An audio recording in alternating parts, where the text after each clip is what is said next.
It's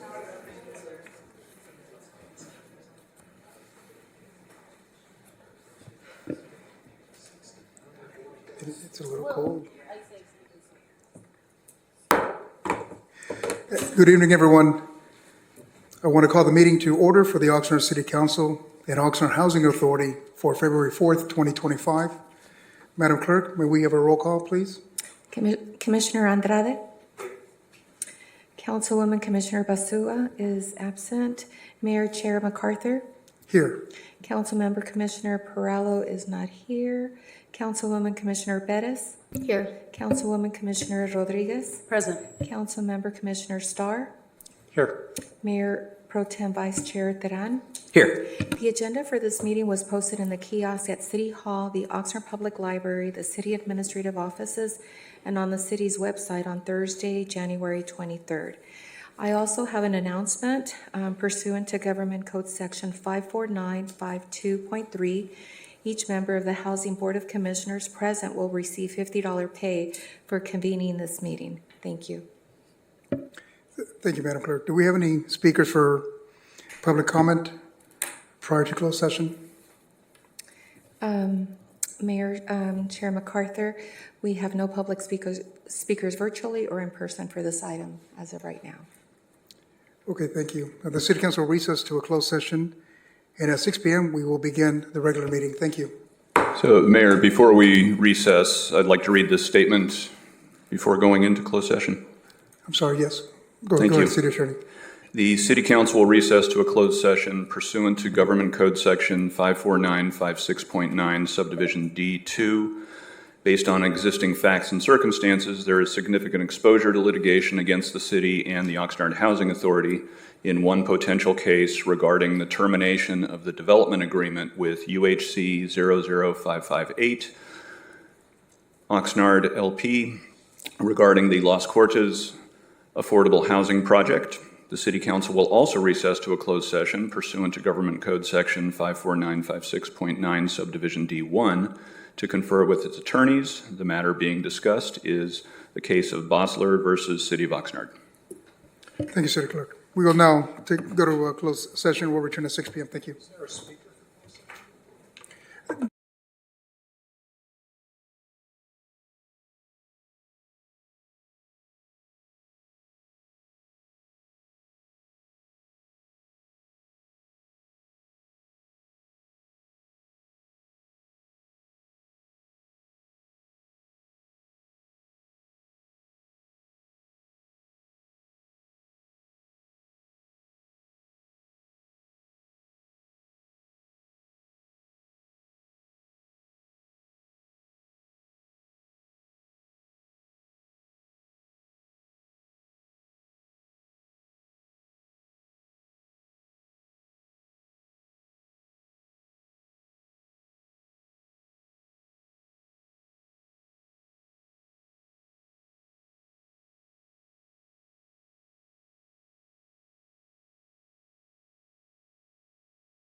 People that are interested.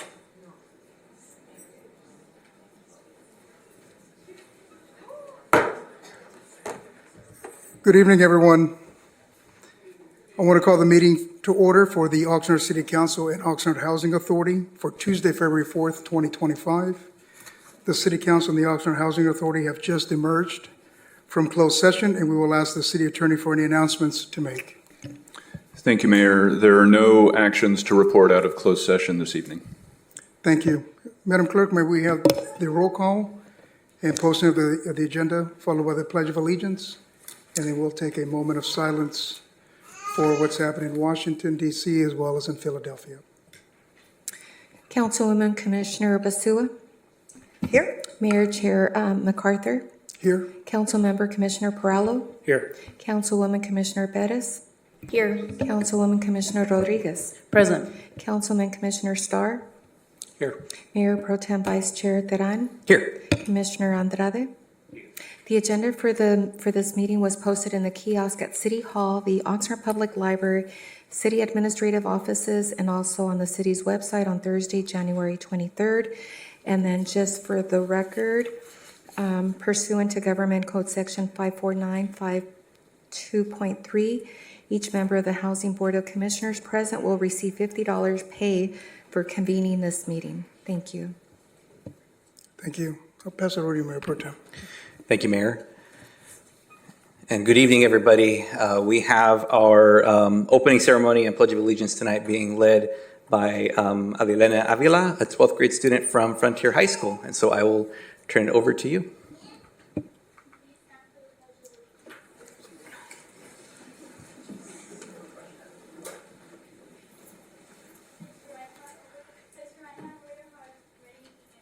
I pledge allegiance to the flag of the United States of America and to the republic for which it stands, one nation, under God, indivisible, with liberty and justice for all.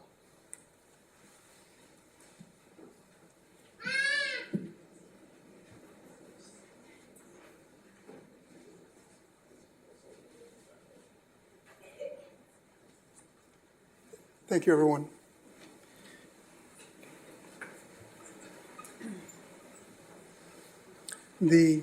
I'm sorry, go right ahead.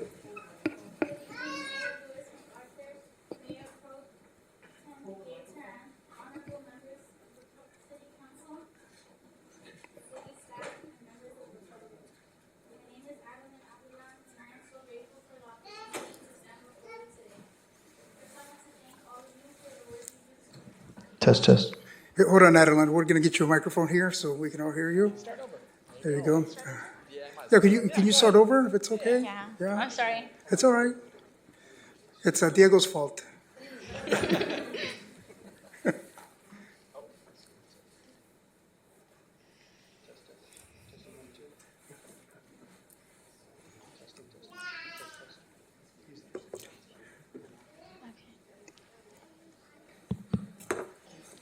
Good evening, Mayor Louis MacArthur, Mayor Pro Gabe Teran, honorable members of the City Council, city staff, and members of the public.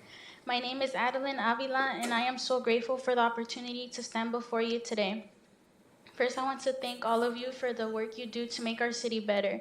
It's inspiring to see leaders like you who care about our community. I'd like to take a moment to share my story. A few years ago, I was a student at Channel Islands High School. Unfortunately, I wasn't making the best choices and was surrounded by bad influences. I started skipping school, and my grades reflected my struggles. I wasn't proud of the path I was on, and I knew I needed a change.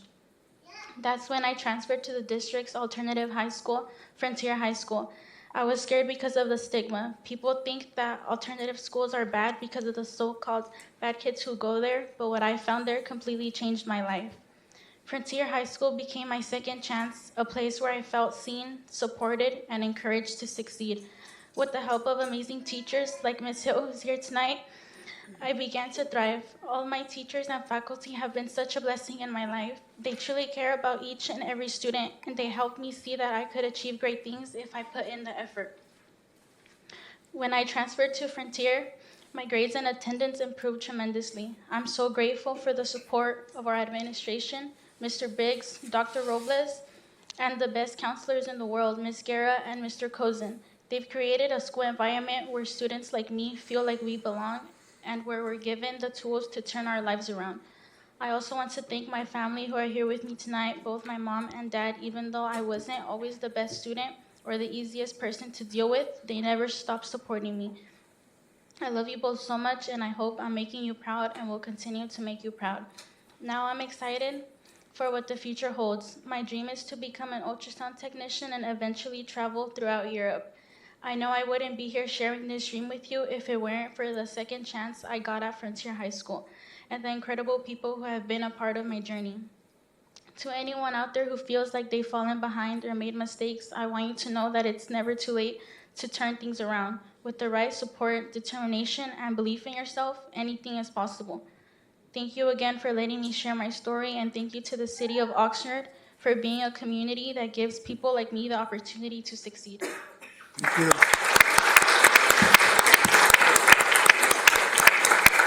Wonderful.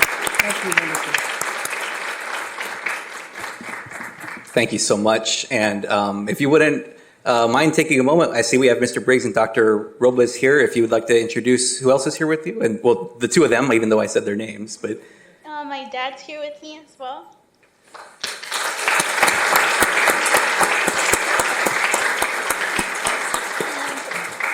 My teacher, Ms. Hill, is also here.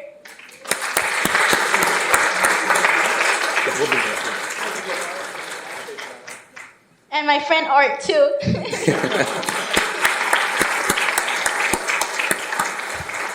Thank you so much. And the reason that it was important to me that we utilize this time to highlight young people in the city of Oxnard is exactly for the reasons you said. And there are so many young people in every school in this city who are doing amazing things and have overcome so many challenges. And I always say, hey, my story is not unique. There are so many out there. I've been through a lot of challenges, but I've met young people who have been through so much more than even I went through and that my sister and my family went through. And I just so appreciate that you were able to recognize that, turn it around, and given the opportunities that were presented to you. And again, you had adults and peers who helped you every step of the way. So thank you for you taking the time to be here and share that and hopefully inspire others who may find themselves in a similar place. Thank you. Wonderful. So with that, we have a Yeah. certificate from the mayor, if you wouldn't mind coming up here to Come receive on up that. here, if you want to bring your mom and dad Yeah. as well, Yeah. as well as your principal, yeah?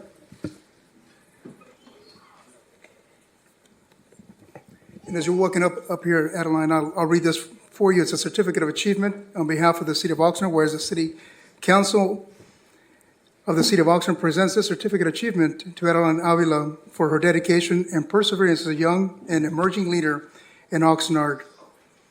And I have the privilege of signing this for you. Sí, no, debes de estar muy orgulloso. This is for you, right here. Yeah.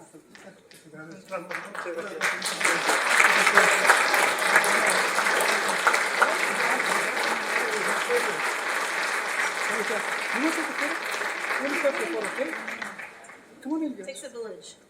And then, come on in. Councilman Pearl, come on in. Here, come on. Come on in. Councilman Pearl, squeeze in here. We'll get it.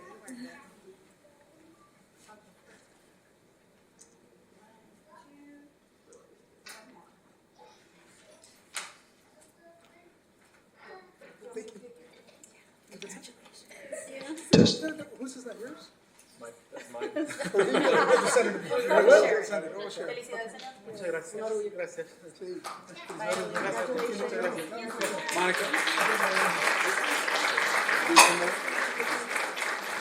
One more photo? Oh, please. Yeah. You want me in there or no? You want me in there? Yeah. Okay.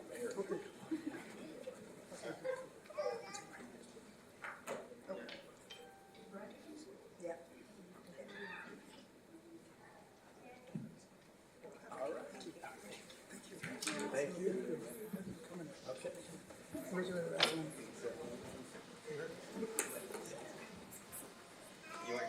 think you- So the microphone is right here so you can. Okay.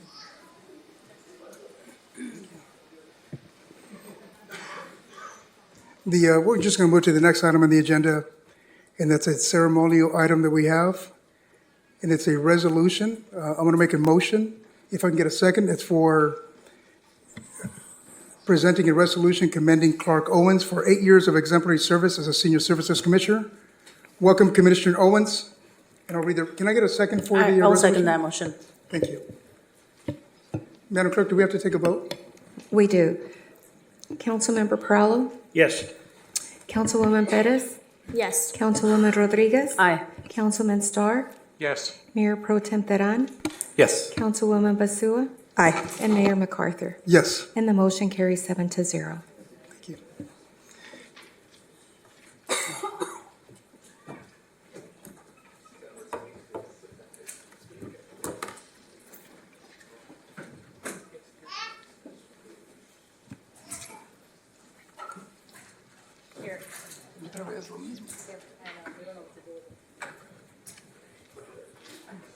This is a very special resolution to Mr. Owens.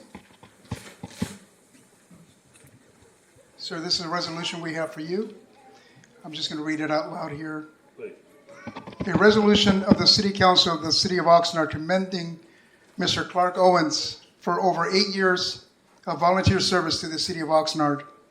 Whereas Clark Owens has provided over 8 years of outstanding volunteer service to the City of Oxnard as a member of the Senior Services Commission. And whereas Clark Owens served 2 terms on the Senior Services Commission, which focuses on analyzing, defining, and investigating issues and needs of Oxnard seniors and recommends solutions for problems affecting them. And whereas throughout his time on the CAG, Clark Owens worked on impactful projects including envisioning and supporting construction of new state-of-the-art senior centers, creating greater awareness of senior services within Oxnard, and evaluating senior center programming, as well as representing Oxnard seniors on the Ventura County Area Agency on Aging Advisory Council. And whereas Clark Owens resides in the City of Oxnard and has developed countless positive relationships and partnership with members of the community while volunteering in his position. And now, therefore, the City Council of the City of Oxnard resolves to commend, recognize, and extend its gratitude to Clark Owens for over 8 years of dedicated volunteer services to the City of Oxnard. We extend our best wishes for continued success in all your endeavors. Thank you very much. Wonderful job. Thank you. For you, sir.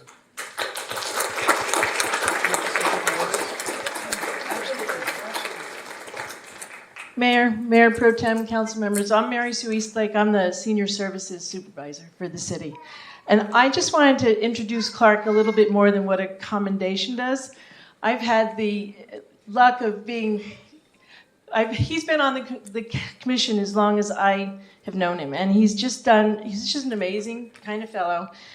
He was on the new Senior Center subcommittee, which led efforts to build an innovative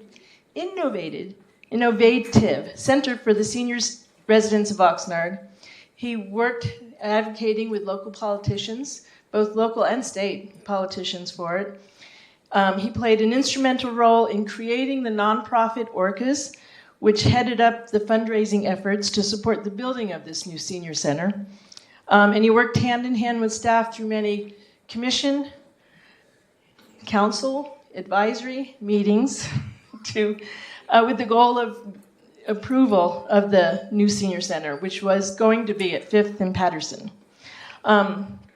Each year, the commission sets goals on what they want to achieve, and Clark has served on a committee to help improve the marketing of senior services out there so people know what we do, as well as evaluating our programs in the senior centers. And I'm sure there's more that I just haven't remembered. He also is one of 2 people who have served on the Ventura County Area Agency on Aging. He represents this city on this countywide agency or advisory council that looks at different things having to do with seniors. For some reason, I'm nervous, and I'm not usually nervous, but there's a whole lot of you out there today. Anyway, and you worked on transportation needs on AAA. So Clark has just been a gem. He's a gentleman. He follows through. He gets things done, and I can't tell you how much I appreciate your time on the commission. So now I'm going to hand it over.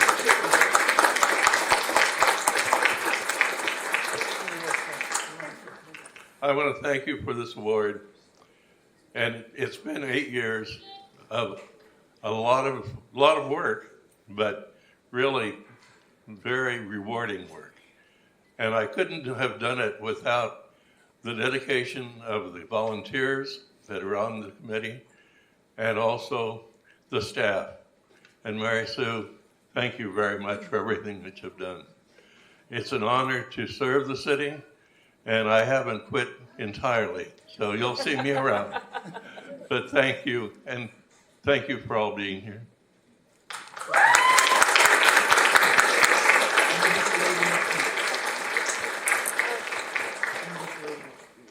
He wants you to introduce who it is. Thank you. My buddy, my friend, my whatever, Joyce Sheridan, and chauffeur, Joyce Sheridan. We've been together for 25 years, and it's been a wonderful 25 years.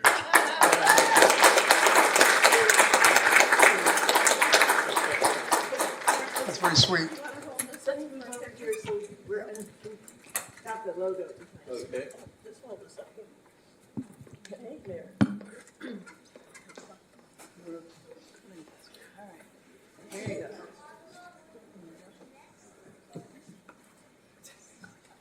I know.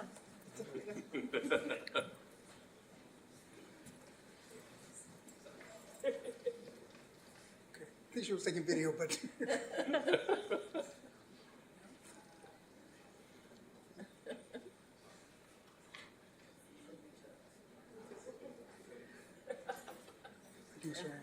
Thank you. Thank you very much.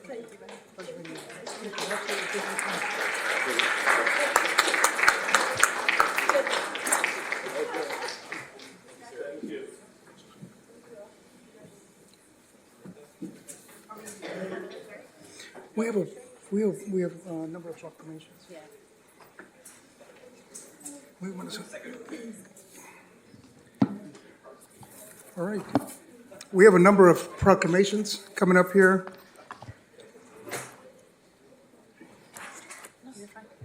We're going to give one of these to all the different organizations, so we'll call the organizations to come up. Which is for the names of the organization. So we can just say the next item is Black History Month, and then we'll just have everybody come up. Okay.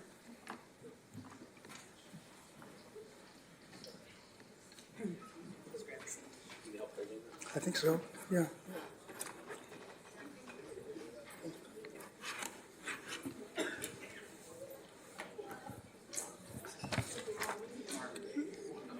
We're going to move on to the next item. The next item on the agenda is the ceremonial item. It's item E2. We're going to be making presentations of proclamation designating the month of February 2025 as Black History Month. And at this point, I'm just inviting the various groups that are here to accept the proclamation. If you can come up, please.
Sir. Good, sir. Ms. Montgomery, I'm going to just give you the mic. If you can just. Oh my God. I don't know everybody, so I think you need to. Yeah, Right. because I think, okay, I just thought maybe. Yeah, let me read that better. Okay, all right, Ms. Montgomery, because we have a lot of. All right. I know the little.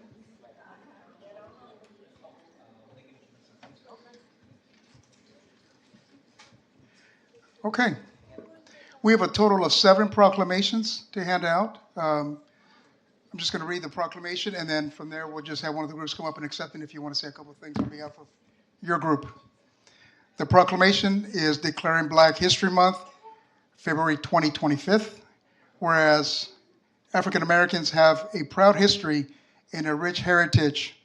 Black History Month gives Americans an opportunity to learn more about the contributions of African Americans to our community and our nation.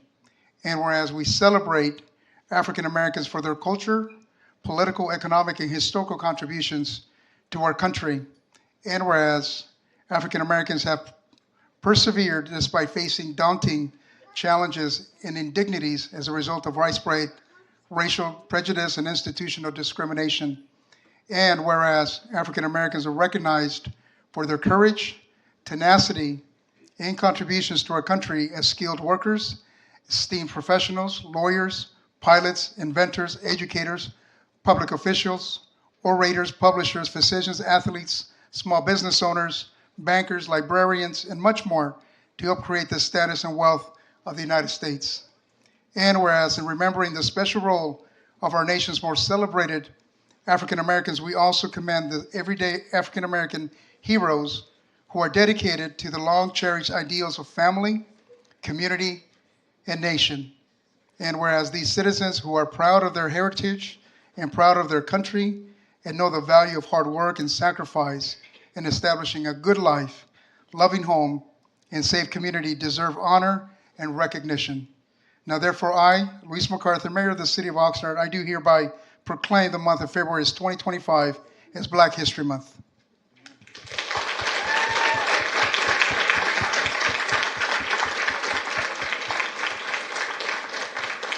So it is my absolute honor to, Ms. Montgomery, if I'm going to present this to your organization first, and then from there, if the other organizations can come up right after and get your proclamation. I have a total of 7. Sounds good. Good evening, all. As you see, I didn't need the mic really. I have a big voice. I'm a short woman, but with a big voice. And I am so happy to be here again. The Martin Luther King Committee of Ventura County proudly accepts your award from the City of Oxnard. We are grateful every year to be a part of this celebration. And as we all know, it's not the month, it's the lifetime. And it's definitely a history that I am so proud to be part of. And at this, like I said, I'm Larita Ayers Montgomery, chairperson of the Martin Luther King Committee. I have some committee members here with me. So would you please hold your hand up, MLK members? I see Marvis Graves.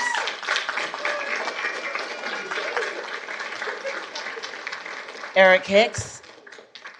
Any other Martin Luther King members up with us tonight? All right. As it is, I'm going to pass it on to the next organization, and that will be the Alpha Kappa Alpha sorority. Are you ready? You got the. Well, he told me to pass it on. You know I can. Now you know I can take charge.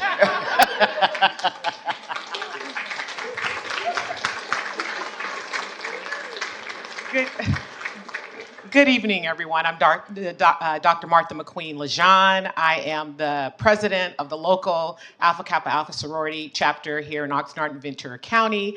I will say what Larita said a little different. Black history is American history.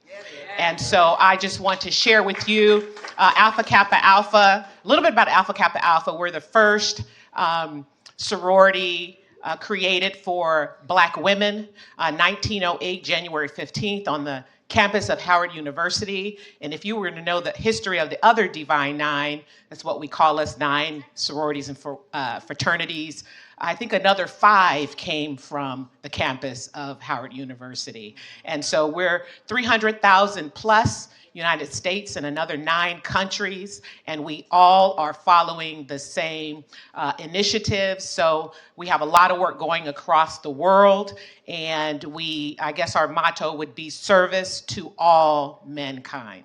Service to all mankind. Thank you.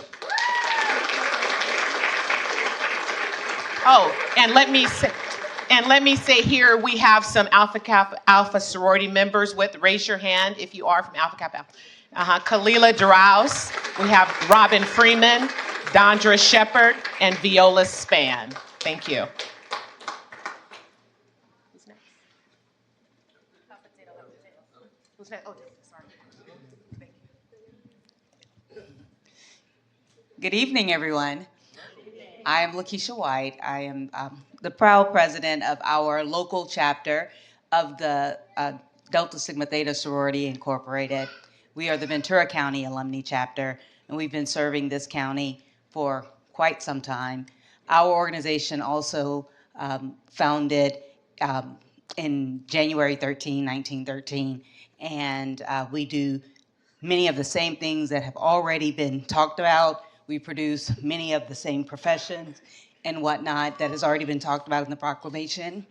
And social action is what we do in the fight for equality and making sure that everything is equal for us. So we proudly accept the proclamation as well. We have several members here, a couple with us. We have Helene Stallion and Marvis Graves. So we take pride in serving our community here with you all.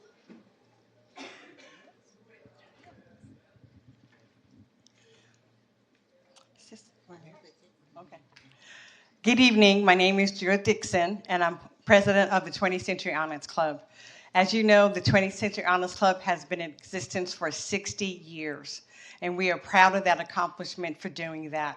We have raised over $700,000 to give back to the community of our students so they can go to college. And that's something that we really take pride in, giving back to our community. As far as Onyx members, I have one here. She's been an Onyx member longer than me. 38 years. 38 years. But thank you again. The city supports us, and I really truly appreciate the proclamation that you're giving us. Thank you.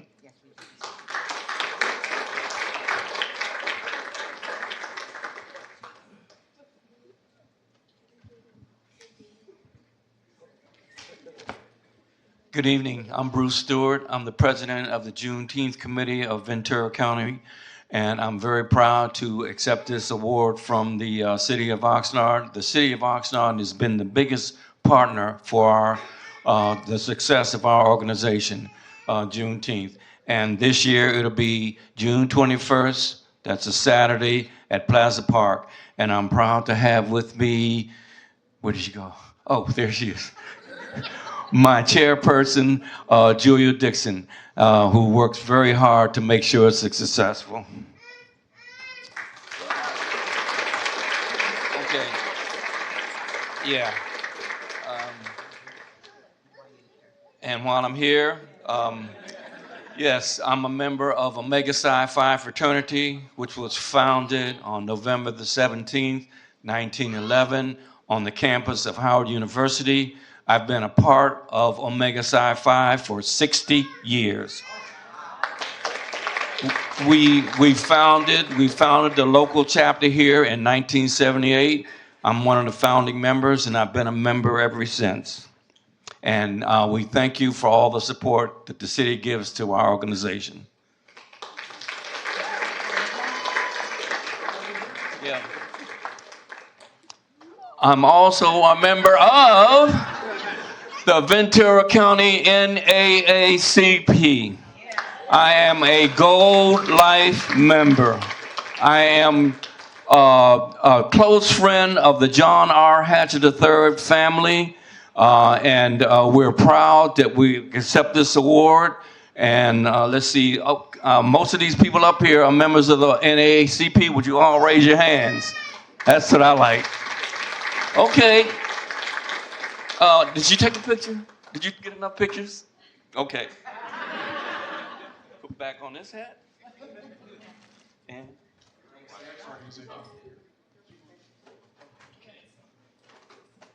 thank you.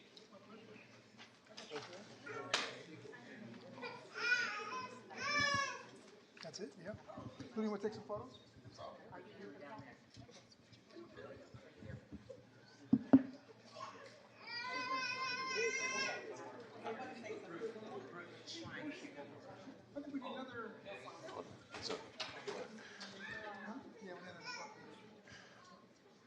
Okay, tomorrow. Okay. Oh, we get ours tomorrow. Oh, 2. I know, Bruce. Give me one of yours. Good evening, ladies and gentlemen. My name is Eric Hicks, and I'm the elections and pote of Armistice 263. We were founded in 1893 on June 10th, and we have been in the Oxnard area since 2019. And I say I'm the elections potentate. Over here, I'll have my chief reband, Anthony Harris, my sister reband, John Henry. I'd like to say thank you for having us here this evening. Thank you.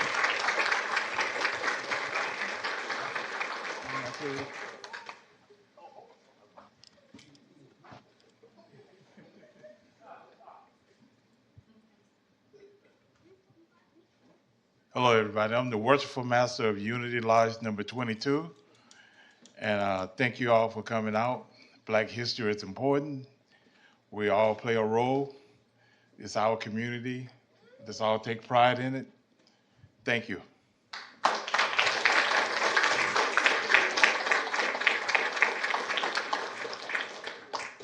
Good evening. My name is Gary Harbor, and I am a proud member of Kappa Alpha Psi Fraternities Incorporated. Like the others, we're all about academics and education. We have provided thousands of dollars in scholarships to Ventura County students over the past several years. We were founded in 1911, and I became a member in 1979. So God bless you all. Thank you for having us here. I just really wanted to say one thing. When you see people from I'm talking about black fraternities in general, black fraternities and sororities in general, know that you must have at least a bachelor's degree to be a part of any of these sororities. So when you see us, know that we are black, educated people, and we're here to do a service for our community. Thank you. And I would like to say one more thing. When I got here in '79, the first thing I did was start teaching. And I actually wound up with a semester teaching ESL. And I was teaching English, and the kids at Ocean View Junior High School were teaching me a little Spanish. And so I want to say a word here, if I can remember. It's been a long time. And if you can say that word, please say it.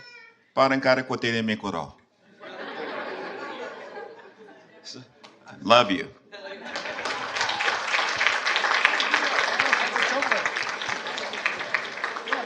Are we gonna take photos? Do we miss anybody? No?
got it, okay.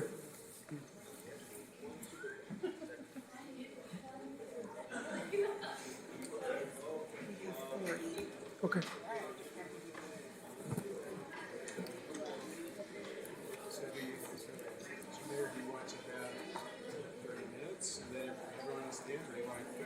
I think I'm just gonna let it. Testing. I just don't think that's probably the time to do it, you know. This is the time to I'm just kidding. I mean, it says right in the agenda that that's something we can do. We have a pretty simple business agenda tonight, so I think that's reasonable. How many, you can ask the clerk how many speakers? 40. 40. 40. Mm-hmm. You can do the math on that. Mm-hmm.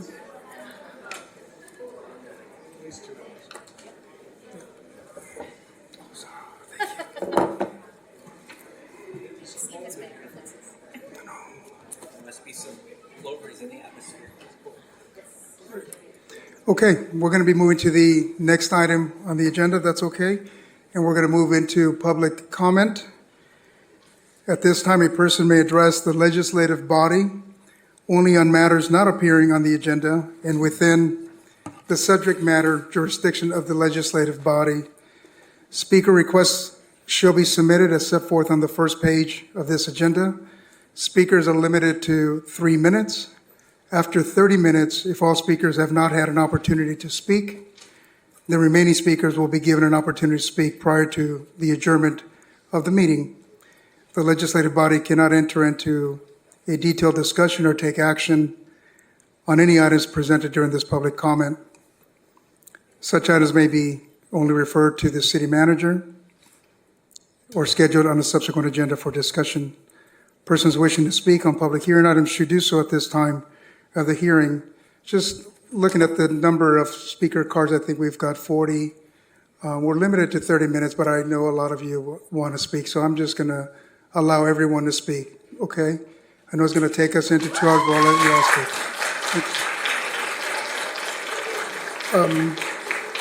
We're going to start first with Chris Cisneros, and then we'll go to Luis Huereca.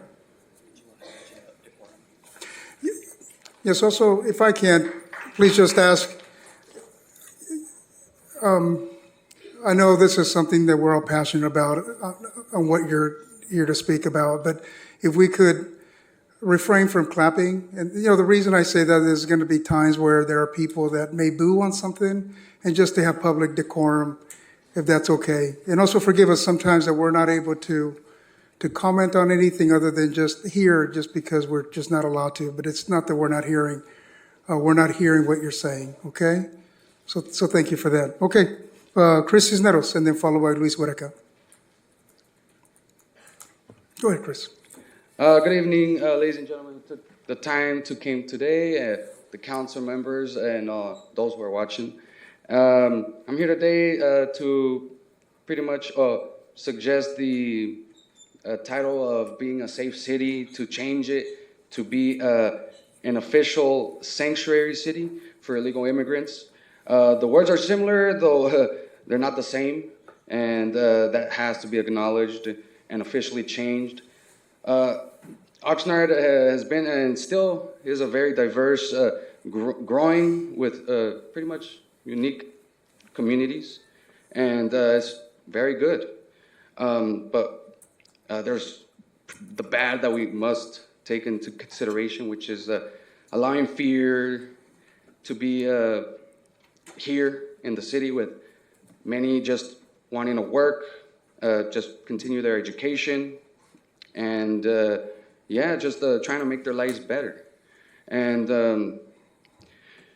there's just the good city that we have right here, which it could be better. It could be a potential just to be 100% more better, and just offering ways to help those in need of sanctuary. First is just the feeling of being safe, which is important. Feeling safe is a good thing. Pretty much is something that we who are documented feel, hopefully. But those who are undocumented, who are trying to do better, don't have that feeling and doing something very just simple. Second would be having a community and council to truly represent what is liberty and justice for all, which it should just say exactly what it is, liberty and justice for all. And the third thing would be to officially declare Oxnard to be an official sanctuary city to illegal immigrants and to those who are in need of a true sanctuary city, which would represent what the United States is truly about. And yeah, thank you for hearing me out, and that would be all. Thank you, Chris. We'll follow Luis Huereca, and then he's going to be followed by Crystal Lopez. Yes, Mr. Mayor, Councilmember? would it be possible to turn up the temperature in the room? It is just, it's just really cold here. Maybe it's just this spot. Maybe everyone else is comfortable, but I think it's cold. I told you to bring a blanket. I told you. Mayor, if the councilor would prefer, I have my beanie up here if you'd like to borrow it. In all seriousness, we have a large group of folks out in the audience, and I would defer to their comfort level. I'm okay being cold, but. Go ahead, Luis. And then Luis is going to be followed by Crystal Lopez. Okay. Good evening, Mayor, Council, and City staff. My name is Luis Huereca, and I'm a resident of Oxnard and an artist. I'm here to remind Council that at your next meeting on February 18, you will be asked to vote on the future of the Oxnard Performing Arts Center, also known as OPAC. The item on your agenda won't be described that way, but when you look closely at the details, that is exactly what you will be tasked to do. I'm not here as a board member of OPAC, nor as an employee. I do not speak for them, but I will speak about them. As an artist, I have relied on OPAC for so many things, including support for my work, collaboration with other artists, and funding opportunities. I want to plead to you, Council, to direct staff to please allow OPAC to present details of the last 5 years in services and programs that they have provided in this city. If that doesn't happen, you will not have the complete picture to make a well-informed decision.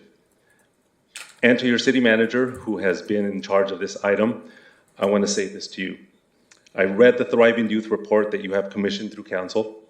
I was at your last presentation at Oxnard College, and you painted a very dire picture of Oxnard with your words and the data from the report. I do agree with you on some issues, and I want to extend an invitation to meet with me, to discuss OPAC and the arts in this city. During your presentation, which I've recorded, you said that we all have to participate in making Oxnard better. And the people here tonight are an example of that participation, and so am I. I want to collaborate with you on this and find out a way that we can make this better before Council votes on February the 18th. I will leave you some contact sheets in here for Council, for you and the staff. There's some information on contact for me, as well as some really good information and links about the Oxnard Performing Arts Center. Thank you, Council. Good night, good luck, and we'll see you in 2 weeks. Thank you, Luis. City Manager, is it possible to put that in a future agenda item for an OPAC report like he suggested? Okay. Next speaker, Crystal Lopez, and then Crystal will be followed by Jaiseya Henriksen. Crystal, if you're here. If not, we'll move on to Jaiseya Henriksen, and then followed by Victor Valadez.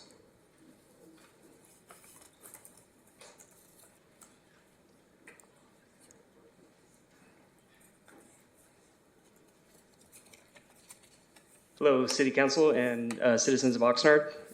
My name is Josiah Henriksen.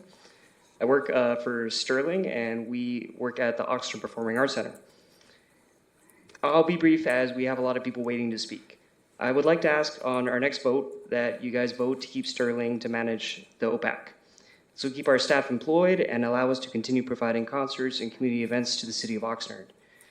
And it is my desire for Sterling and the OPAC nonprofit to have a good working relationship. Thank you. Thank you. Victor, and then followed by Leo Martinez.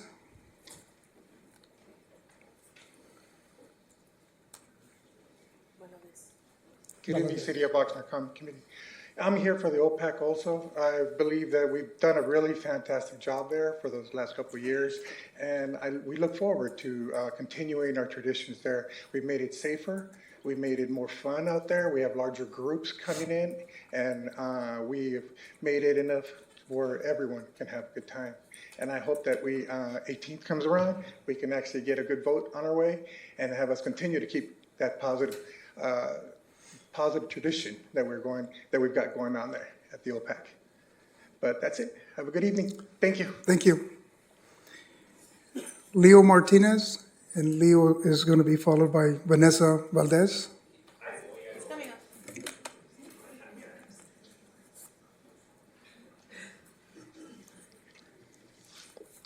Básicamente no vine a hablar con ellos, vine a hablar con el resto de ustedes. Estos son los dos cobardes que han estado terrorizando nuestra vecindad, nuestros barrios y todo el condado de Ventura la última semana. Soy parte de un equipo de respuesta rápida que corremos talleres de conocer sus derechos en todo el condado. Este domingo tenemos uno en el Lab 805, aquí a la vuelta. Ustedes se lo averiguan. El punto es de que yo estoy aquí para comunicar con ustedes que este es el trabajo que hacemos. El diario estamos revisando, verificando rumores, estamos desmintiendo los rumores y estamos corriendo estos equipos por todo el condado que son de los mismos barrios y formando autodefensas en esos mismos barrios, de la gente que vive ahí. Leo, real quick, you have to address the body here under these rules and regulations. If you could just address us. Una cosa que no va a hacer el condado de Ventura es la ciudad santuaria, no nos va a ayudar mucho porque así no es como trabaja la inmigración en este condado. Lo que pasa es cualquier persona que termina en la cárcel por cualquier razón, los agentes de inmigración ya tienen sus datos e información porque ellos conocen esa base de datos y sobre eso salen sus órdenes de arresto y sobre eso vienen tras de nosotros meses después a veces. Entonces, si somos ciudad santuaria o no somos, no va a afectar cómo opera ICE en este condado. Por eso estamos formándonos nosotros, porque solo el pueblo va a defender al pueblo. Muchas gracias. Pasen buenas noches. Thanks, Leo. Vanessa Valdez, and then Vanessa is going to be followed by Gabriel Hoffman. Yes, good evening, council members and community members. My name is Vanessa Valdez. I'm here to follow up on some of the concerns I raised at the last council meeting. Our community continues to experience unprecedented fear, and the need for action has only grown more urgent. VC Defensa has responded by forming a rapid response network, train volunteers who verify ICE activity, communicate with families, and provide immediate legal guidance. They also manage an emergency hotline for families in crisis. That's 296-1119. Every day, families in our city live in fear of being separated from their loved ones. This fear affects our children, schools, workplaces, and overall well-being. When people are afraid to work, seek medical care, or report crimes, it weakens our entire city. We must ensure our community remains safe, informed, and supported. As for the civil disobedience this weekend, Oxnard PD's privilege and disconnect from our struggles were evident. It was a peaceful demonstration, people taking to the streets to demand immigration reform and an end to deportations. A few hours of inconvenience is nothing compared to the daily struggles of our immigrant community. Families living in fear, workers facing exploitation, children wondering if their parents will be there when they get home. Until our city takes meaningful action to protect our community, we will continue to make our voices heard. We will continue to shut this city down. Thank you. Okay, we'll move on to Gabriel, and then followed. Can you read that?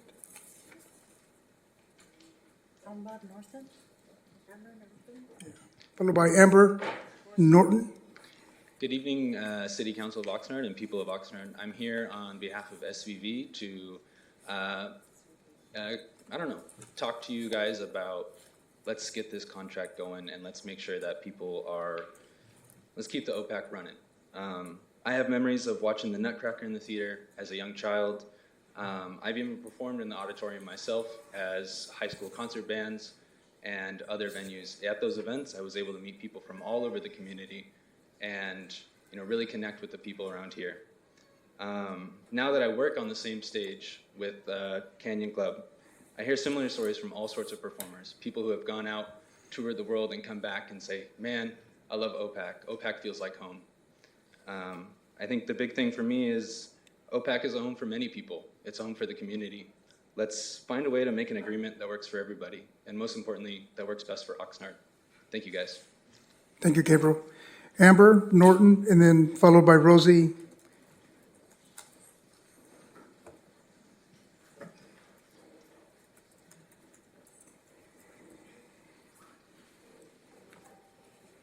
Is that one? All right, good evening, City Council and Oxnard members. I'm one of 30 Oxnard residents that is employed by SVV at the OPAC. When we got there, the place was in rough shape. And then COVID hit. We were able to spend a lot of time getting the building back in shape, cleaning up the parking lots that was around us because we had a lot of people that were kind of living around there. So we were able to clean it in order to make not only the staff, but people that came to our events feel safer. And the neighborhoods around us too. They're grateful for it because we got a lot of negative that was there away from us. We all want to continue this relationship. We want to continue to make the OPAC what everybody wanted it to be from the beginning in 1968. We want it to shine again. We've done so much work to get to where we're at now, and I want to continue that. So I hope on the 18th that we can all come to an agreement that we continue making her shine even better than she already is right now. Thank you. Thank you. Then it's Rosie, followed by Mariah Ramos.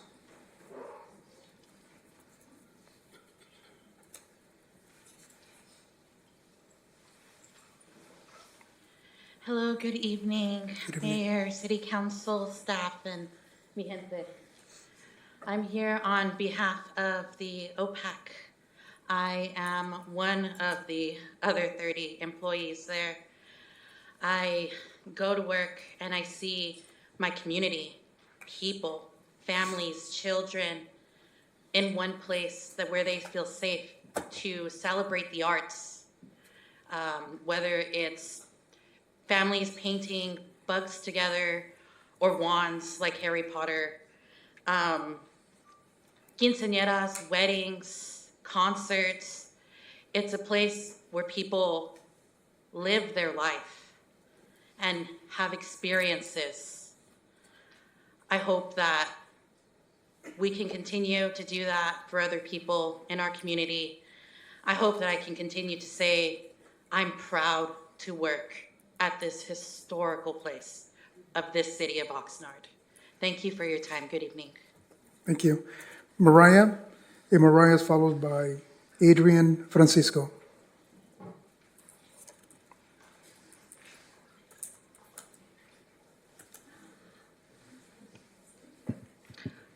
Good evening, City Council. I'm one of the 30 employees that works for Sterling Venues.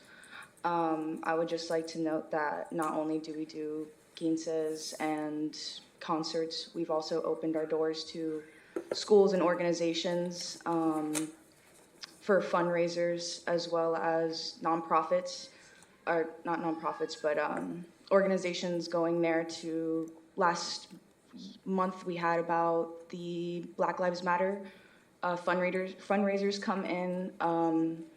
They made food. We opened our doors to them, not only them, but school dances for elementary schools and middle schools. And I would just like to as well ask that you follow through with helping with the decision to keep Sterling Venues in place at the OPAC. Thank you. Thank you. So it's Adrian Francisco, and then she's followed by Elizabeth España.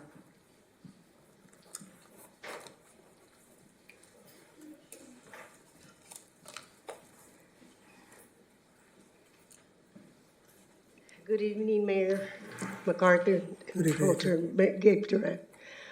Good evening, council members. I also work at the PAC, and I just don't understand what's going on with it. I believe that they should be given a chance to renew their contract due to they cleaned it up so much, and there's always events going on there and the community comes together and stuff. I feel that they deserve another chance, and I'm hoping that February 18th you will do this. Thank you. Thank you. Elizabeth, followed by Veronica Hernandez.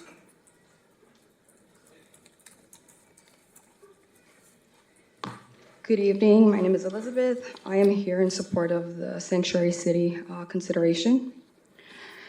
Oxnard must stand as a sanctuary city because it's the right thing to do.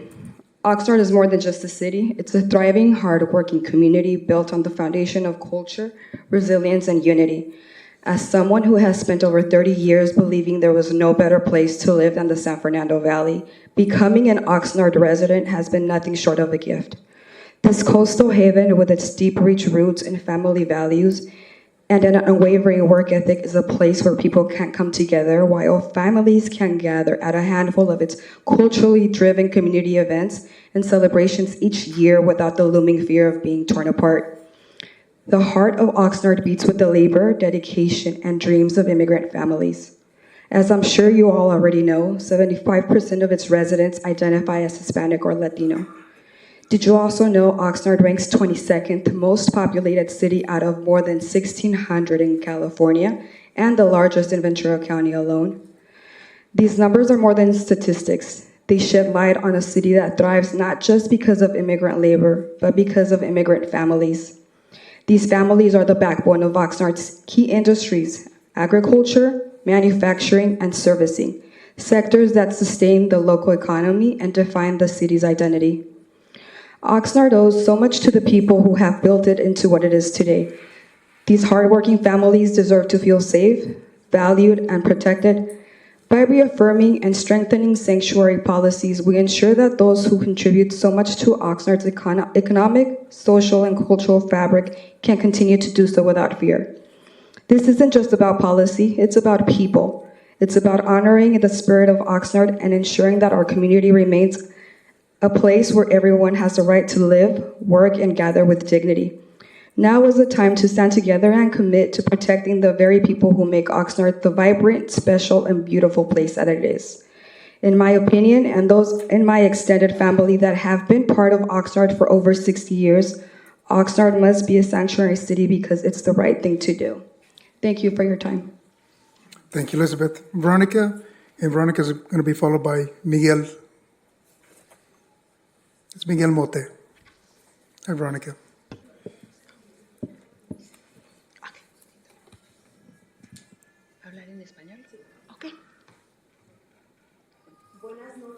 Good evening, Mayor, Mr. Arthur, and council members. My name is Veronica Hernandez. I am a community organizer, and I'm speaking on behalf of the community organization MyCup, which represents the indigenous community and those migrants that contribute to the economy and also the culture of our city. However, at this time, many in our community are living in fear because of the new federal administration and the way in which their policies are affecting their immigration policies. We urge you to adopt the resolution for Oxnard to become a safe city, so that can bring real protection, not just symbolic measures. Specifically, we are asking for policies that will forbid that resources and city resources be used for the immigration laws, to guarantee the health and the safety of the community, LGBTQ avoid the immigration authorities to come into the detention centers, or medical centers, or hospitals, or clinics and schools, as well as colleges and universities. Protect the children and the youth from getting separated from their tutors or parents that are undocumented. In reality, our community in general, without status, is feeling impacted with this administration. And the fear that it has created is affecting the daily life for our communities. They are afraid to come out of their homes because of the detentions.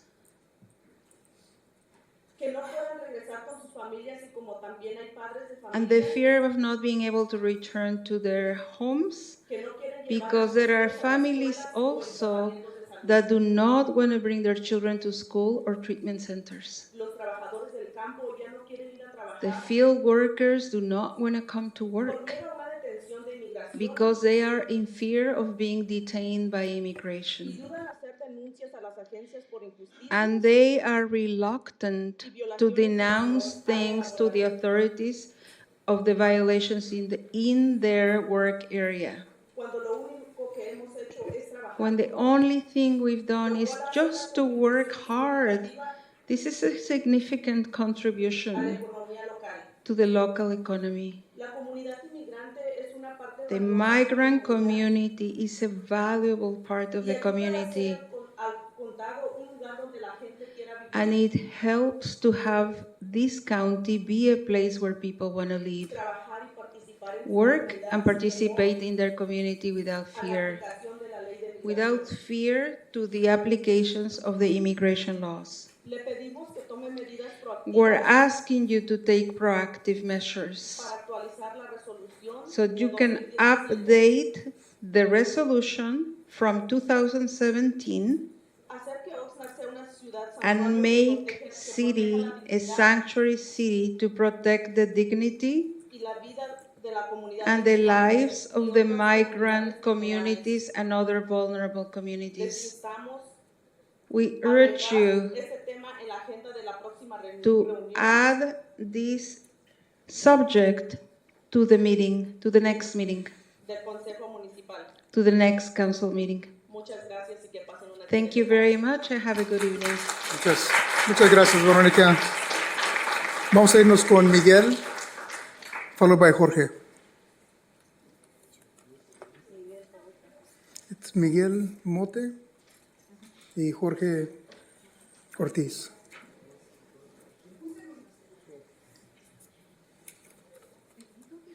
Que hable bajito, sí, para que me escuchen. Sí, gracias. Buenas noches, alcalde y concejales de la ciudad de Oxnard. Good evening, Mayor and council members. Mi nombre es Miguel Ángel Mota Hernández. My name is Miguel Ángel Mota Hernández. Soy un líder comunitario. I am a community leader. Organización del proyecto Mixteco. And I am part of the organizing. Give me 1 second. Estoy aquí. Un momentito.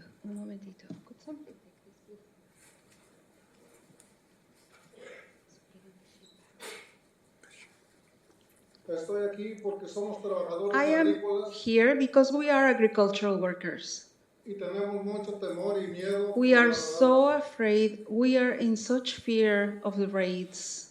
Le urgimos actualizar y fortalecer. We urge you to strengthen and update Actual la resolución de Oxnard. The resolution that Oxnard took Una ciudad segura. of being a safe city Una ciudad santuario. to make it a sanctuary city. Para brindar protecciones reales. So you can bring real protection, No solo medidas simbólicas. not just symbolic measures. Solicitamos políticas. We specifically ask for policies Que haya protección para la gente trabajadora to agrícola. give protection to all agricultural workers, Porque somos los que somos más afectados. because we are the ones that are being more affected with the separation. from our children who do not want to go to school because we're in fear. We are asking you for practical measures to update the 2017 resolution and truly make Oxnard a sanctuary city that protects the dignity and the life of the migrant community.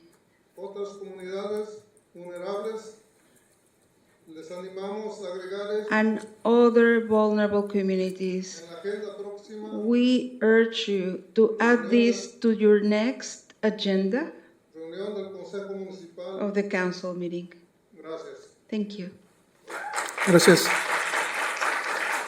We'll move on to Alondra Mendoza. And Alondra, you're going to be followed by Eulalia Mendoza. Good evening, Mayor MacArthur and council members of this city. My name is Jorge Toledano Ortiz.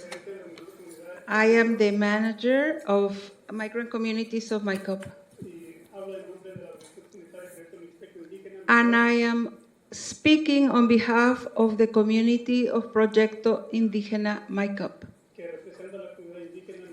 which represent the indigenous community of MyCup and our city of Oxnard, which contributes to the economy and culture of this community. At this time, our communities are living in fear because the new administration and the federal administration and in the way they are conducting their policies, their immigration policies, which are affecting our city. We urge you to update and strengthen the Safe City Resolution and go into Sanctuary City so we can bring real protections, not only symbolic measures regarding how you should not allow the use of resources and staff of the city to apply the immigration laws. We need that you can guarantee the safety and wellness of the LGBTQ plus community, impede federal authorities to go into immigration and not go into detention centers or medical centers, hospitals or clinics, as well as schools, colleges and universities. Protect the youth from being separated from their tutors or from their parents that are undocumented. I have listened to my community that works in the fields, and they are so afraid to go to work and run into ICE.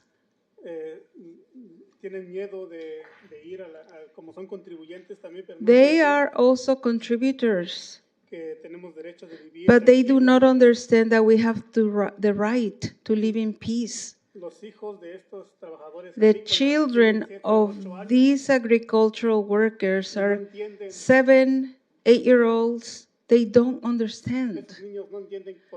Those children do not understand why is immigration looking for these parents. How do we explain it to these children so they can understand what's happening?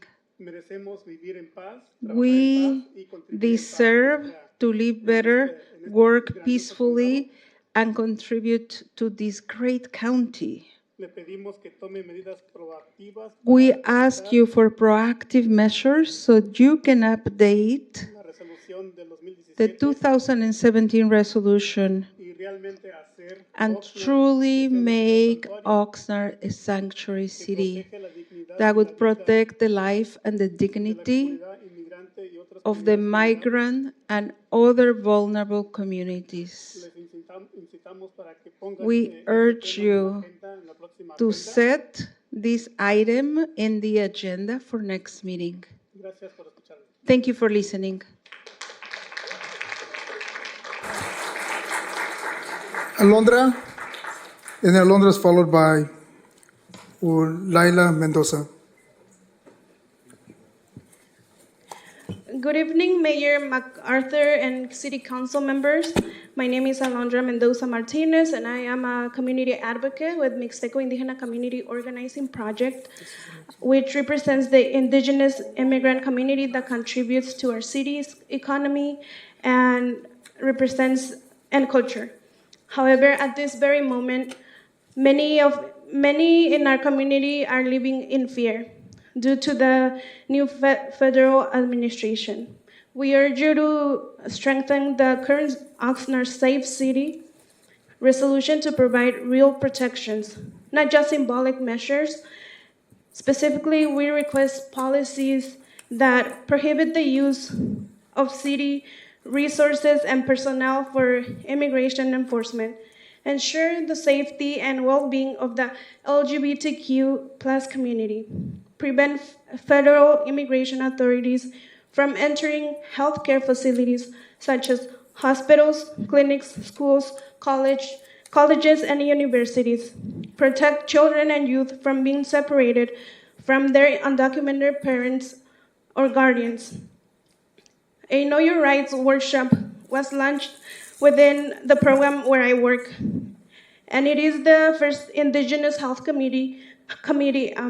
Some leaders of the committee have been calling us to ask about the immigration detentions that are going on in the city of Oxnard. They also shared their concerns that they no longer feel safe when they leave their homes, even when someone knocks on their door, and even if it's just a family member who's visiting them. Our families are terribly worried.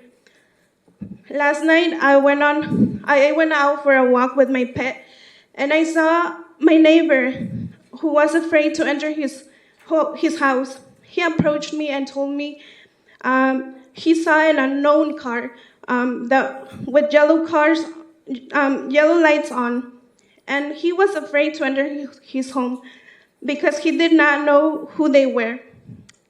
I offered to accompany him to his house as we approached, we noticed it was just a police car. In a community where there has been peace and trust in the police, people are now afraid to see anything unusual because they can no longer distinguish between a local or a federal police officer, especially at night. We asked you to take proactive steps to update the 2017 resolution and truly make Oxnard a sanctuary city that protects the dignity and lives of the immigrant community and other vulnerable communities. Thank you. Thank you, Londra. We'll move on to Laila, and then followed by Juan Diaz.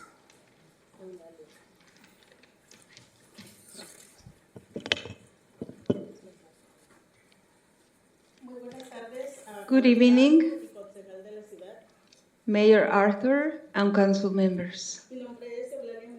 My name is Eulalia Mendoza. I am a community organizer, and I'm speaking on behalf of the MICOP organization, which represents the indigenous communities, the migrant communities that contribute to the economy and to the culture of our city. However, at this very time, our community lives in fear because of the new federal administration and the way that these policies are affecting our community. We urge you to update the resolution, the current resolution of Oxnard, from a safe city to a sanctuary city, so that you can bring true protection and not just symbolic measures. Today, I would like to tell you about a story I heard yesterday. It's about a single mom. I live in the city of Oxnard. I work in the agricultural fields. If someday I get caught, what's going to happen to my children? My mom can't pick them up either. I am so concerned. I am falling into depression because of the presence of ICE in Oxnard. I don't know whether I should go to work or stay with my children. One of them is only 7 years old and the other one is 1 year old. Every day when I go to work, I pray to God that I can come back to see my children. I do not know where to seek help or who am I going to see. Who's going to be in charge of them? Our communities and our families should be able to live, work, and go through their daily routines in peace and without fear of immigration. We just want to work. We're asking you to take proactive measures to update the 2017 resolution and truly make Oxnard a sanctuary city to protect the dignity and the life of the migrant communities and other vulnerable communities. We are urging you to add this to the agenda of the next council meeting. Thank you very much for your time. Gracias. We'll go to Juan Diaz, and then Juan, you'll be followed by Raul Lopez, please. First, I will say this in Mixteco on behalf of my community and say in English. Do you have your time? Okay, thank you. Derrando, alcalde MacArthur, Shin, concejales Menaño, yo. Que Juan Carlos Díaz, sea que era Kasha y Chinañue.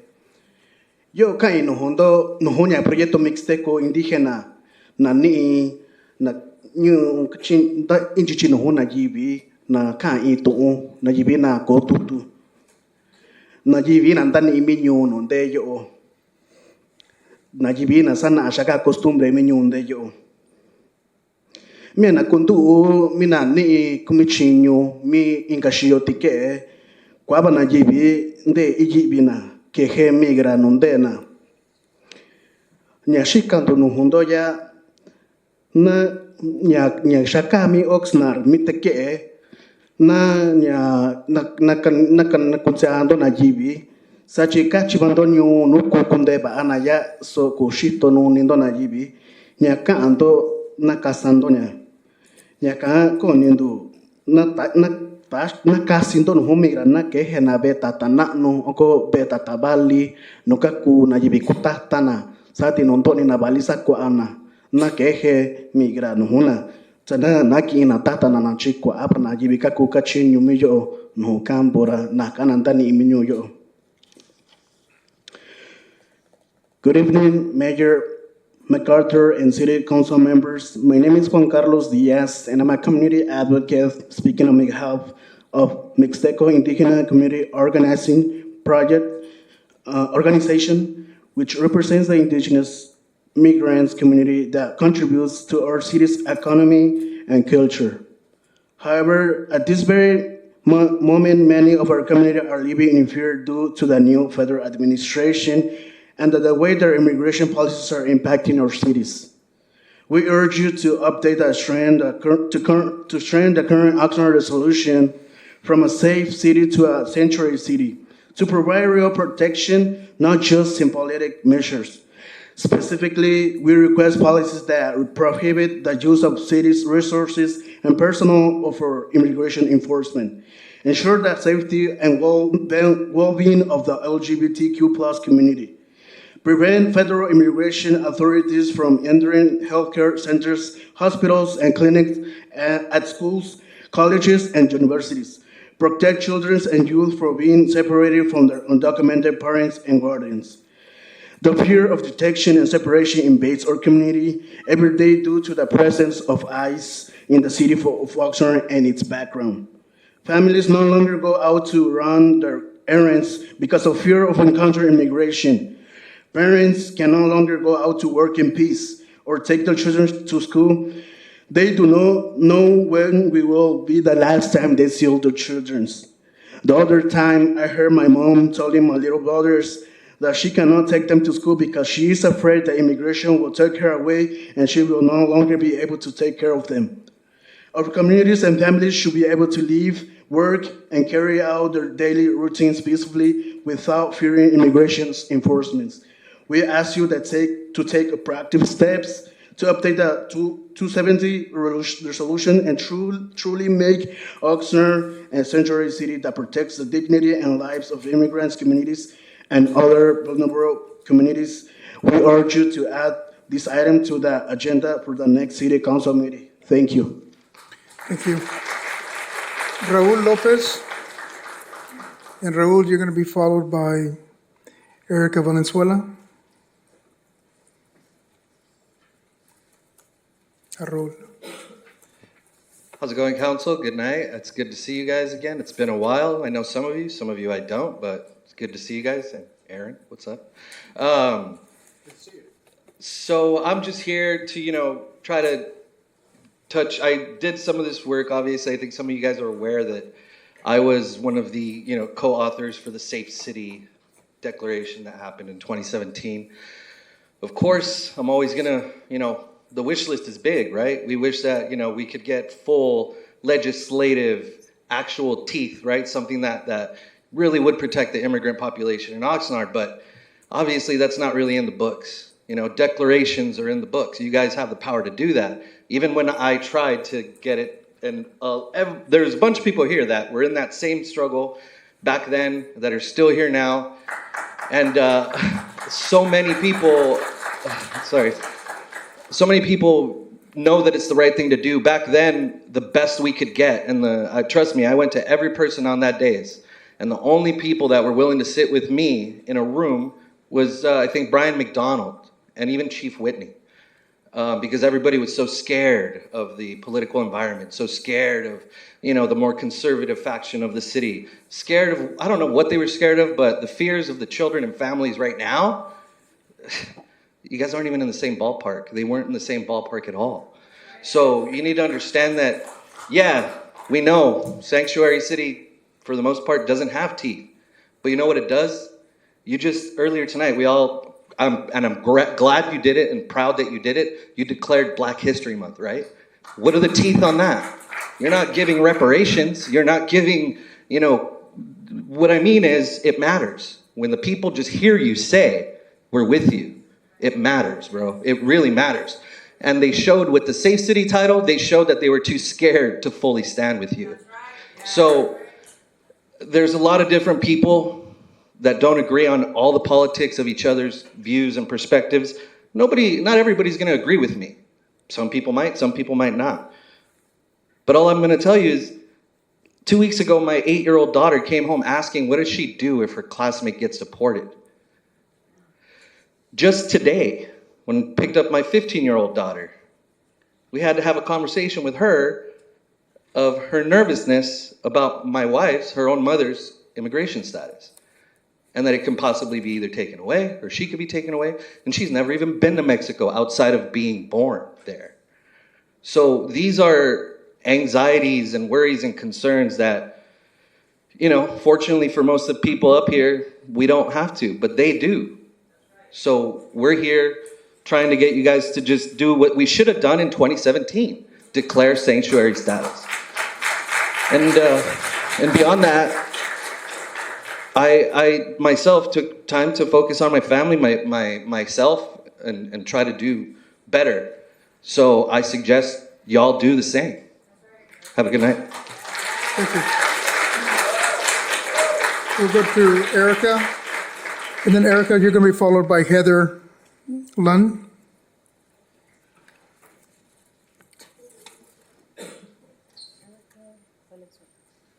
Yeah, is Erica Valenzuela here? If not, we'll go to Heather Lunn.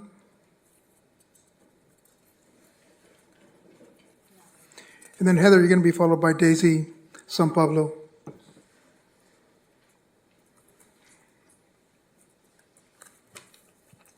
Hello, good evening, Mayor MacArthur and council members.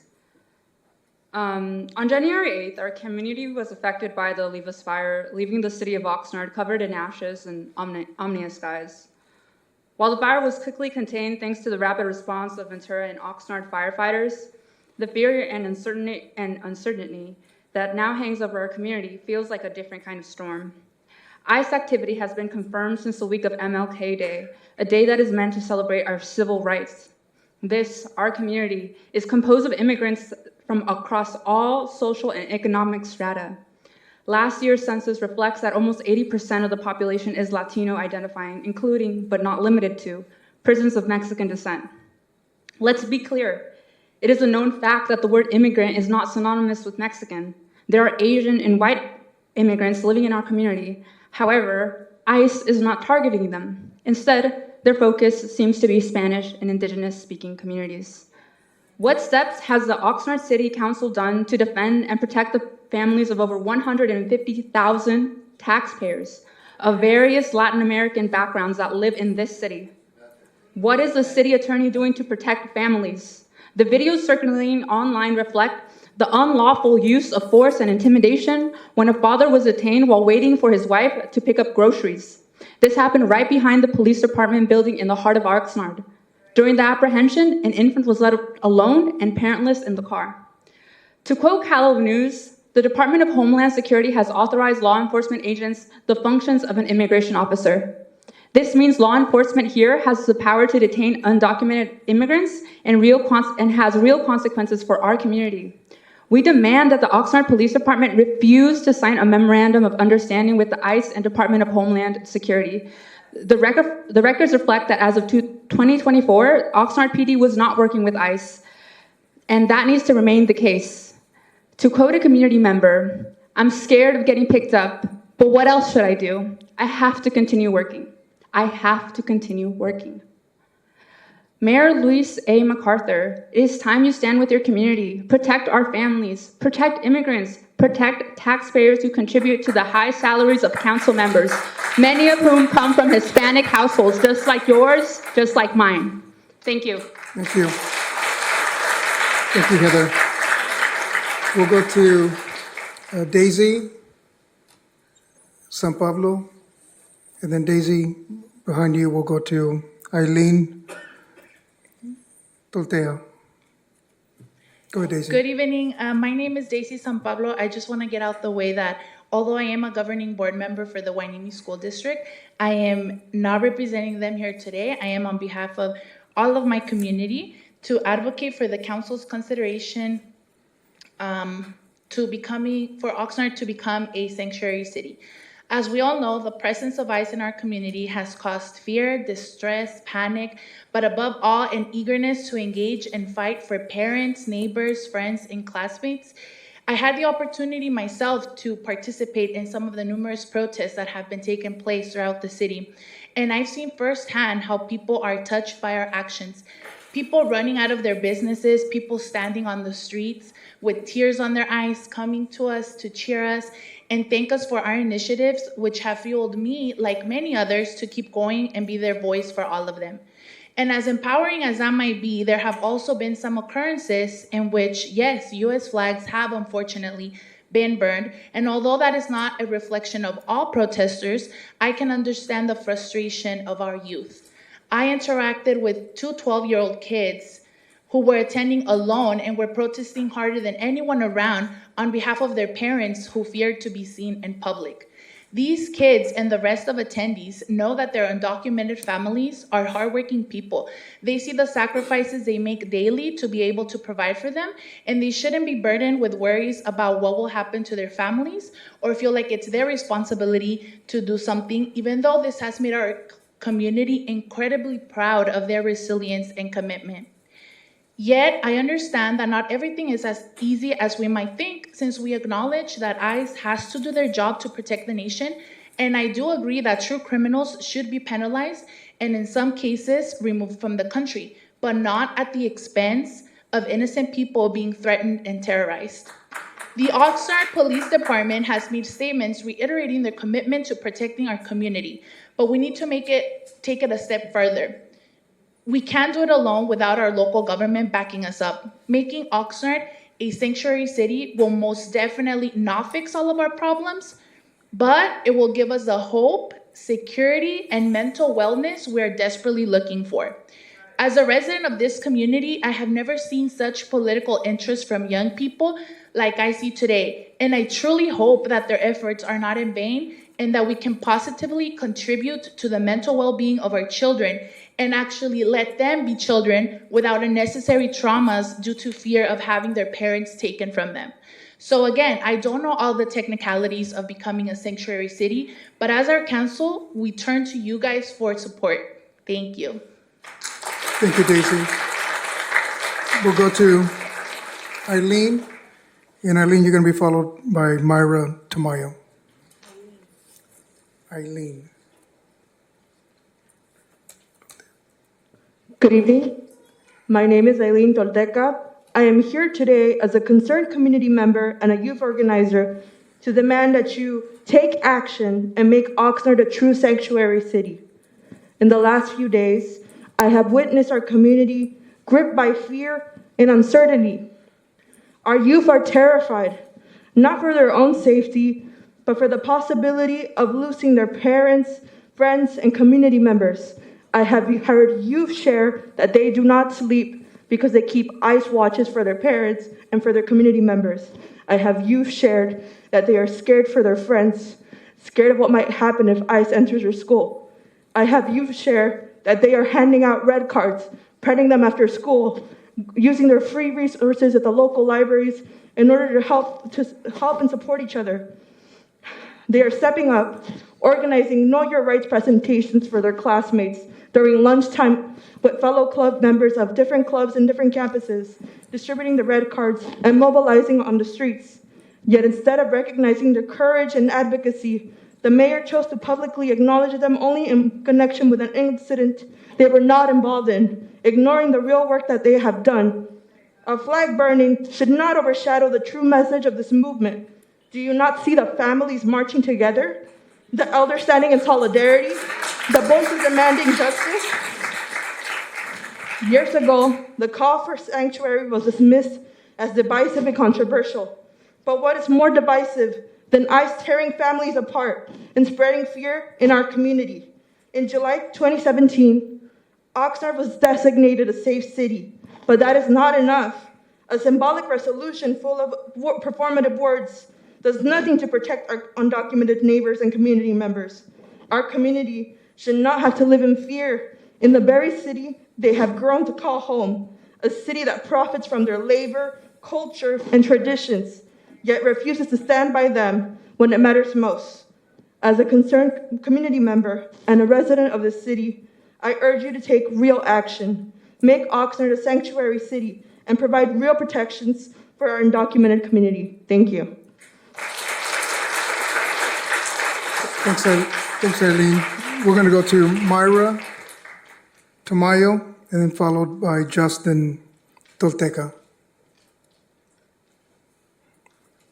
Hi, Myra. Hello. Good afternoon. My name is Mayra Tamayo. I'm here to demand that you make Oxnard a sanctuary city, for a city that claims to care for students, workers, farmers, and the people of Oxnard as a whole. It comes to a surprise that a city like LA, San Francisco, and Seaside have become a sanctuary city before Oxnard, a city that claims to be progressive through culture, language, and even education. It's difficult to believe that Oxnard takes this long to address people's concerns and safety regarding this issue.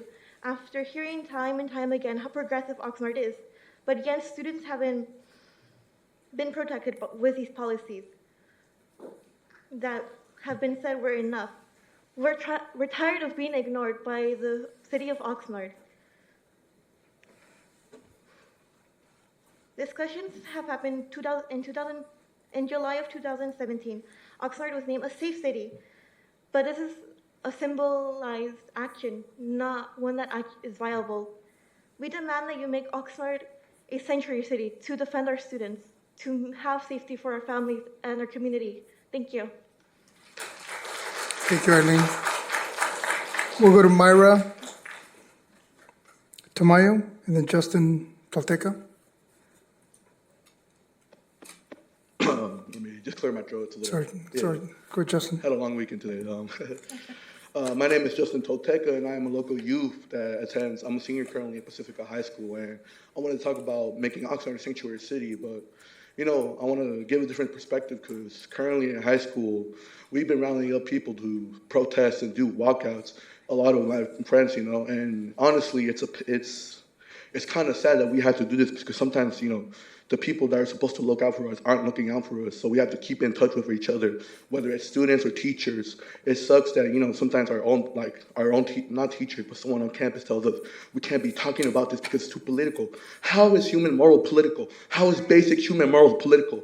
And it angers me so much because these same people be saying, you guys were burning a flag. Oh, this immigrant committed this, crime.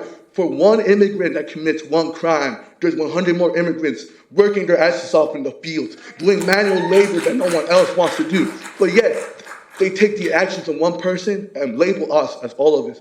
And, it sucks because, like I said earlier, the big people who are supposed to look up after us aren't looking after us. And, it just hurts, man, because I've seen my own classmates cry in class. I've seen, people break down in tears, and it sucks because even the teacher's like, damn, I can't even do this.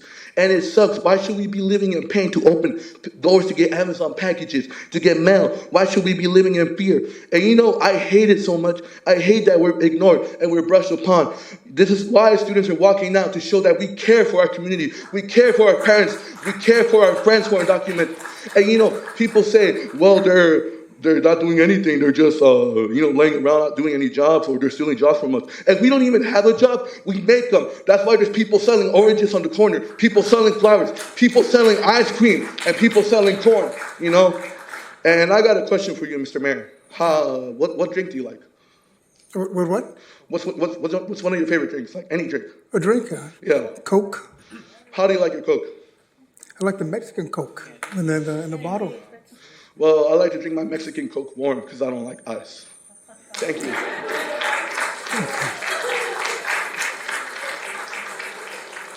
Okay, we'll go to Josue Vasquez and then Claudia.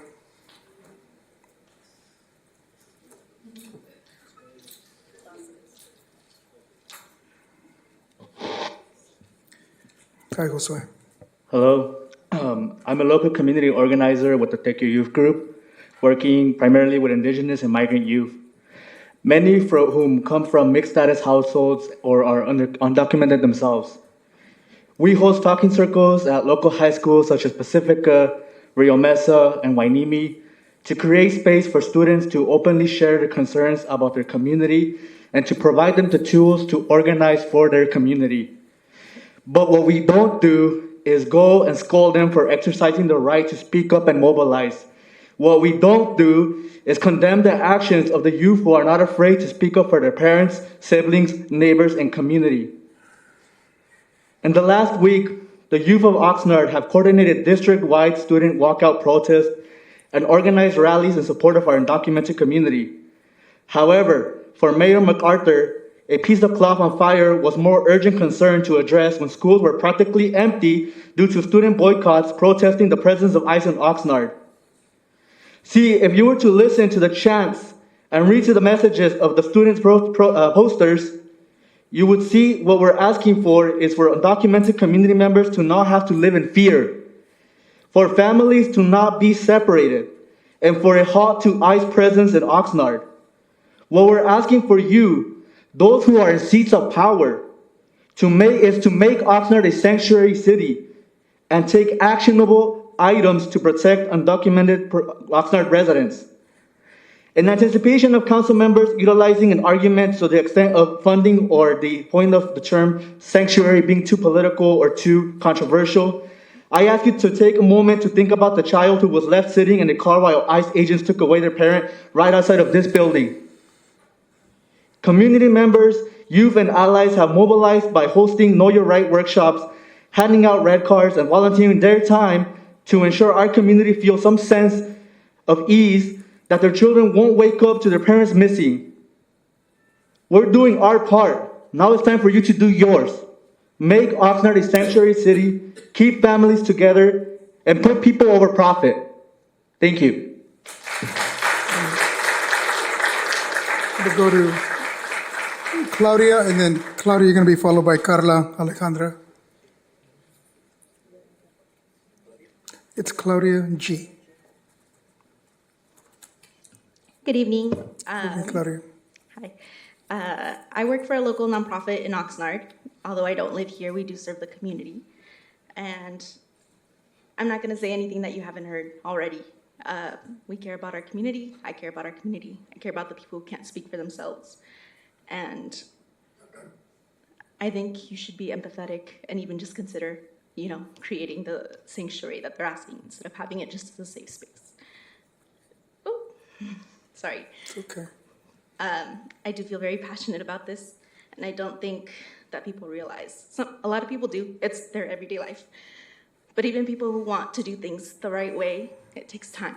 My parents took 15 years to become residents, and I can't even imagine what children are going through, not knowing if their parents will come home to work.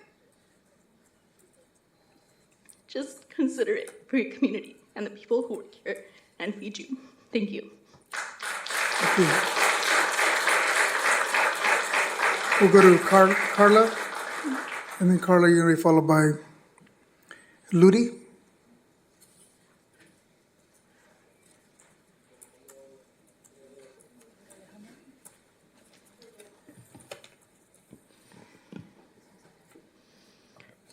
Last week, a father was taken across the street right behind your offices. That same day, another person was taken across town. This person, we have confirmed, had no criminal record. There's a lie being spread that only undocumented people with criminal records are being taken. Just like the lie about OPD not colluding with ICE. The police chief said it himself after the fact that ICE contacted OPD, letting them know they would be in Oxnard on Monday and Tuesday. OPD, knowing that ICE is in Oxnard, taking people is them working with ICE. We exist in a point in time where bold stances need to be taken, especially against an administration that is hell-bent on targeting marginalized communities. Knowing that ICE is in Oxnard, ripping families apart and not informing the community of their presence is working with them. 8 years ago, City Council lacked the conviction to declare Oxnard a sanctuary city, choosing instead to be cowards and declare it a safe city. The words in the 2017 resolution mean nothing. We don't want ICE in the community. We don't want deportations. As soon as OPD gets the call that ICE will be in the city, a notice must be shared with the public. We want nothing less than that. Will you be cowards like your predecessors? Or will you actually do something meaningful to protect undocumented Oxnard residents? You are currently allowing OPD to pay cops overtime to stand around, gossip, and block traffic down Saviors. As of now, you have done more to prevent youth and community from expressing themselves against oppression than do a single thing to protect vulnerable Oxnard residents. But paying cops who have and would use violence against community has been the priority of this city since its inception. Some of you are worried about a sanctuary city due to funding, but have no issue shelling out the city budget to cops. We'll go to, thanks, Carla. We'll go to Ludi. Ludi, you're going to be followed by Jasmine.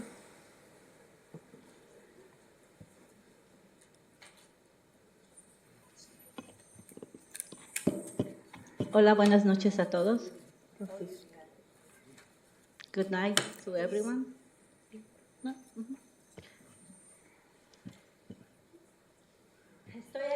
I'm here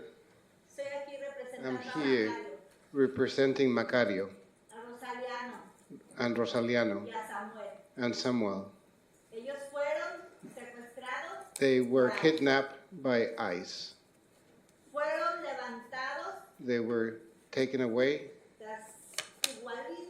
the same as it happens in our country when people are kidnapped. They were kidnapped from the sidewalk as they were going to work at 6:10 a.m. Same way. No explanations. They put them in the car and took them away. We know perfectly well because we have helped one of their families. No record. Not even like riding a bicycle, one of them. Not. He hadn't even like run a red light. One of them, it says someone very shy. Even when we talk to him, he will only say yes or no. But what's the deal? A while ago, when I was talking, I heard someone there in the back saying they're just coming here for the criminals. No, that's not true. They just come from whomever they find, and if they find him or her, take them away, because their job is just to pick people up, and they have to fulfill their quotas. What didn't happen other years is happening now. Is they're terrorizing us day after day, day after day. We see a notice from ICE saying we picked up 1,000 immigrants and took them back to their countries, 720 immigrants per day. Tell me if that's not terrorism. Tell me if how can we feel safe like that? I totally refuse to leave my home without something that represents me as a citizen or someone with a legal status. I refuse. I'd rather have ICE take me away to do that. I won't. I'm not going to give away my freedom. If I have to fight, even if with my cane, I will.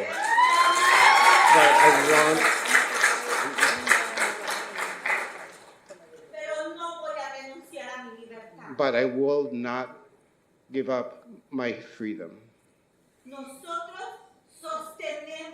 We maintain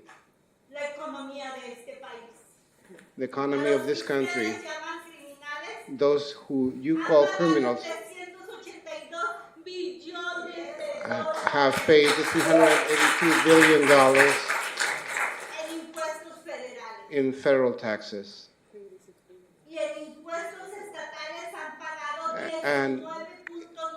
And in state taxes, we paid $19.9 billion. And never have they asked for that. This disability, in my case, I learned to work when I was undocumented, I didn't want. And I kept working, and I never got any unemployment or disability. And last year I paid $10,000 in taxes. And and then when someone comes across the street and sees me, is going to call me a criminal just because of the color of my skin. So tell me, if after $882 billion plus $19.9 billion, if us, the immigrants, were not part of the economy of this country? That's it.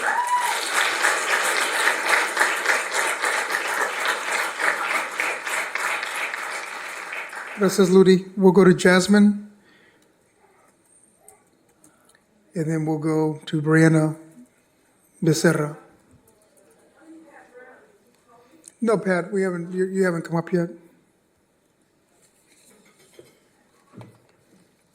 Hello, council members. My name is Hasmin, and I'm a resident of Oxnard.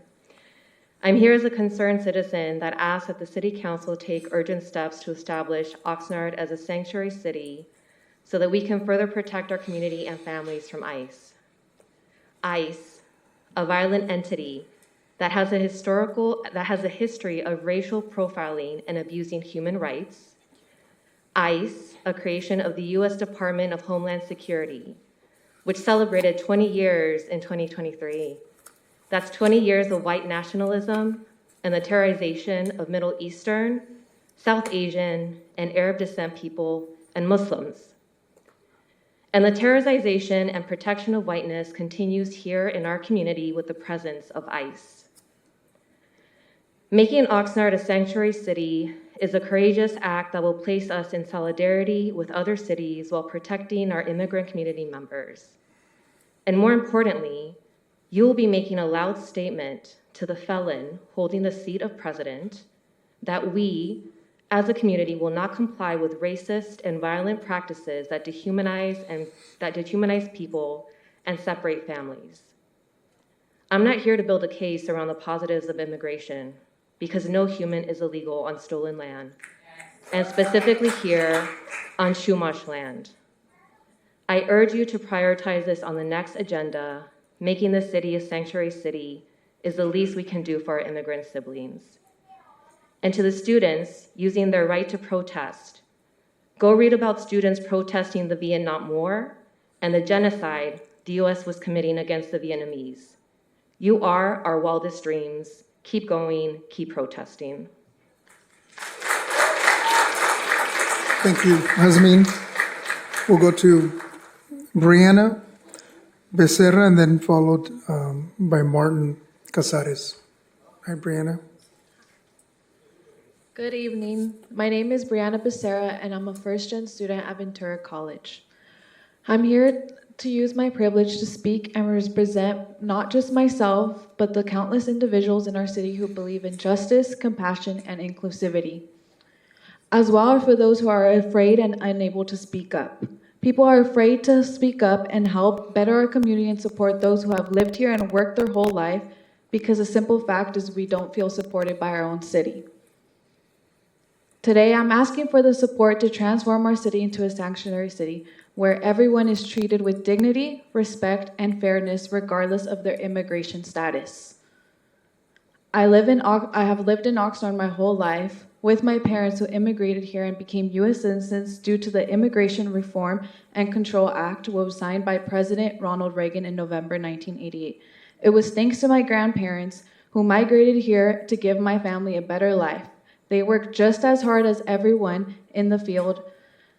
And I don't know about you, but when I think about Oxnard, I think of an inviting and inclusive place filled with diversity, equity, and culture. We represent Oxnard. We are asking Oxnard as a city to support and protect their people. The next generation to grow up in Oxnard should be able to have the same idea of the city I grew up loving. That idea is I believe that Oxnard is a safe place for families regardless of their immigration status. Thank you. Thank you. Martin Casares, and then Martin, you'll be followed by Greg Runyon.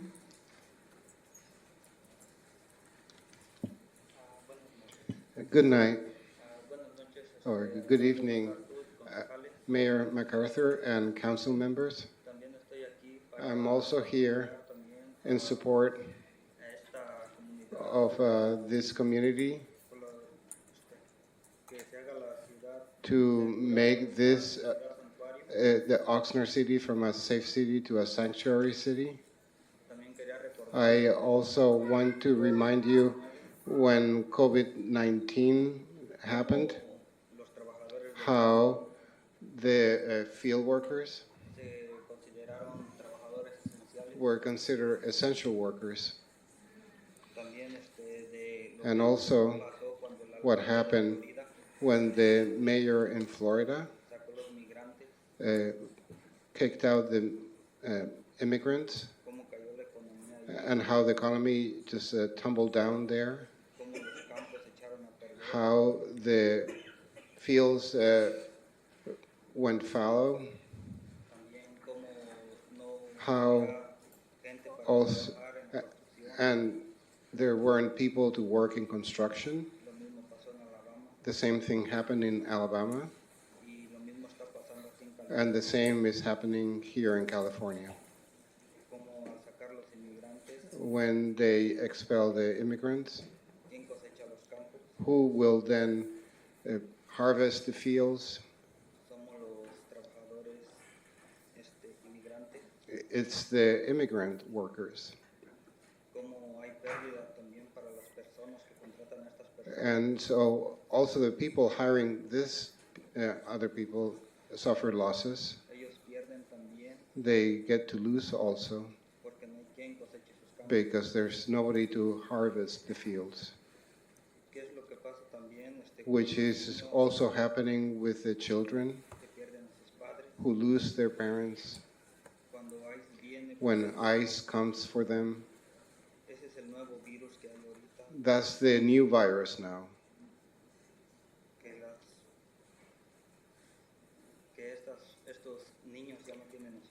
These children now are parentless,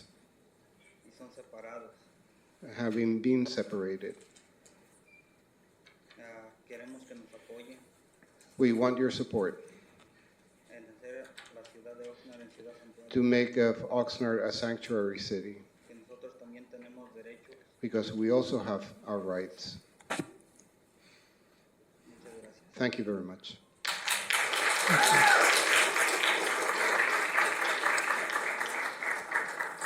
Mr. Greg Runyon, and then he's going to be followed by Noemi Dunge.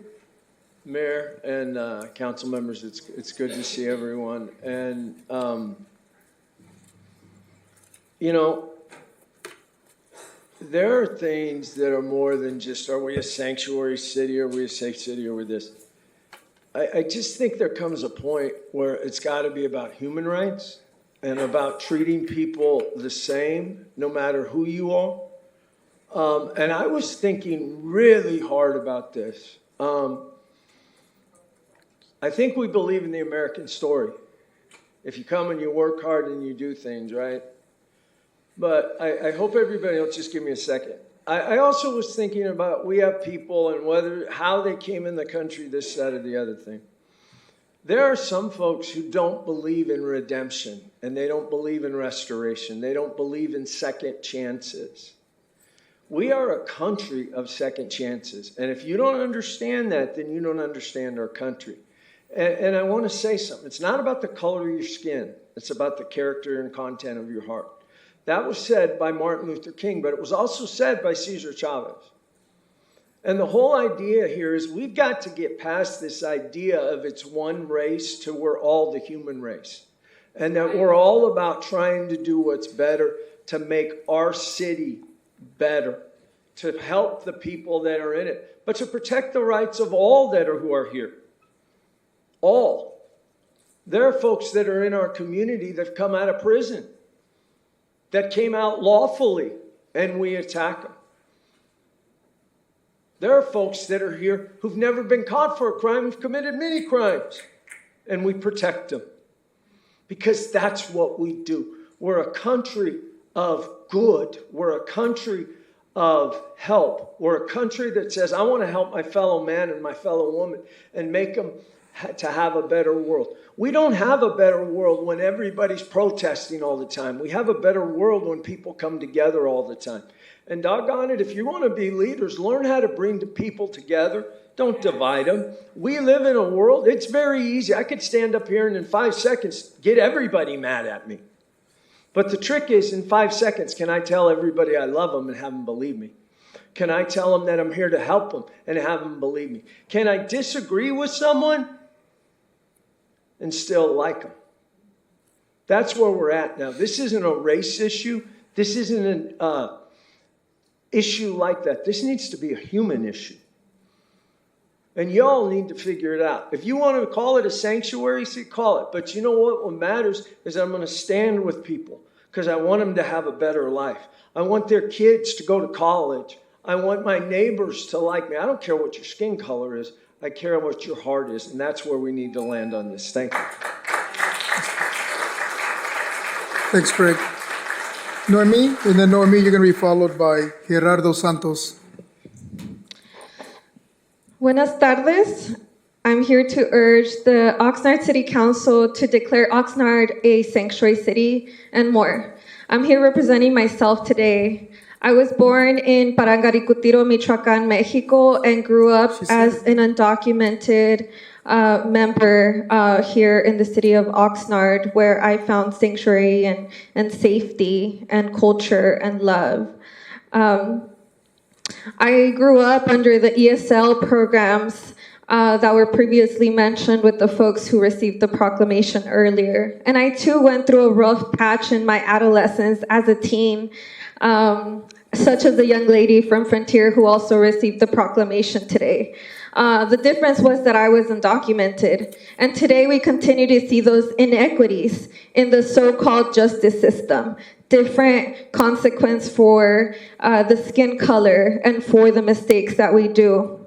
While white people get a slap in the wrist, brown people who look like me get treated as inferior by a racist system that is used to psychologically, spiritually, and physically tear our communities under the guise of a system of protection. Our community is already not comfortable calling the police due to a long history of racial profiling that I have seen from the age of 3 until today. Due to the Ventura County Sheriff's and Police's choice to continue collaborating with ICE and the inaction from this City Council, we may see an increase in crimes. I work for a local nonprofit who supports local migrant indigenous survivors of domestic violence and mental health. We're seeing an increase in our mental health crisis and a continued drop in trust in this government at all levels. We have seen our indigenous restorative justice programs work to decrease crime. Now, ICE is getting in the way and doing the opposite of what they mask. No one is illegal on stolen land.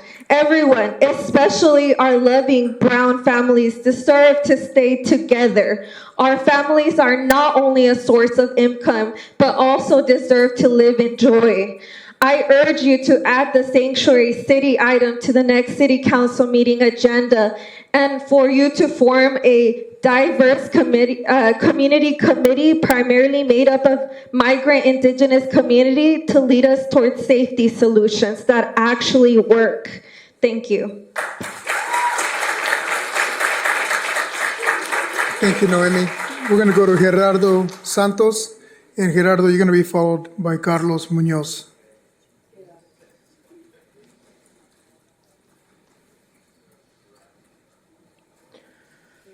For thousands of years, my ancestors have walked these lands. And for the last 500, we've not been allowed to exist here. We are human. And for the love of humanity, you have to stop fascism, even if it's right next to you. With this said, I stand against the brutalization of the Silva family in Colonia at the hands of Oxnard police. On January 17th, Joel Silva, 16 years, and recently graduated cadet, along with his little brother Abel of 12 and their mother Jackie, were beaten and battered by Oxnard Police Department. As an instructor, as an educator, I worked to build up these people, these young people. And then just for the police to break all that up. My mother used to say, lo que haces con las manos, lo destruyes con los pies. What you make with your hands, you destroy with your feet. How is it that we work so hard to keep these children educated, healthy, combating with all the mental issues that they're having, just dealing with poverty and now with this? And then for the police to go and do whatever they want to do. I know that you're being charged right now to help the community, to stand up against Trump and his fascist cronies. But at the same time, if you can't even keep your police department accountable, how's that even going to come about? Now look, I'm enraged because, like I mentioned, I am an educator. I work very hard to uplift these children. And so for this to happen, I don't understand. So just to bring that up about the burning the flags, I mean, that's another issue as well. But if people burn flags, it's because the country has let people down.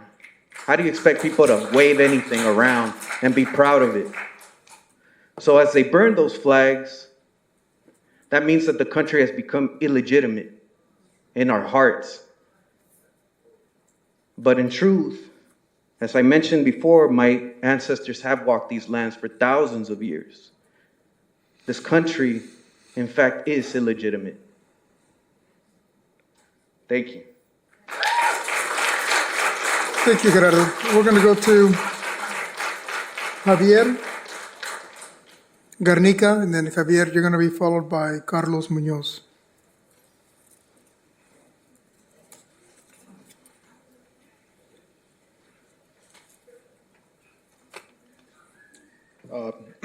Hello, council members. My name is Javier Garnica. I am a community member, specifically here of Colonia.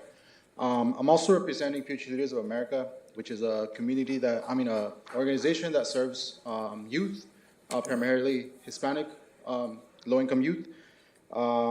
So, like I said, I work with youth, and I am here to express my support in making Oxnard a sanctuary city. I can tell you that there's a lot of fear in my youth. And not just in them, but also in their families. Some of them didn't show up for that same fear, right? Like, just think about it. Like, a youth fearing to come and speak and advocate for their parents because they're afraid of being separated. How can it, and also, like the district worrying about attendance, right? But think about it. How can a student learn or be worried about their studies if they're more worried about their parents being separated or them losing their parents or their peers? How can a student learn or go to school if their parents are afraid of coming out and going to work or going to get health care? If their parents are going through those same worries, don't you think students are going through them as well? That's the future of our city. That's the future of our country. So with that said, I just urge you to add this onto the agenda of the next meeting. Let's protect our youth. Let's protect our families by making Oxnard a sanctuary city for our undocumented community members. Thank you. Thank you. Carlos Munoz. And then, Carlos, you're going to be followed by Arely Garcia. Yeah, Carlos Munoz. Good evening, members of the council. My name is Carlos Munoz, and I am here on behalf of my community. I'll be here speaking amidst the recent events that have happened in our city. The people of this city have been living under the fear of family members being taken away from them. People for the past few days have been protesting and raising their voices for those who can't do so, for those who we truly love and don't want taken away from us. According to the Fourth Amendment, unreasonable searches and seizures are illegal to the people of this country without a legal warrant signed by a judge. So with that, why must an innocent person be unjustly arrested for not being a legal citizen of this country? This country was founded on the impression that it was full of immigrants and built from them. So why must someone from a different country be sent back from one place they were once running away from? They should hold that they once escaped and being sent back there because of the immorality and ignorance of one single man. The American dream, my people once dreamed of chasing, shot down and seen no more than a dog chasing a squirrel. That dream of a better life for their children all crumbled up like spare change.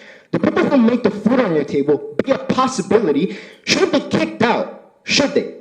They work their asses out on the field because when the hell do you see a white person do that? This isn't about politics. This isn't about economy. This is about the safety of my people and the future of this damn country. This city should be a safe place for my people. And if we don't do something about it, we sure as hell will. And with that said, I respectfully request that you take all requests regarding ICE and the protection of legal citizens to heart, because we sure as hell won't stop until something is truly done. And that goes specifically out to you, Mr. Starr. Hopefully the AC gets cooler tonight. Thank you.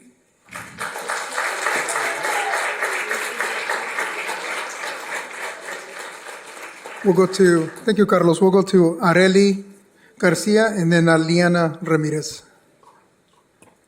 Good evening, council members. Before we start, I would like to make sure that all council members are paying attention and listening and being respectful, especially you, Mr. Starr.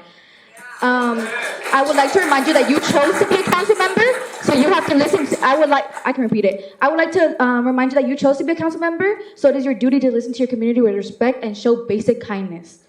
My name is Areli Garcia, and I am the Poor Wainimi Youth President with Future Youth of America. I am here today to express my concern for the safety of our undocumented community members and would like to ask you to make Oxnard a sanctuary city.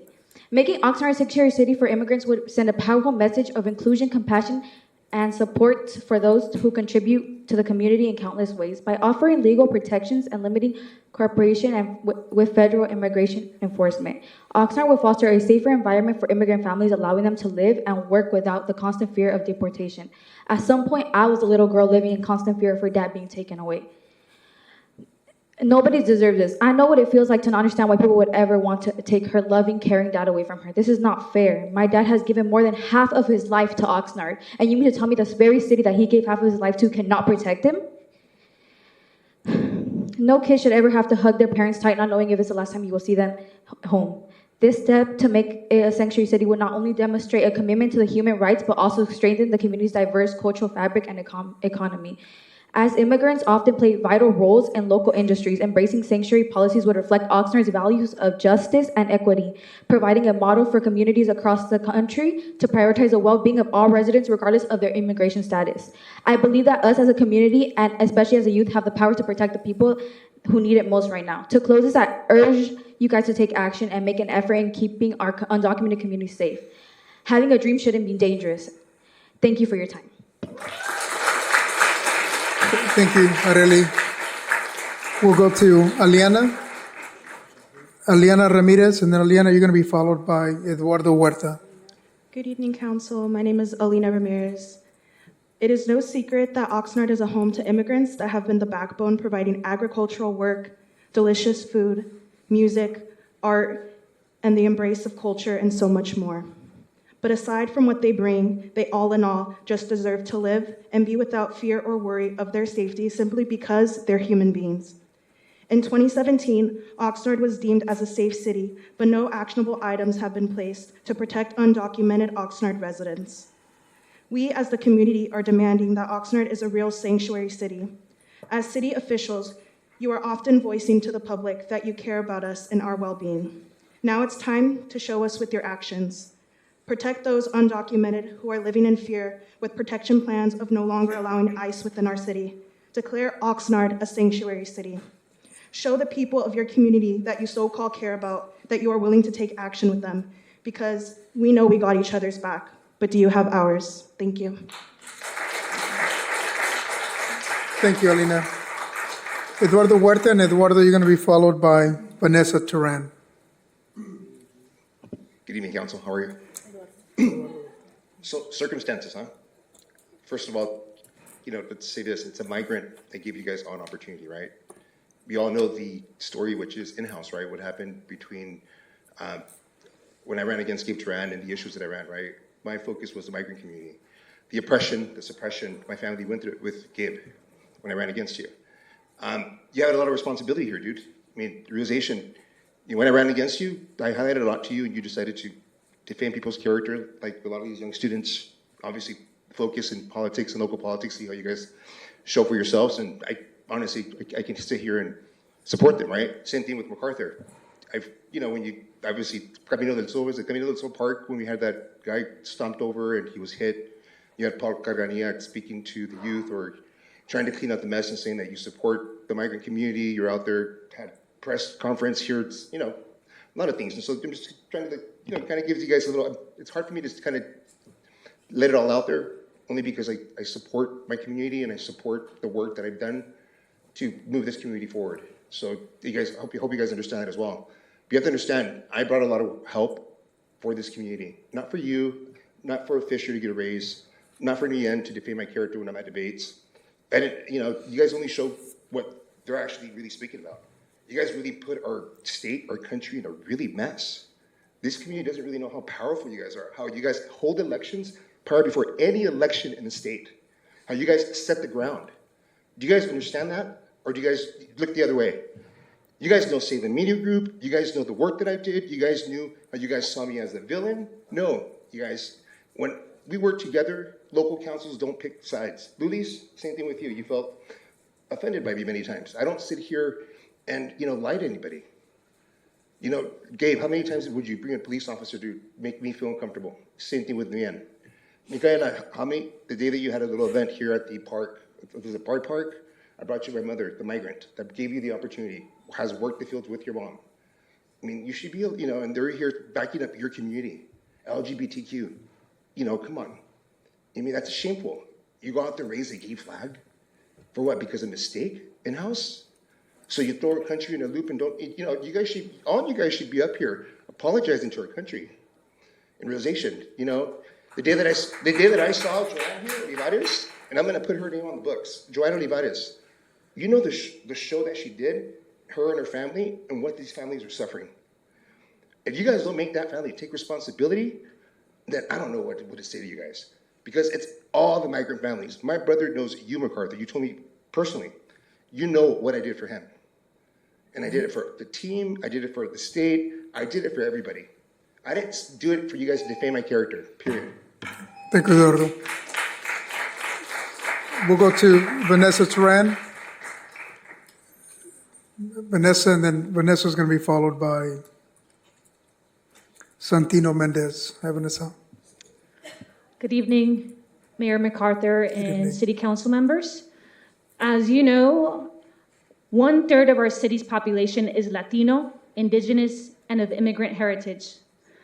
Currently, the new federal administration's first legislative act, the Laken-Riley Act, is a clear attack on immigrant communities, reinforcing harmful white supremacist narratives that scapegoat those who contribute to our city's economy and culture. We recently supported a family whose Mixteco father was detained in broad daylight near the Oxnard City Council building, leaving his children and partner devastated. This act of enforcement sent shockwaves through the community, exacerbating fear and mental health stress among the Indigenous and immigrant residents, both documented and undocumented. Many now feel unsafe even leaving their homes due to the aggressive tactics ICE employs. As you know, in 2017, the City Council adopted a Safe City resolution instead of a full sanctuary protection. Now, more than ever, we urge you to take meaningful action to strengthen these policies and ensure that our community's safety is held. Symbolic measures are not enough. We need local legislation that provides real protections.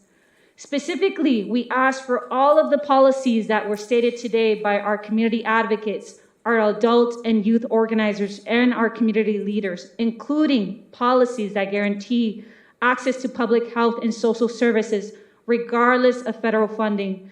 Just as we invest in public safety, we must also invest in the well-being of the communities that sustain our local economy. We urge this council to act with urgency and accountability. Please add this request at your next agenda item. Thank you. Thank you, Vanessa. Santino Mendez, and then Santino, you're going to be followed by Stanley Espinoza. Yes, Santino. Good evening to the council. To put it bluntly, do you guys care? and I don't expect an answer right now, but that isn't a rhetorical question. And you are going to have to answer when you vote. Yeah. Changing, forgive me, being a safe city doesn't mean anything. It should be a sanctuary city, truthfully. It's a half-assed measure. It doesn't have any teeth. And there's absolutely no power behind that statement by saying we're safe. The police still continue to operate and continue to collaborate with ICE. And truthfully, I have little faith that this resolution is going to pass because I've seen the smirks and I've seen the head shakes. I've seen the lack of interest, the lack of care that, frankly, is disgusting. You guys seem to care a lot more about the money than about your own citizens, than the people that you're supposed to be serving and protecting. Let me speak in a language that you guys understand. Your votes are public. And on this resolution, people are going to see how you vote, which way you go. That is going to affect your chances for re-election. Whether that be positive or negative is up to you. You hear what we want. It's up to you to decide. Are you going to stand with your constituents? Or are you just going to cast them aside? To my fellow Oxnard residents as well, don't expect the council or the people with money to save you. It's up to us to protect each other, and it's up to us to remember that there's a hell of a lot more of us than there are of them. Thank you.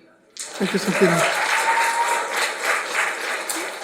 Okay. We'll go to Stanley Espinoza, and then Stanley, you're going to be followed by Jason McComb.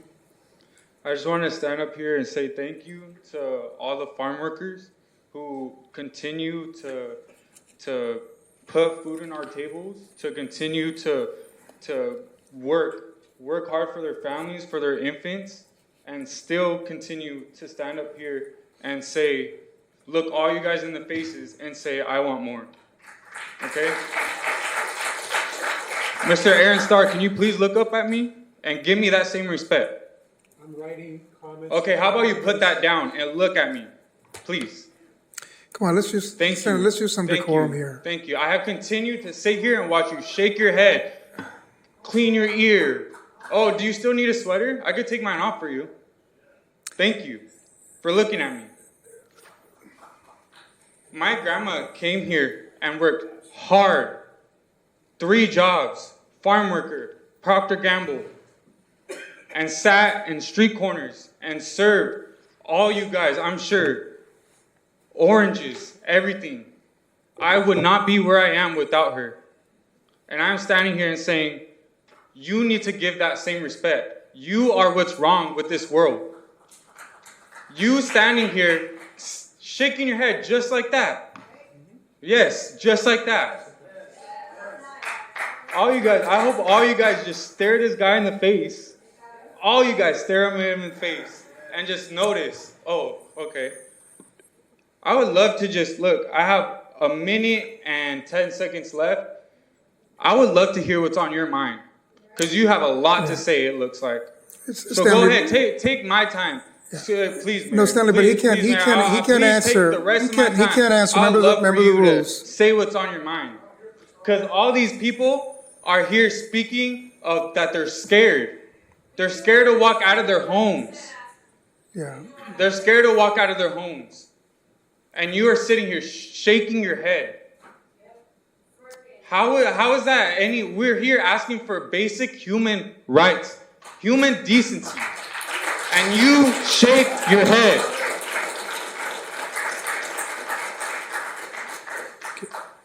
And I come up here asking respectfully to please fix your gestures. Please give these people the same respect. Thank you.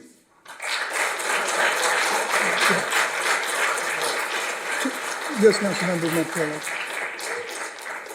Mayor, can I ask you to ask the city attorney to explain the relationship of public comment and the action of the body, please? Certainly.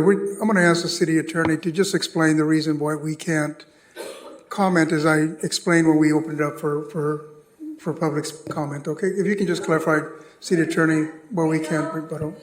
It's his face. He's calling his comment, don't make faces. Okay, hold on. City, just hold on a second, please. So the council's own rules state that the council is not to engage with speakers. The speakers are to be permitted to say their piece, their 3 minutes at the podium.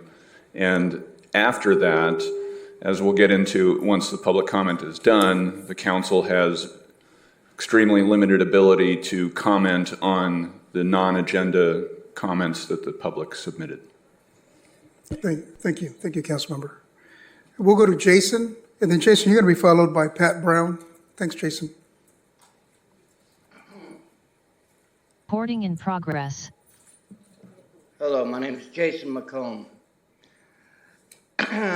I just want to start off saying my opinion is my opinion. If someone don't like it, I'm sorry, but this is just what I state. My firm belief is if you come to this country, you come to this country illegally. If you come to this country illegally and you don't do it the right way, that's on you. If you come into this country the right way to get your papers and do what you got to do, then you deserve all the rights in the world. If you come to this country and do stuff illegally, then you should be deported. Okay. As I'm saying, I really don't care what people say because I have the right, First Amendment right of freedom of speech. Listen, please just give him his time. Everybody else got their 3 minutes. Just give him that decorum that we want to present here. I come from a long line of family members who served this country. My family, on my mom's side, full-blooded Native Americans. They've been here before anybody else. They deserve. You can make fun of me all you want. I can give a rat's ass. But you know, I personally think if you serve this country and do what's right, you come to this country, you deserve the right benefits. You know, everybody can have their opinions. Everybody can be the way they want to be. But if you start downgrading and putting people in a certain box, that's not fair. You know, listen, let's bring order here, please. Let's give him his time. Respectfully, we allow everybody to speak. We're into almost 2 hours. Let's give this gentleman his time to speak. He has every right to do so. Go ahead, Jason. I don't care if you don't want to hear me. Come on, guys. I need to say. Jason, go ahead. You have your minute and 20 seconds. We have the right to say what we need to, and if people don't like it, fine. This is what people who want to have the right of people to come to this country the right way. And if you don't, I'm sorry. If you're doing illegal stuff, you should be gone.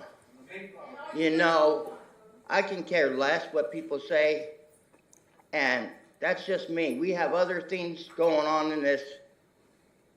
in here in Ventura County we need to take care of. For instance, we have pedophiles over on a sober living with 6 pedophiles next to 3 blocks from a school.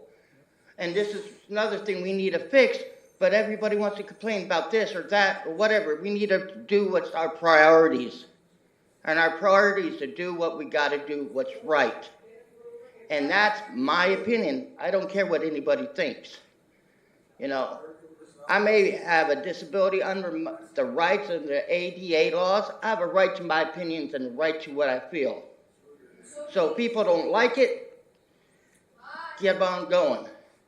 But we have the rights to do what we say. And I hope you guys will make the right decisions. Don't let anybody guilt you into doing what they want you to do. Do what you want to do and what your government has elected you to do. Thank you, Jason. Come on. We'll go to Pat Brown. Pat Brown, you're going to be followed by Marco Lopez.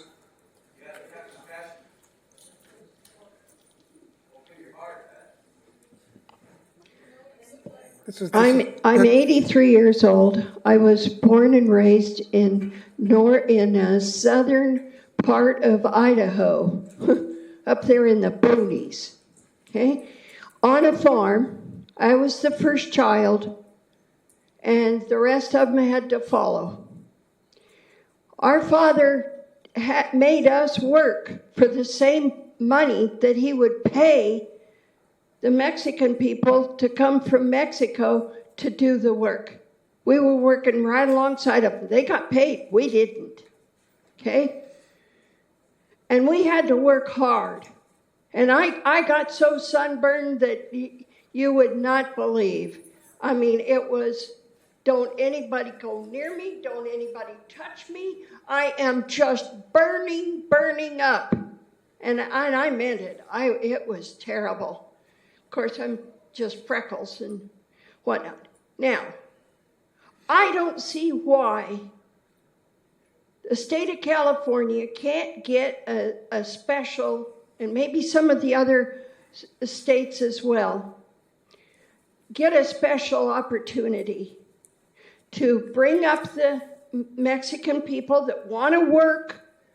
As long as they're working, they're okay and they can be here. And they can stay here for as long as they can have jobs.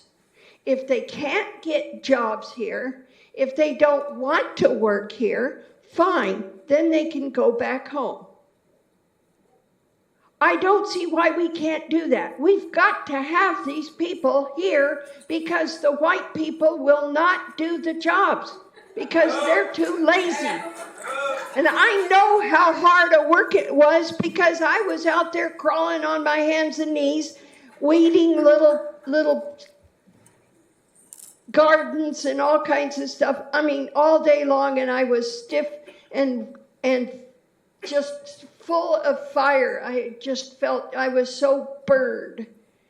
Now, I can't see why at 83, I'm going to be 84 in 4 months, I can't see why we can't have any Hispanic people that want to come and work hard and get paid for it, work that white people won't do.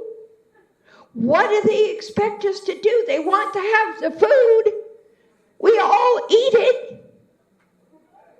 We've got to figure this out because otherwise there's going to come a day when there won't be any farmers.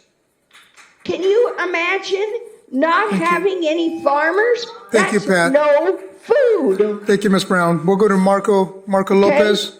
And Marco, you're going to be followed by Julie Pena. Thank you, Ms. Brown. Your time is up. I would be willing to get Ms. Brown, together with them your time is up. and Thank you. try to change the problem. Thank you, Ms. Brown. Thank you.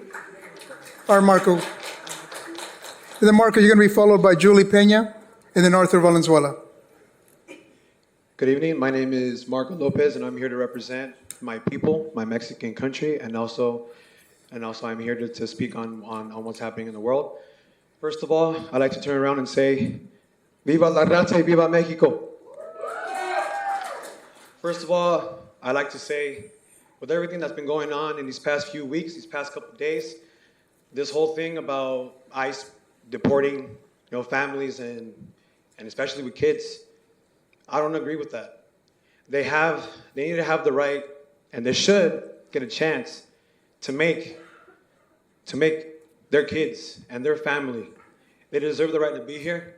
They also deserve to work their asses off and also provide for their kids. Because back then they weren't able to do it, but this time they could, and they're taking that privilege away, and they're taking all of that away. And because of that, for my people, I say we all have a right to be here. And every single Mexican that's right here, right now, that are what can say illegal, in my world, welcome to the United States. You're welcome to be here for as much as you want, for as much as you can. Because you deserve the right to be here, and you deserve a chance to work for your family, for yourself, and for other people as well. There's 2 flags over there. Raise them up real high, please. There's two signs up there. Yeah, sorry, my bad. There's one sign, this pink sign right here that says, make Oxnard a sanctuary city, no ICE, and no deportations. That needs to happen. And then that sign says, solo el pueblo salva la rabia. Or what did I say? Al pueblo, right? Yeah. People come from Mexico because they want a life here as well, not just over there. My dad was illegal here back then, but what did he do? He worked his ass off to provide for me and for my two sisters that are sitting at home, and they're also working their asses off as well. Just like everybody else here. And every single person that's right over here behind me that are Mexican, they're my people. And I'll do anything for my raza and for my Mexican country. And if I'm ever in front of ICE and they tell me something and they want me to leave, they're gonna have to kill me before I walk out of here. Because there's no chance in hell that I'm gonna let my people get deported because of their rules and what they like to do. So with all that being said, my people, you're welcome in this country. And I don't care what any of you say.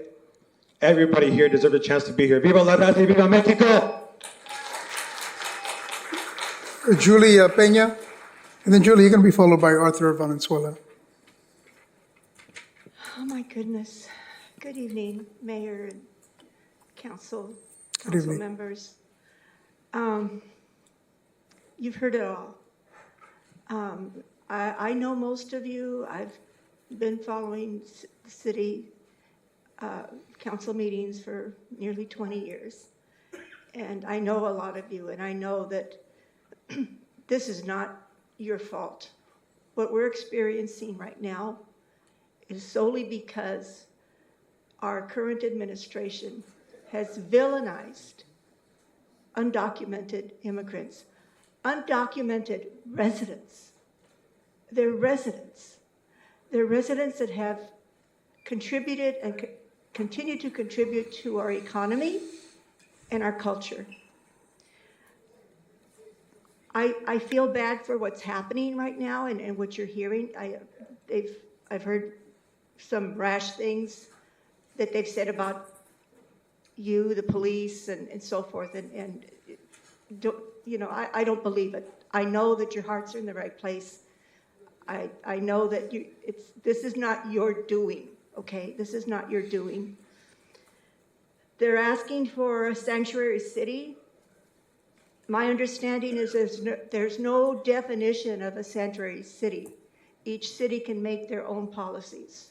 So I haven't read the Safe City Ordinance, to be honest with you. I've reviewed the sanctuary city. I don't know what policies can be enacted or what you want to enact, but my understanding is that you can enact your own policies. And if that's what this community needs, to feel that you have their back, which I believe you do, I believe you can see their contribution to this community. You cannot say that they don't matter, that they don't count. If that's what this community needs to make them feel that you have their back, then consider a sanctuary city. I want to address the flag burning by our youth, and it's merely a demonstration of their frustration, of betrayal from our country, from a country that they come to, that their parents have brought them to. Some of these undocumented immigrants, residents of our community, are here in asylum. Some of them were brought here by their parents as children. Some of them are waiting for court dates. Not all of them are criminals, as the rhetoric implies. Thank you for your time. Thank you, Julie. Arthur Valenzuela.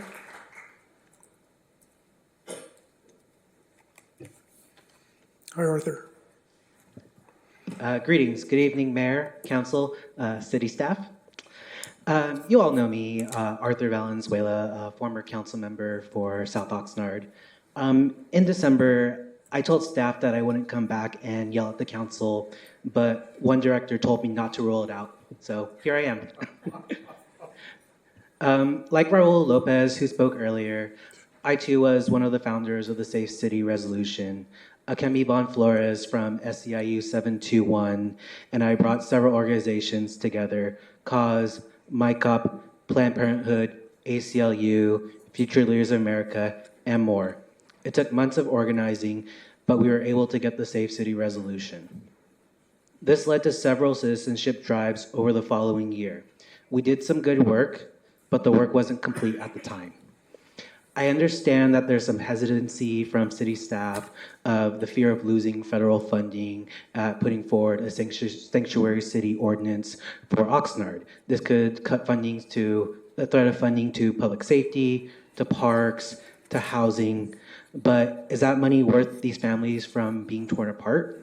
That will be your decision, and your voices will show the residents who have been protesting for at least 4 days how you want to respond. During one of my last meetings, I requested city staff move forward into a sanctuary city and look into doing a joint powers agreement with other cities if litigation was to occur. Primarily, Los Angeles, who has already done a sanctuary city ordinance. I'm happy myself on my own personal time as a private citizen and with personal contacts make these calls to Los Angeles Ledge Council and to some of the council members and their staff, relationships I have built over the years about looking into a joint powers agreement for a sanctuary city ordinance. But please agendize this item in the future. Thank you so much. Take care. Thank you. That is it for, unless we have anybody, virtual speakers, we do? Okay. Yes, Mayor MacArthur, we do have virtual speakers. And the first virtual speaker is Alejandra. Alejandra, can you please press *6 to unmute? And you have 3 minutes, please.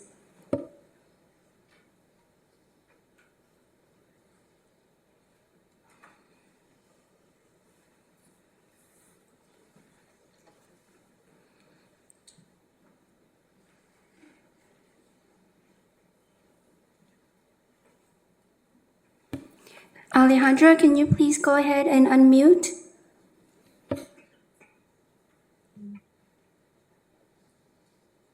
Good evening, Mayor and council members.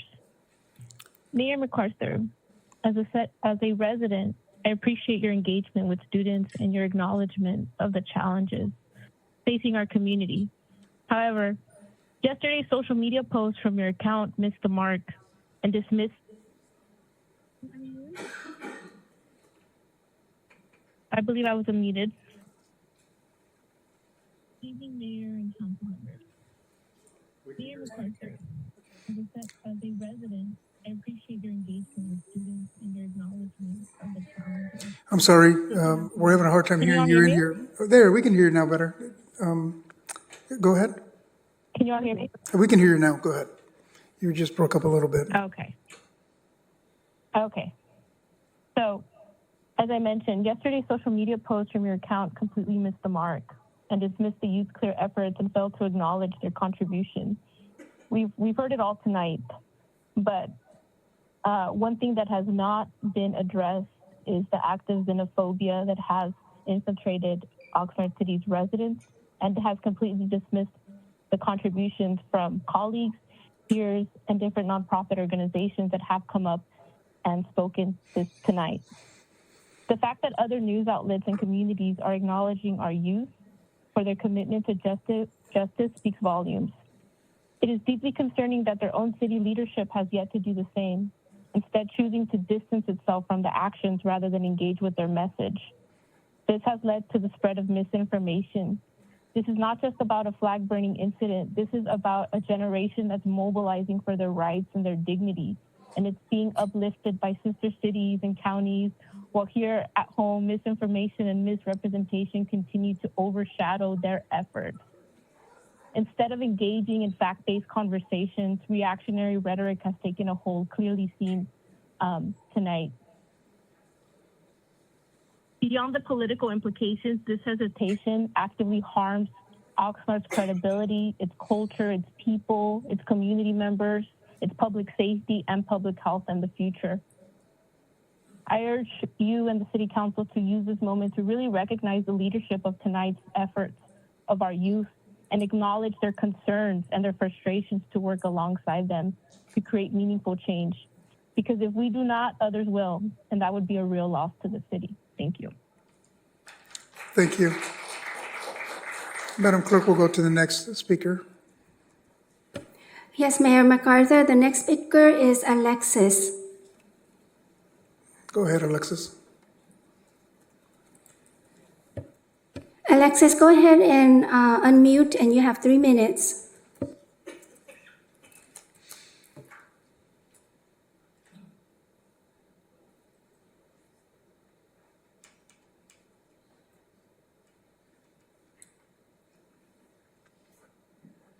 Hello, yes, can you hear me? Yes. Yes, we can hear you. Go ahead. So I've heard a lot of people talk about today. I've heard a lot of people today talk about the children and what will happen to the families that are separated by deportation and ICE. Well, I am here to talk today because I was one of those kids. ICE picked up my dad when I was in elementary school. With collaboration of OPD, my father was picking up my two brothers from Miami High School when this happened.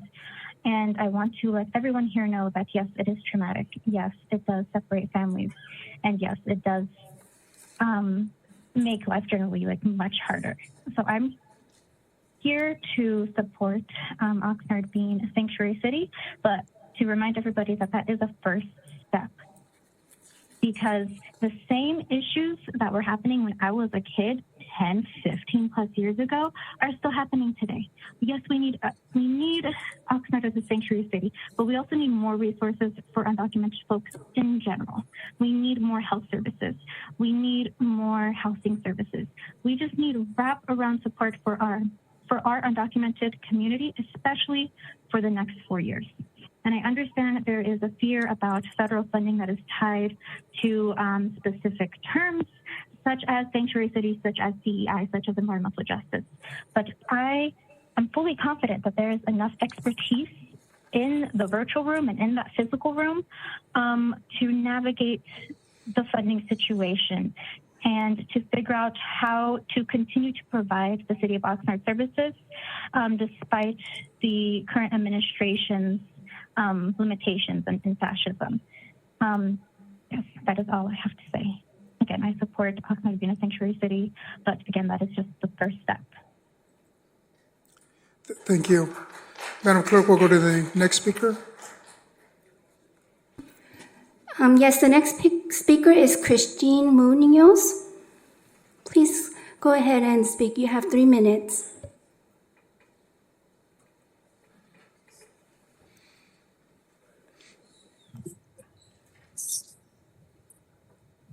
Can you hear me? Yes. Good evening, Oxnard City Council, Mayor Lisa MacArthur, and most importantly, all of the concerned citizens who are standing up for our neighbors who are unfortunately being targeted by this current administration. It's hard for me to wrap my head around the fact that it's only been 2 weeks into this new gruesome administration, yet we are already bearing witness to so many human rights violations in such little time. That brings me back to a famous quote that goes something like this: there are decades where nothing happens, and there are weeks where decades happen. These decades can be described to the immigrant community as nothing short of betrayal. To put it plainly, the 10th Amendment of the United States Constitution keeps the federal government from demanding the City of Oxnard to use our own resources against us, which means it's up to those sitting before us today to make the right decision. I'll keep it short. At the end of the day, violence begets violence. ICE is committing human rights violations and are not solving any problems, but actually creating more. You may not see it now, but we will all suffer. Our material conditions will continue to deteriorate at an even faster rate if we don't take steps to defend one another, no matter how small. Thank you. Thank you. Madam Clerk, we'll go to the next speaker.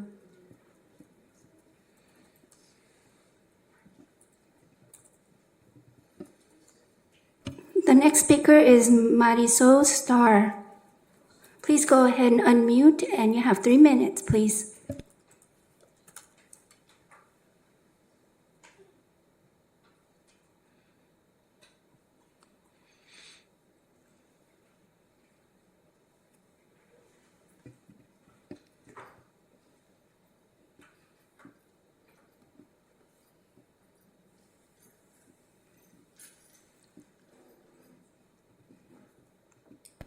Marisol, can you press *6 to unmute, please? And then you can start speaking. Good evening, Mayor, City Council members. Thank you for this opportunity.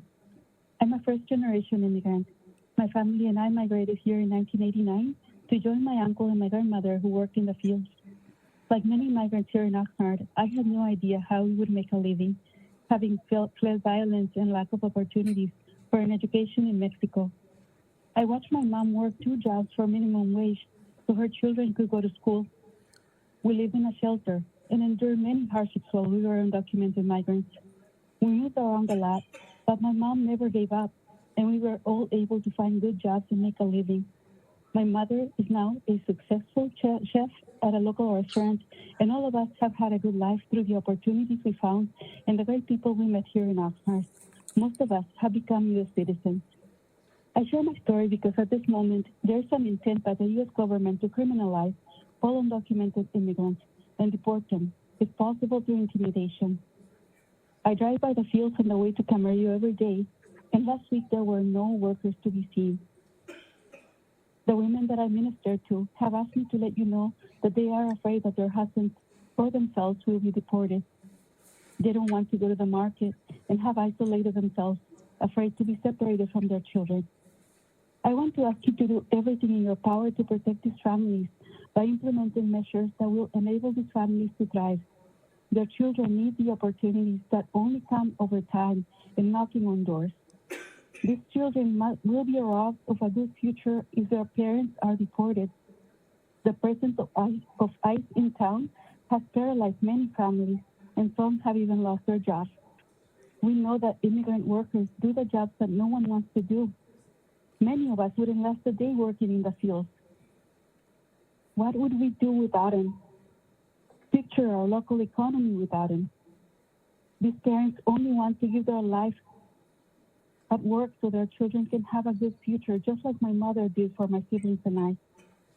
Please don't go to sleep tonight thinking about how long this meeting lasts.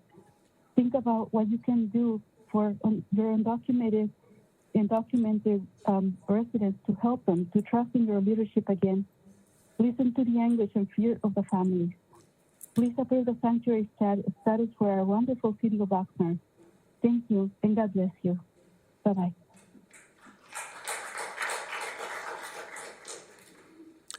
Thank you, Madam Clerk. We'll go to the next speaker. Yes, the next speaker is Isabel. Isabel, please unmute and begin speaking. You have 3 minutes.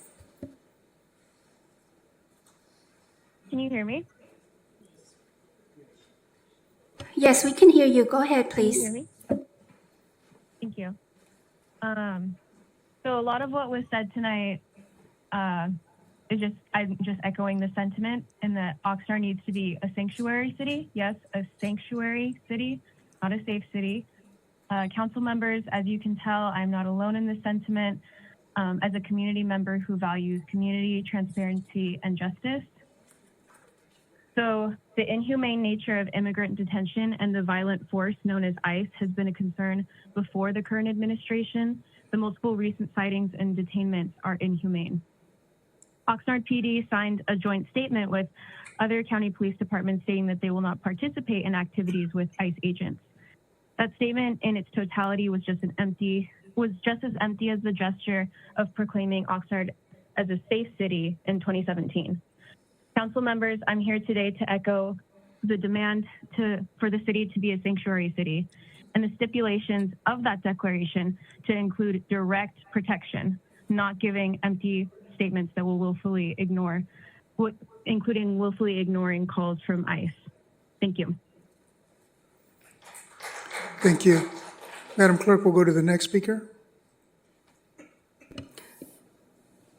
The next speaker is Nydia Bello.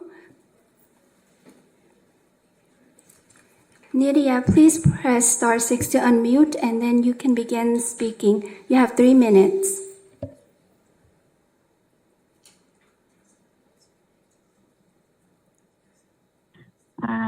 Hi, everyone.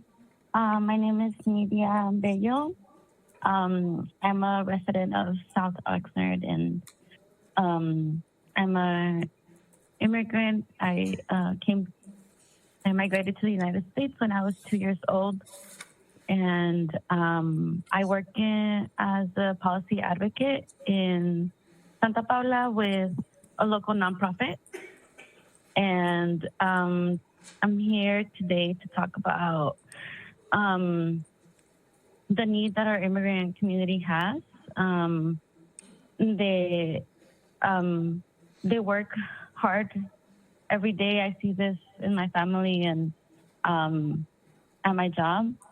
And they care. I think I see that families just work really hard to raise and care for their families. And I think they deserve the best from you all as leaders. And they need you all to act now. And I ask that you add a city ordinance immediately as an item for your next city council meeting.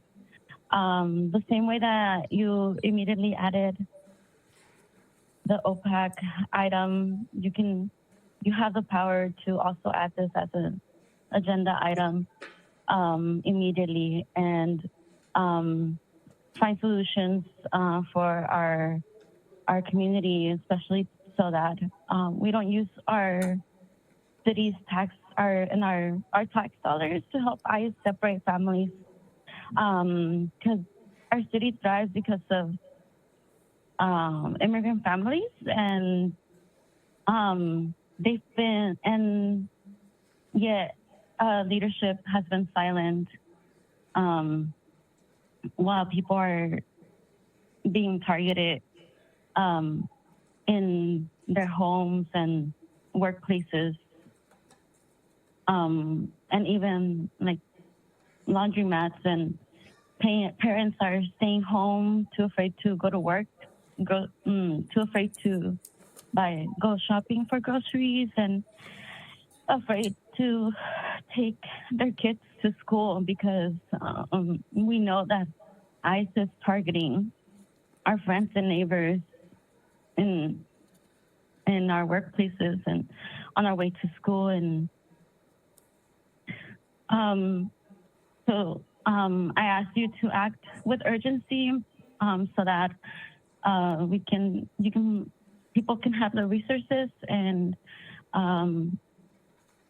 regardless of the hateful rhetoric, people deserve care, and we all have rights, and you can do your part. Thank you. Your time is up. Thank you for your call in. Madam Clerk, can we go to the next speaker? The next speaker is caller with phone number ending in 2981. Can you please unmute and introduce yourself if you like? And you have 3 minutes, please.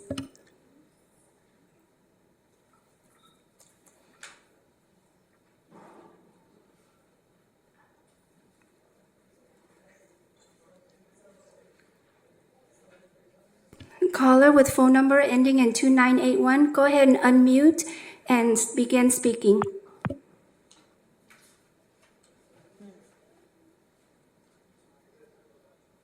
Hello, can you hear me? Yes, we can. Go ahead, please. Hello? Yes, we can. Go ahead. Thank you. Good evening, council members. My name is Odette Moran, and I am here to demand stronger protections for immigrant families amongst the many folks who you have heard today. I took the time to read the 2017 resolution declaring Oxnard a safe city and learned that this is a statement that does very little for our families. Oxnard raised me, and its land and its people continue to be close to my heart. And lately I have felt hearts constrict and search for air, tears that brew hot with truth from the reality that Oxnard is not a safe community for families. Oxnard proudly states that it's home to immigrants and for immigrant families, but please don't tokenize your community and add this item for discussion to your next agenda. Please start to take action on how Oxnard is going to go beyond statements and be there better for its families. It infuriates me that the Commission on Community Relations, who is supposed to watch community tensions and bring items like this to your agenda, has canceled meetings 3 out of the 4 times since October.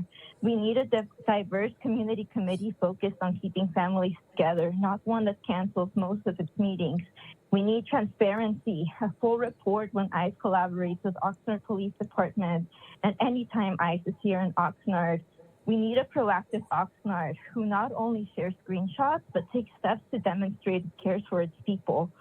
Families, strong and resilient, I have seen crumble from the thought of going outdoors, from the reality of being split apart. All the while, the city of LA, even amidst wildfire disasters, is taking the time to go beyond resolutions and create ordinances for its immigrant families, like the Legal Immigration Defense Fund, transparency on any interactions with ICE. I'd like to see more from the city of Oxnard to get ahead on this issue.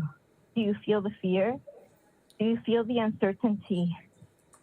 Do you feel the power of young leaders leaving their mark and watching you? Oxnard families need more than statements. They need to see action from you, council members. I'm here to please ask you to add this item to your next city council meeting, and please come up with actionable solutions. Thank you so much for your time. Thank you.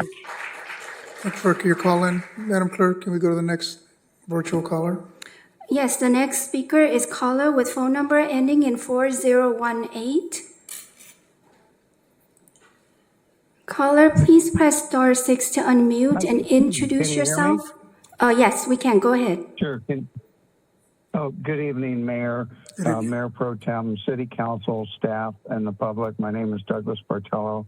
I'm a 38-year resident of Oxnard, and this is the city I love. And I hate to see us torn apart by this.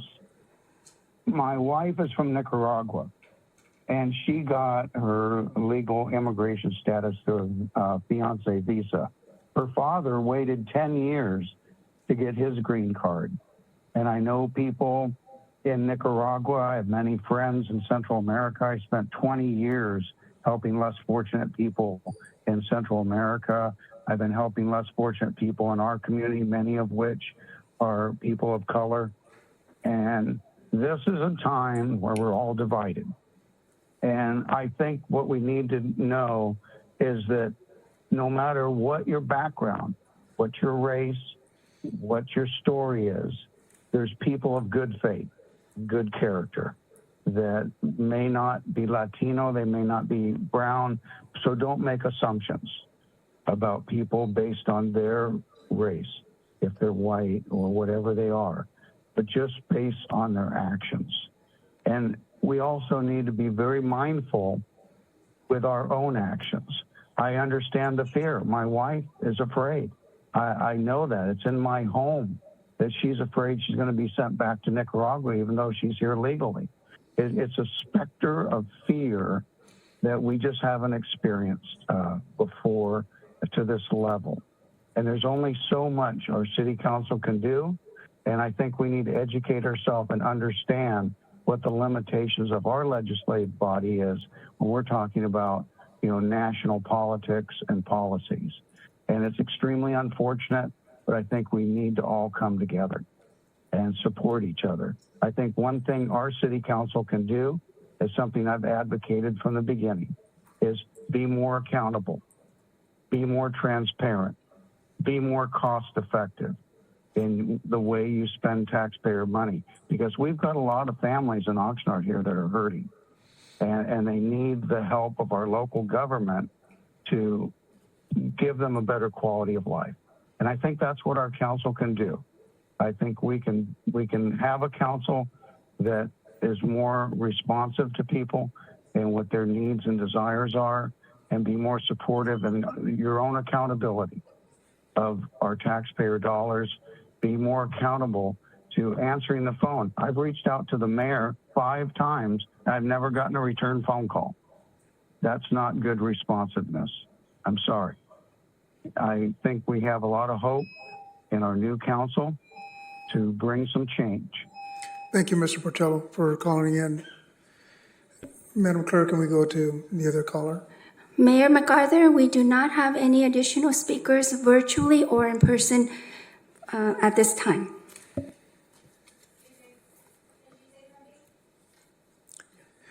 Sure, she can, yeah. Madam Clerk, does she need to fill out a speaker card? No? Okay, yeah.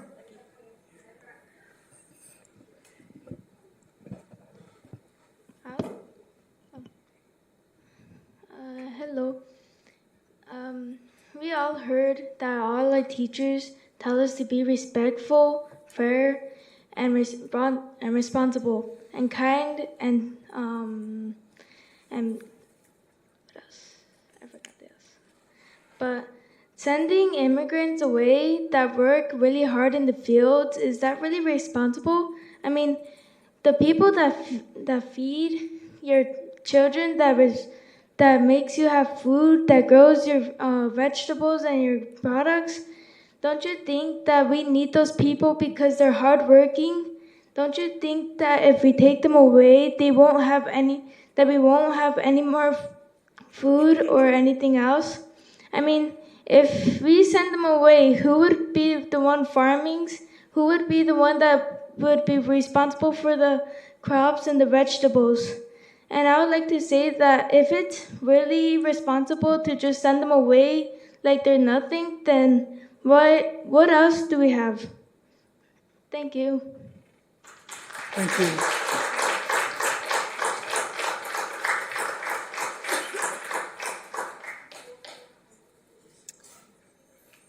Okay, if there are no public speakers, we will move on to the next item in the agenda, which is item G, the report of the city manager. City manager, will you give your report?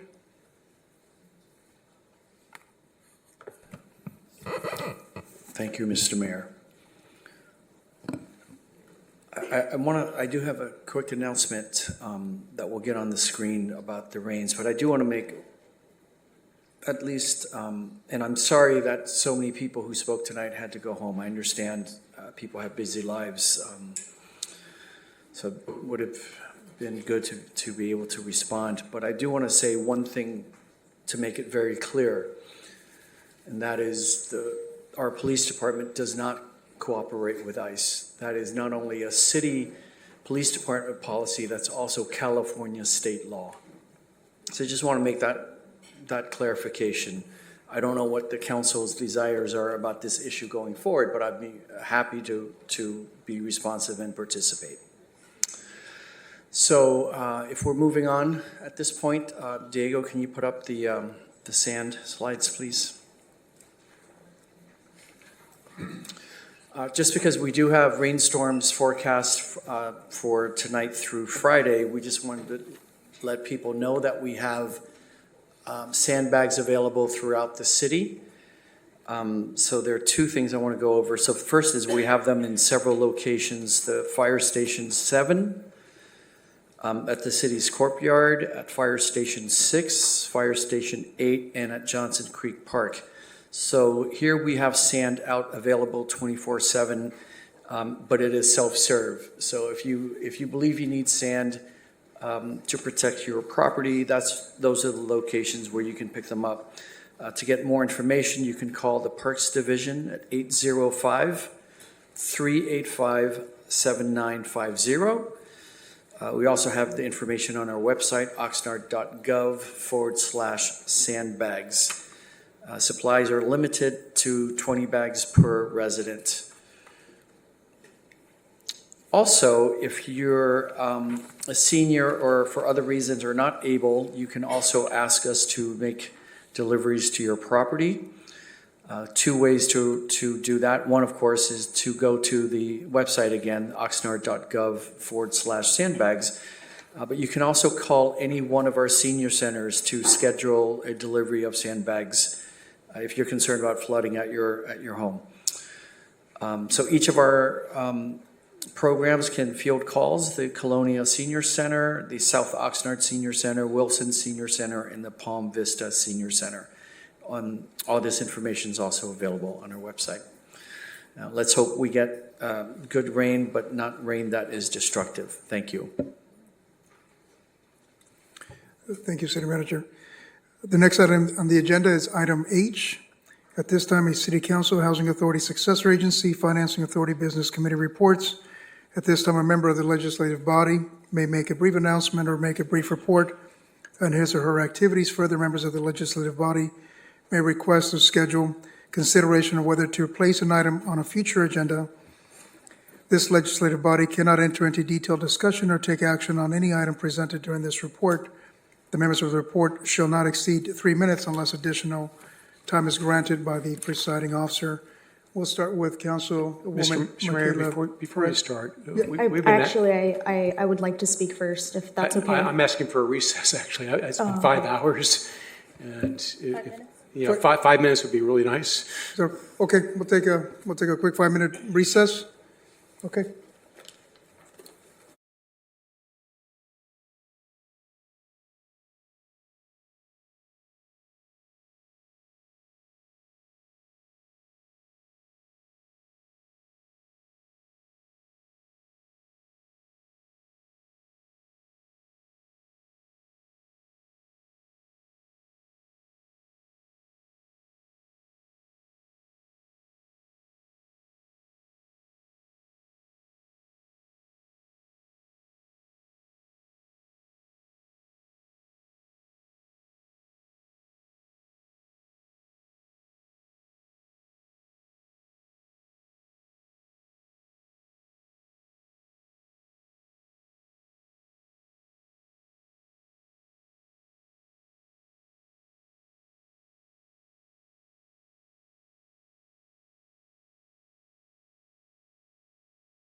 Okay, it's now 9:35, and we are calling the meeting back to order for February 4th, 2025. And just before we took a short recess, we were on agenda item H, where at this time, any council member can make a brief report on his or her activities, and we left off with Councilwoman Michaela Perez. Go ahead. Thank you for the recognition, Mayor. I want to first take a moment to thank all of our speakers in attendance that came to speak tonight. It's evident that based on turnout in today's meeting and the demonstrations throughout the weekend, that our residents and community members care deeply about the protection of our immigrant community members. Movements are always led by youth. Oxnard youth that organized, shared their voice, and continue to share their voice across movements. Throughout the weekend, South Oxnard turned out and demonstrated, making it clear that our residents stand in solidarity with our immigrant population. As the District 6 council member, I feel it is incumbent on me to consider the demonstrations and comments from my constituents and to take action on it. I would like to request staff to consider vetting for credible resources and creating a section on the City of Oxnard's website for Know Your Rights information that contains pertinent information to know your rights in multiple languages, including all Indigenous languages for our community members to access and utilize. And once all of this information has been created and agreed upon, to share this on our city's social media and our neighborhood council packet email blasts. I would also like to ask that the city manager meet with and consider providing a grant to a local nonprofit for them to provide even more community education to inform our residents of their rights. In conclusion, I would also like to ask staff to work with our community organizations to review the current language of our resolution, conduct research relevant to 2025 policies. Thank you. Thank you, Councilwoman Perez. Is there another comment or any? Yes, Councilmember Perello. I'd like to thank every one of the speakers that came and exercised their rights to speak tonight. And I'd like to make one specific comment about all the proclamations that we gave, and I'd like to address it to one specific person. The gentleman, Clark Owens. I've known this guy since he's been served for the Seniors Commission for 8 years, so I guess it's 8 years. The gentleman has been extremely instrumental in trying to get a new senior center located at Patterson and 5th Street. Tremendously instrumental. As was mentioned earlier, was involved in the Orcas, was involved in donation drives, was involved in a lot of stuff. That has sort of stalled, and the reason it has stalled is because there's litigation against the city of Oxnard with bonds. Otherwise, that would be moving forward. I did not want to avoid saying that. Clark Owens has been a tremendous advocate. And the council members that are up here and the people that spoke today, which the majority of them have left, they will be seniors someday. And I don't know that there would be any check of migration status to be able to use those centers. But I hope that we do not forget the senior center, and these people have been working forever. We all stand on the shoulders of grandparents, great-grandparents, and oftentimes we always look forward for the youth. So I want you not to forget that. Clark Owens, thank you very much for everything you did. And the other thing, on a very important safety note, there's been a major recall of food today. Broccoli sold under the brand name of Market Side Broccoli Flidbits, produced by Braga Fresh Foods out of Soledad, California, by Salinas. The FDA put it at the highest risk for bacteria level, which can be, in the worst case, fatal. So if you got broccoli, the stores, 20 states, the stores that sold it were Walmart. Check out the situation on the broccoli. Those are my comments. Councilmember Mayor Pro Tem Turan. Thank you, Mayor. I too would also like to thank all of the speakers who spoke tonight in person and virtual, and took time out of their evening on a Tuesday to be here and again, exercise their constitutional right to speak to their local government. And I appreciate Councilwoman Perez bringing up those points, and I look forward to any updates we can get from staff. And as she mentioned, I would like to reiterate, I hope that we can work directly with the community organizations who were here tonight and those leaders to see what we can evaluate in next steps here. So thank you for that. Just very quickly, some updates and then 2 quick points. First is the South Bank Neighborhood Council meeting. Councilmember Perello and I had attended that last week, and they had a number of items on their agenda relevant to their neighborhood. But one big thing is the levee work on SCR 3 has begun, and that's along Ventura Road, where you will see active construction happening if you're driving through there. You can go to the city's website and to the city social media, as well as the County of Ventura Public Works, to find information on it. But that will be an ongoing effort for the next 2 years. Carriage Court Neighborhood Council meeting will be this Thursday at 7 p.m. at Curran School. I believe the city manager is on their agenda. Yeah, he says he is, so.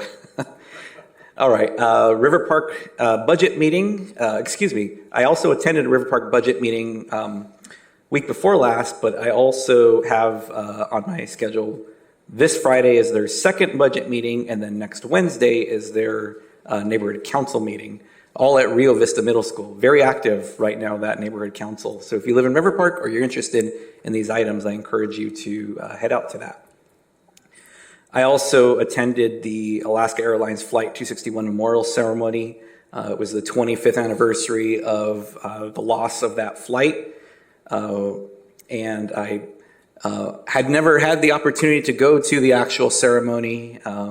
It was a very poignant event with families from multiple states and all across the Pacific region who came out to the city of Port Hueneme, to the memorial site, to recognize those who were lost in that flight.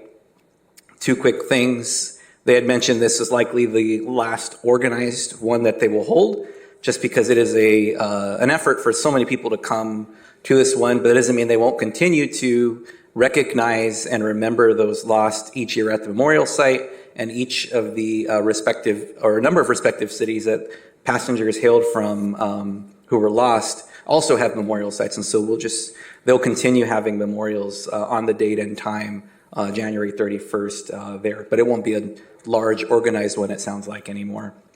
The other point I want to make about that was, to their credit, Alaska Airlines was there, 2 officials, and they stated on the record and stated on video, Alaska Airlines was responsible for the loss of life due to negligence on their part. And I just wanted to give them credit for making that statement. And it sounds like it was not the first time they had made that statement, but they wanted to reiterate this if this was the last large scale or publicly organized event they'd be having. So thank you to everybody who came, and thank you to the city of Port Hueneme for the invite for the city of Oxnard to be represented there as well. And finally, my last points, I want to thank our demonstrators, especially our young people in the city of Oxnard, who also exercised their First Amendment right to assemble and express their displeasure with policy decisions and efforts that were being made at the federal level. And on Friday of last week, I did stop by Plaza Park, where students had walked out from local high schools and at least one middle school and gathered to demonstrate their displeasure with these policies that are being put forward by the current administration. And again, we were only a few days since the inauguration. I also appreciate that the school districts involved supported that effort in those students exercising the right, but doing it safely and with decorum. There were small incidents, as happens with adults as well, but nothing major. But it is also to the point that they had school buses ready to go if and when those students decided, okay, I'd like to return to school. They were even discussing bringing lunch out for them should they choose not to return to school by the time it was their designated lunch period. So I want to give credit to the school districts who supported that effort and the students who peacefully and rightfully expressed their displeasure. And lastly, when it comes to the burning of the flag, I will just say that a few speakers mentioned it. While it may be offensive to some people, it is also a First Amendment protected activity as opined by the Supreme Court in case Texas v. Johnson from 1989, which was a split decision, but even offensive speech, even offensive actions, so long as they are part of protected speech, they are protected by our First Amendment rights. And every single human being in this country is afforded those rights, regardless of citizenship status, regardless of age, regardless of ability. We all have those rights. And I hope that folks will continue to get education and outreach and resources on those to be aware of them and exercise those rights, especially during these times. So those are my comments, Mayor. Thank you very much. Thank you, Mayor Pro Tem. And then we'll go to Councilwoman Rodriguez, please. Good evening, everybody. I'm excited to share that last week, several of the new council members, myself included, attended the League of Cities training. So great onboarding, at least for the new council members like myself. A lot on our legal powers and obligations, fiscal responsibility, social media, and engaging with the public. So I'm very excited to share a lot of those learnings through my actions. Thank you, Councilmember Perez, for asking for, just action to some of what we've heard here tonight. I am concerned about creating false hope, and I know that I've talked to former council members about the terminology and the decision making. So if there are community leaders who are ready to co-create with the appropriate staff or elected officials who are here to represent the interests of the community, then I open that door and will also make myself available as needed and as available as possible. I also want to share that I started doing office hours at the library the first Saturday of each month from 11 to 1 p.m. So feel free to stop by and talk to your councilwoman. I am on my listening campaign, so please be patient. We had about 15 members of the community come. Not all from District 4, but I appreciate everybody stopping by. I will share some of your concerns with my colleagues, but there was a lot of great conversation around, our parks, our state of our parks, accessibility, just our quality of life, air pollution, and new development. So I look forward to briefings, but I still have a full-time job, so I appreciate everybody's patience. That's why I try to make myself available on Saturdays and after hours. So if I don't respond right away, I will respond. Just give me a second. Do you have comments? Yeah, can you encourage people to get a library card? Oh, who needs a library card? Anyone who comes to the yes, I will because you're encourage doing it at folks. the library. If you don't have one, it's in my kitchen. Thank you. If you don't have one already, you must get your own. So yes, there was a lot of great conversation, and it's just one out of three things. You can come and meet your councilwoman. You can give recommendations or share any concerns. So I don't promise to have the solutions to all of our problems, but I do have an open door, and I look forward to co-creating and being problem solvers. So the OPAC was one of the conversations. I know that's on the agenda, so I won't get into the weeds with that, and the Carnegie and a lot of issues that were raised during the campaign trail. So I'm all ears, but I would like to ask from city staff to have a briefing on the water treatment and just the life of our water here for me to better understand and be able to answer questions from our constituents. So my next office hours, at least open to the community, no appointment necessary, will be March 1st, 11 to 1 p.m. So open door, talk to your Councilwoman Rodriguez, and I look forward to meeting folks in the community. Wonderful. Thank you, Councilwoman Rodriguez. Councilmember Starr. Thank you. I would like to very much thank the speakers that came today. Back before in 2020, we had adopted the voters, I'd written and the voters had adopted Measure M, the Oxnard Open Meetings Act, which entitles you to at least 3 minutes to speak. Before 2020, the mayor would have cut you down to a minute or a minute and a half. I think you deserve the full 3 minutes, and I'm glad you had that opportunity to do that today. I was looking over this minutes for January 7th, and I know there's a lot of great requests that the mayor made to put on future agendas. And I guess I have a request myself that we should maintain a list of open items that are being considered, just to know, have just reported each meeting what the tentative dates are for these future items, just to make sure it's all in one place so that it just doesn't get lost, because it's really easy for it to show up on a set of minutes and it gets forgotten about. So if there was a way that, I don't know whether the city clerk would work to put that together in coordination with the city manager, not sure. But that's a request I have. I think that would make it a way to keep ourselves in line with our expectations. I would like to thank the city manager for the advice to go to the League of California Cities meeting. I think it was really helpful, so I want to thank you for that. I do have a request for an item of business. When I was on the campaign trail, person after person after person was telling me about the problems with the homeless, and they want an anti-camping ordinance. I imagine that we can come up with something in Oxnard that is humane and yet also complies with the court's recent grants pass decision. So I'm hoping that something could be put together because there was just a lot of demand for that. I will be meeting with Assemblymember Bennett to discuss whether there are changes that can be made to state laws so that violent felons are not operating sober living facilities, especially near elementary schools.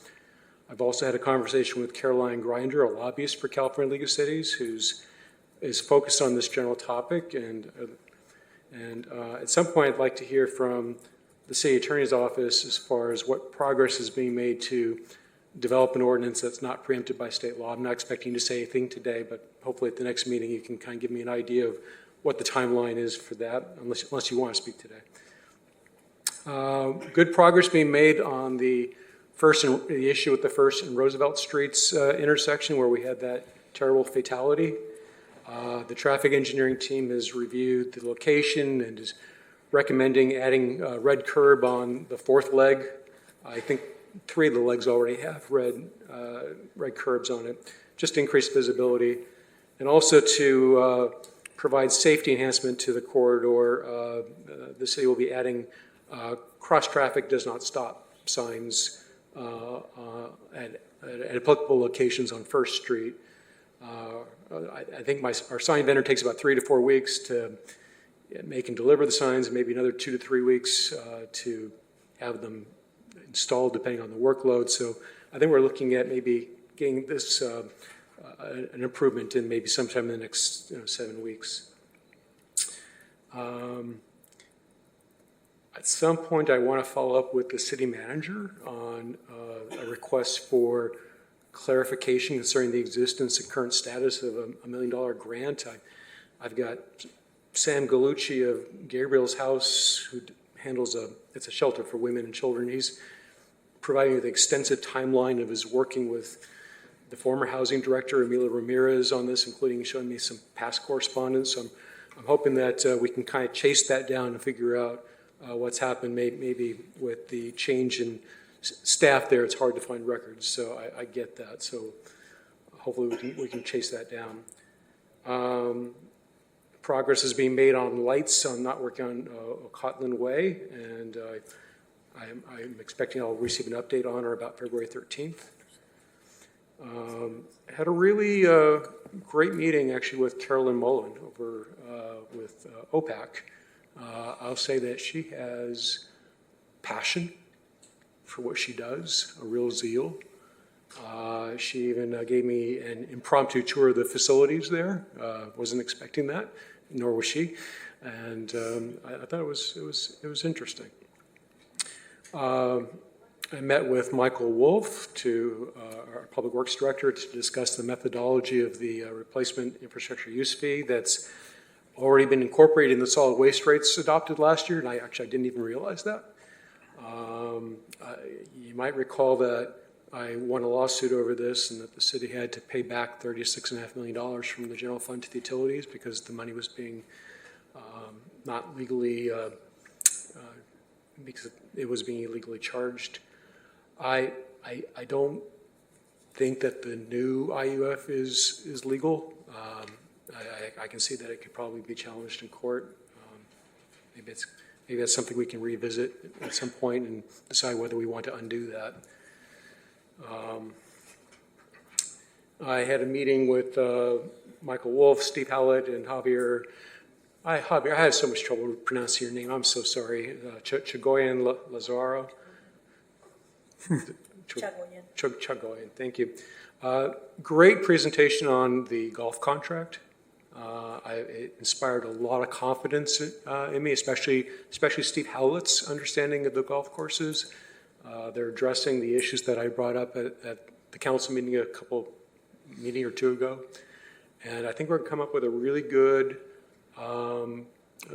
agreement that better serves the city and perhaps even enhance the facilities there. So hats off to Steve Howlett, especially on that. There's some issues in Rio Lindo Park where we had wood chips that are all around, and it was causing a fire hazard perhaps. And I know that staff is working on that, and I think they'll take care of that soon. We have an issue on the terminus of Ventura Boulevard, just to the east of Costco. We have some inconsiderate drivers that are performing stunts and donuts in the cul-de-sac in the middle of the night, and I know staff is looking at that and is having traffic engineering looking at that, see if that can be resolved somehow with some way to discourage that behavior. So I'm told that I might get a progress report like around March 10th. And, there's more, but you know what? I think I've taken up way more time than I should.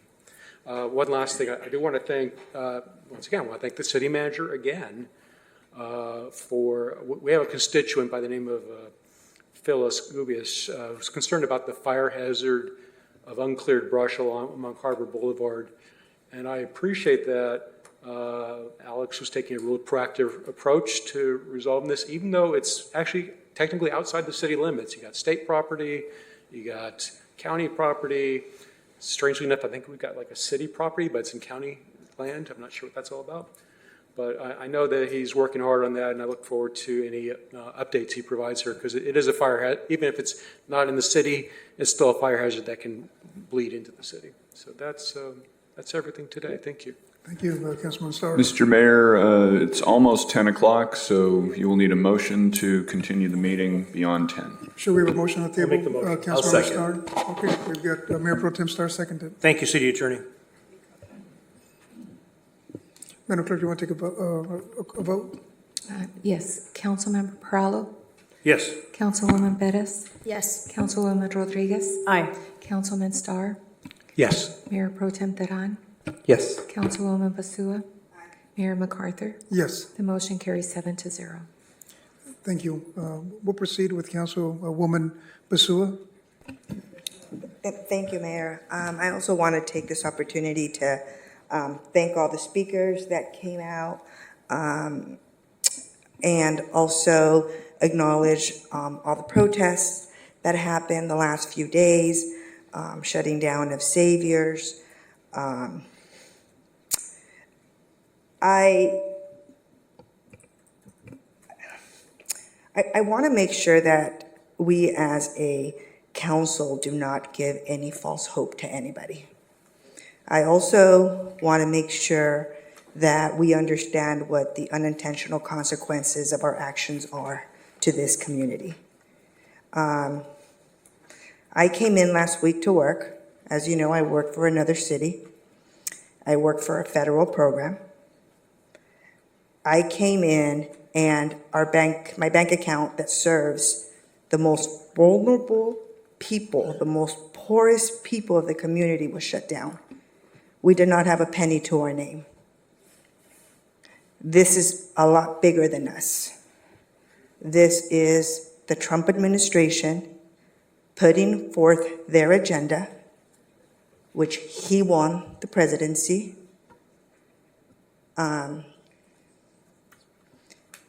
It was, in my 22 years at the city, it was the toughest day of my career. The actions are real. The threat is real. The fear is real. Oxnard gets a lot of money for their federal programs. They serve the poorest of our community. CDBG, ESG, homeless programs. Not only police, I know people are saying police, yes, they get money. but it serves the people that need it the most. These programs are there to benefit our community. I heard today questions, are you afraid? Absolutely, I'm afraid. I'm afraid for what the next 4 years are going to look like. I'm afraid for what the community is going to go through. So for the speakers that asked that question, am I afraid? Yes, I'm afraid, but I'm even more afraid of what our decisions are going to cost the residents of Oxnard. One speaker said that if we're going to choose money over human decency, my answer automatically would be absolutely not. But we are going to hurt more people if this money gets taken away. We will not be able, we talked today, we had speakers of the OPAC will be gone.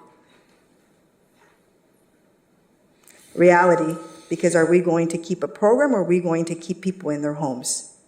I'm going to keep people in their homes. You will not have the OPAC. The golf course, it's gone.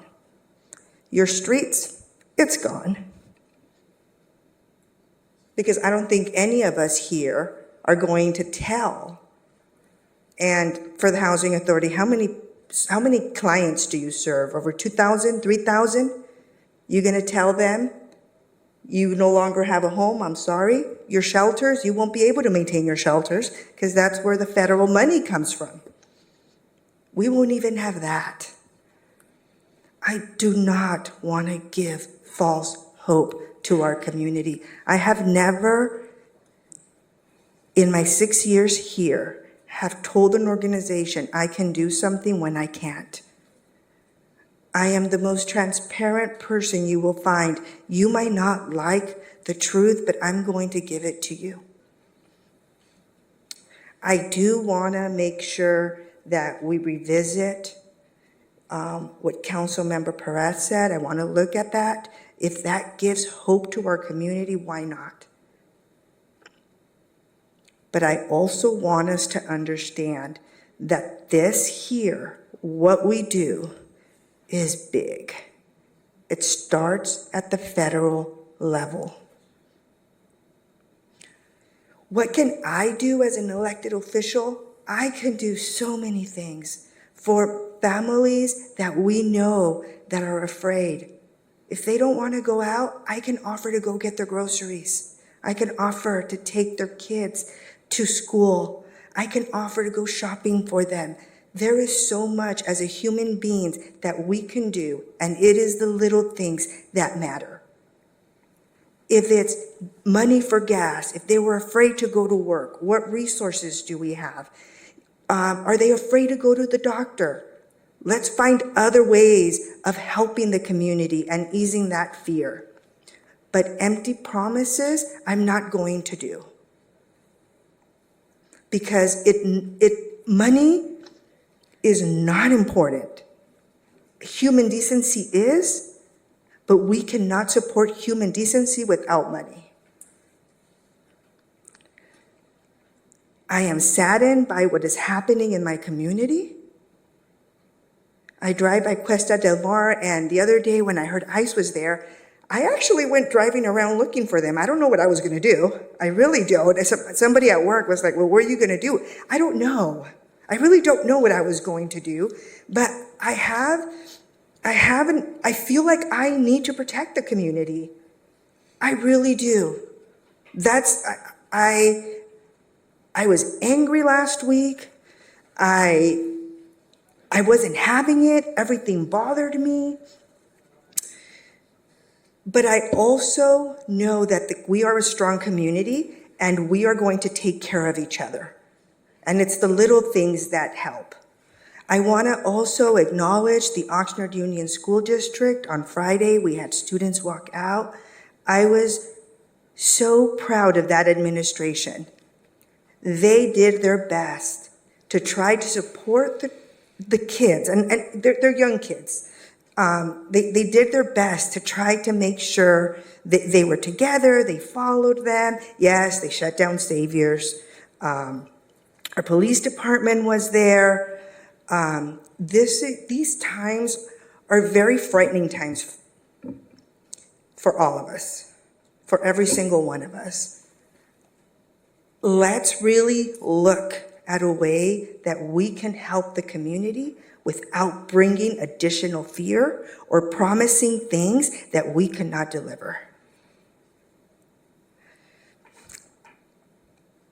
I am available to assist anybody. If that means I've got to take a day off of work because I need to take somebody somewhere, I'm more than happy to do that. The community that I've been in for the last almost 47 years has been really good to me. I've raised my kids here. I've made a home here. That is not going to change, and everything that I've received from this community, I'm going to pay it back. So I ask Oxnard to join me and do acts of kindness. If you go to Vallarta and you see a family, why don't you pay $30 of their groceries? Because that's $30 that they can have. If you know a family is afraid, you know what, go by McDonald's, grab their kids a Happy Meal, take it to their home. We are going to get through this. 4 years will come to an end, but the threat is real. The threat is very real. And I hope that my community can join me and stand behind me and carry those people that are hurting. We will carry them. But let's not lie to them. Thank you, Mayor. Thank you. Absolutely. Commissioner Jose Andrade? Mayor, may I just say one thing? Gabrielle, that was perfect. No, I sincerely mean it. Your sentiment that you came across, I think, is shared by all of us here. And I think you just did a great job of expressing it much better than I would have been able to. So thank you. Thank you. I'm sorry, Commissioner Andrade, do you have anything? No. Nothing? Okay. Just for my closing comments, there's certainly a lot of passion in here about the subject matter that we talked about. And yes, Councilwoman Basua said it eloquently. Typically, we allow 3 minutes per speaker, and we limit it to 30 minutes. You can see I allowed it to go on for almost 2 hours because clearly people are giving up their afternoons. But a lot of things that were said here, you know, I tell you, there's some of us up here, it's hurtful because we have the same lived realities, the same experiences that many young people here expressed. You know, some of us lived through that as well. And so we care passionately about making our communities safe. And I'm certainly committed to doing just that. And I know my colleagues are committed to doing just that as well. I mean, we're all here here we are, after 10 o'clock, many of them with full-time jobs, and they're here, committed to doing what's best for our community. So I'm committed to doing just that. I'm also committed to taking a deep dive as to really what the definition is of a sanctuary city versus a safe city. I know that discussion was held back in 2017, but I'm committed to looking at that and what that really means so that we can make the best informed decision and inform our community to doing just that and working with our local partners in the jurisdiction here, the local nonprofits. I had the opportunity to be at an OSD meeting this morning and I followed that up with another meeting at the high school district where a lot of nonprofits, a lot of leaders here in our city partook in that to just offer resources. I know Hermandad was there, MyCup was there, the school districts were there, the Knights of Columbus were there, Mr. Javier Gomez was there, many representatives were there with various and key leadership spots in our jurisdiction. So I'm open to having that deep conversation just about that, just so that we can make the best informed decision for our city. I'd also like to see, I know Councilmember Starr talked about it briefly, but I'd like to see if we can get an update on some of the items that were previously requested, such as looking at making a committee for the historic district, looking to see if we can take a look at the landscaping maintenance districts, lighting on Oxnard Boulevard between Gonzales and Colonia Road that currently do not work, the vacant buildings in the south end of Oxnard to see if we can get a tally of how many we have out there, the solar lighting at the parks to allow sports practice, and to look at our current ordinance for that where our parks close when it gets dark. And then lastly,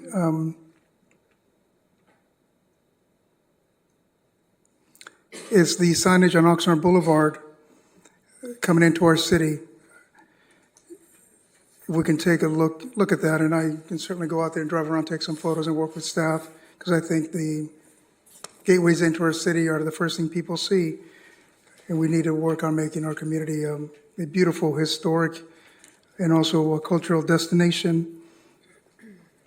And then lastly, too, I think one of the persons that commented here, I'm open to the idea, I think it's aligned to what Councilwoman Perez said, is working with our nonprofits, looking at creating a committee to steer the conversation about what it really means to have a sanctuary city versus a safe city, why that decision was made. But working with our nonprofits here and other key members of our jurisdiction to form a committee and to have them informed so that we can put something together and make a really informed decision, something that is best for our city, because that's what we're committed on doing.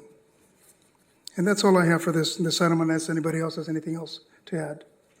Mr. Mayor, I just wanted to acknowledge that there was also 68 written comments sent to us ahead of time. I don't intend on sharing everything, but there were some very similar things to what was shared here in person. So I just wanted to thank folks who took the time to participate.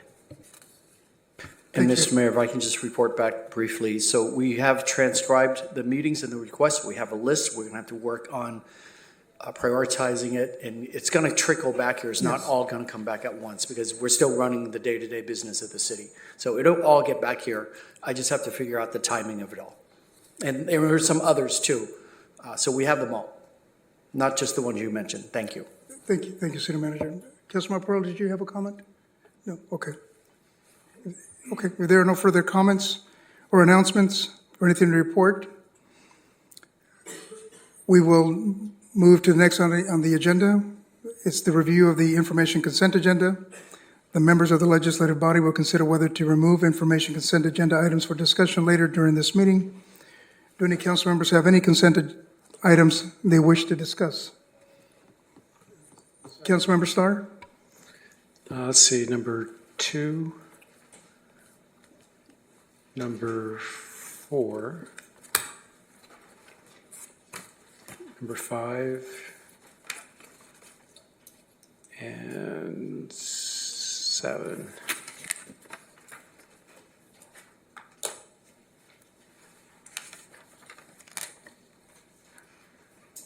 Okay. 2, 4, 5, and 7. 2, 4, 5. And 7.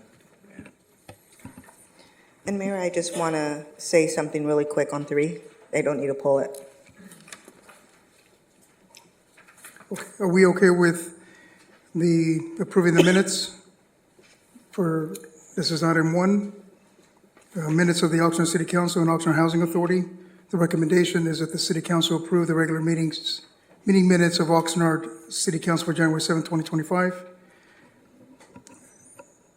Nobody has any questions with number 1? No? Okay.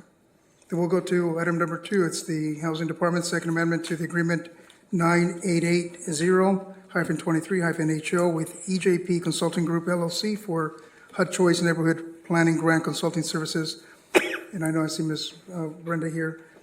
Lopez, the recommendation that the Housing Authority Board of Commissioners approve and authorize the Housing Director or designee to execute the Second Amendment to the agreement number with AJP Consulting Group for the United States Department of Housing and Urban Development, HUD, Choice Neighborhoods Planning Grant Consulting Services to increase the not to exceed the amount of the agreement from $74,713 to $758,674.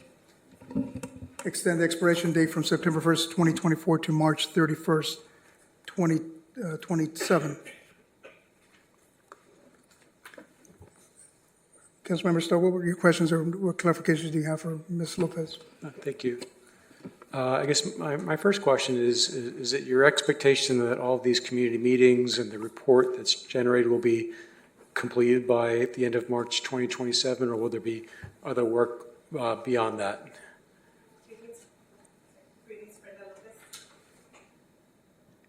Let me see. Sorry. Here we go. Is that better? Testing. Brenda Lopez, I'm interim housing director. And yes, so for this next phase of the planning, we have 24 months actually to complete the assessment, vision, and development plan. So yes, we do not expect to extend the agreement because we do have a deadline by HUD to be able to apply for the next grant opportunity in 2 years. Okay.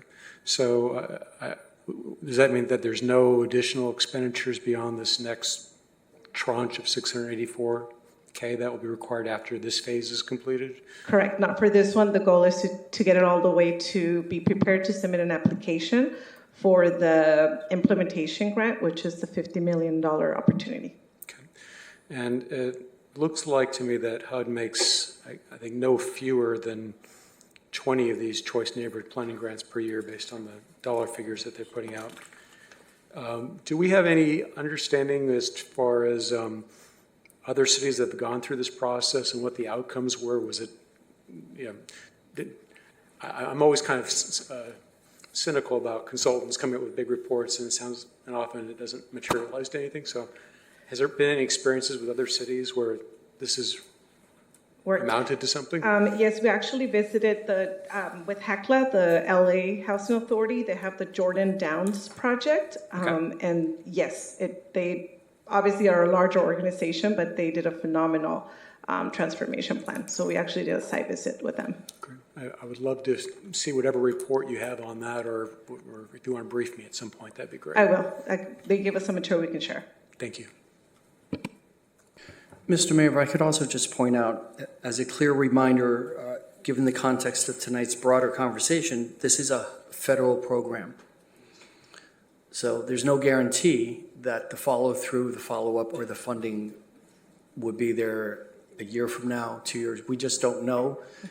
But at the same time, we're going to proceed on good faith because we made it this far with winning the first grant. So we're going to continue in good faith. But just be aware, all of these programs and projects that we have that have any sort of federal funding, whether directly or indirectly via the state of California, there's a certain level of uncertainty. We just have to live with that newer level of uncertainty. Just want to make a reminder. Thank you. Thank you. Councilmember Perlo? Okay. Council members, I appreciate having had the opportunity to talk to Ms. Lopez earlier today. Tremendous job. Thank you very much again. And I appreciated your input and your candor tremendously. I'd also like to thank Councilmember Basua for her comments earlier. Thank you. Thank you, Councilmember Starr and Councilmember Perlo. Any other questions for staff on this item? Okay. Thank you, Ms. Lopez. We'll move to. Okay, we'll move to item number 3. Public Works Department, the subject public project agreement number at your service construction and energy Inc. for restroom improvement project, College Estates Park. The recommendation from staff is that the City Council approve and authorize, number 1, a total of $458,160 in project funds for the restroom improvement project at College Estates Park.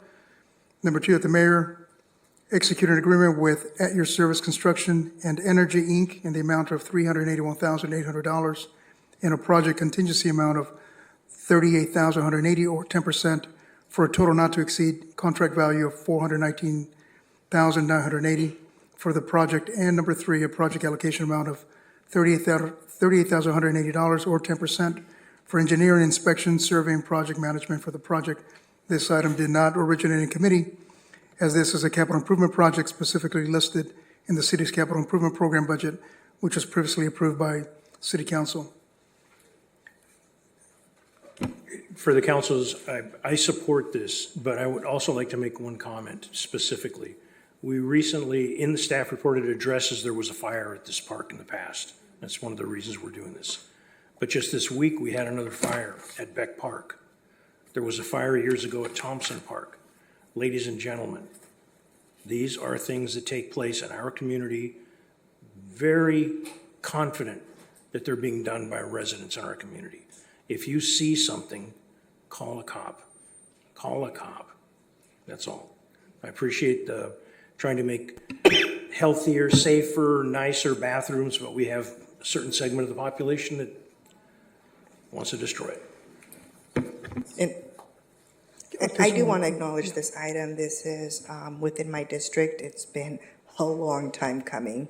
The community college estates has been without a bathroom for what, 3-4 years now. So it's a welcome project, and hopefully we can get it done quickly. Thank you. Mayor Pro Tem, do you have a question? No, okay. All right, we'll move on to number 4, Public Works Department. This is trade services agreement with County First Fire for fire extinguisher services. The recommendation that the City Council approve and authorize the mayor to execute an agreement with the County First Fire for a 2-year term from February 5th of 2025 to February 4th, 2027 for a total contract amount not to exceed $200,000 for fire extinguishers services and various city facilities, vehicles, and equipment. As of the date of this City Council agenda being posted, there is not yet an outcome from the January 28, 2025 Public Works and Transportation Committee. Staff is available to answer any questions. Councilmember Starr, I think you had a question, number 4. Yeah, before I ask my question, though, I know this item first came before the Public Works and Transportation Committee for its review, and I'd be very curious whether what thoughts they had on it as they were approaching, what type of questions, maybe that sort of thing. Your recommendation. Thank you, Councilmember. The Public Works and Transportation Committee was just last week. Is that correct, Mr. Wolf? And yeah, that's on the public record. Folks are welcome to view that, just as they have to watch the videos prior to coming to this meeting, as all of we are required to do. But I'm happy to respond to that in saying that in reviewing this, there were a few questions asked around bidding process. Councilwoman Basua can correct me if I miss anything. And then ultimately we did move to send this to council with the recommendation from staff. Anything else, Councilwoman?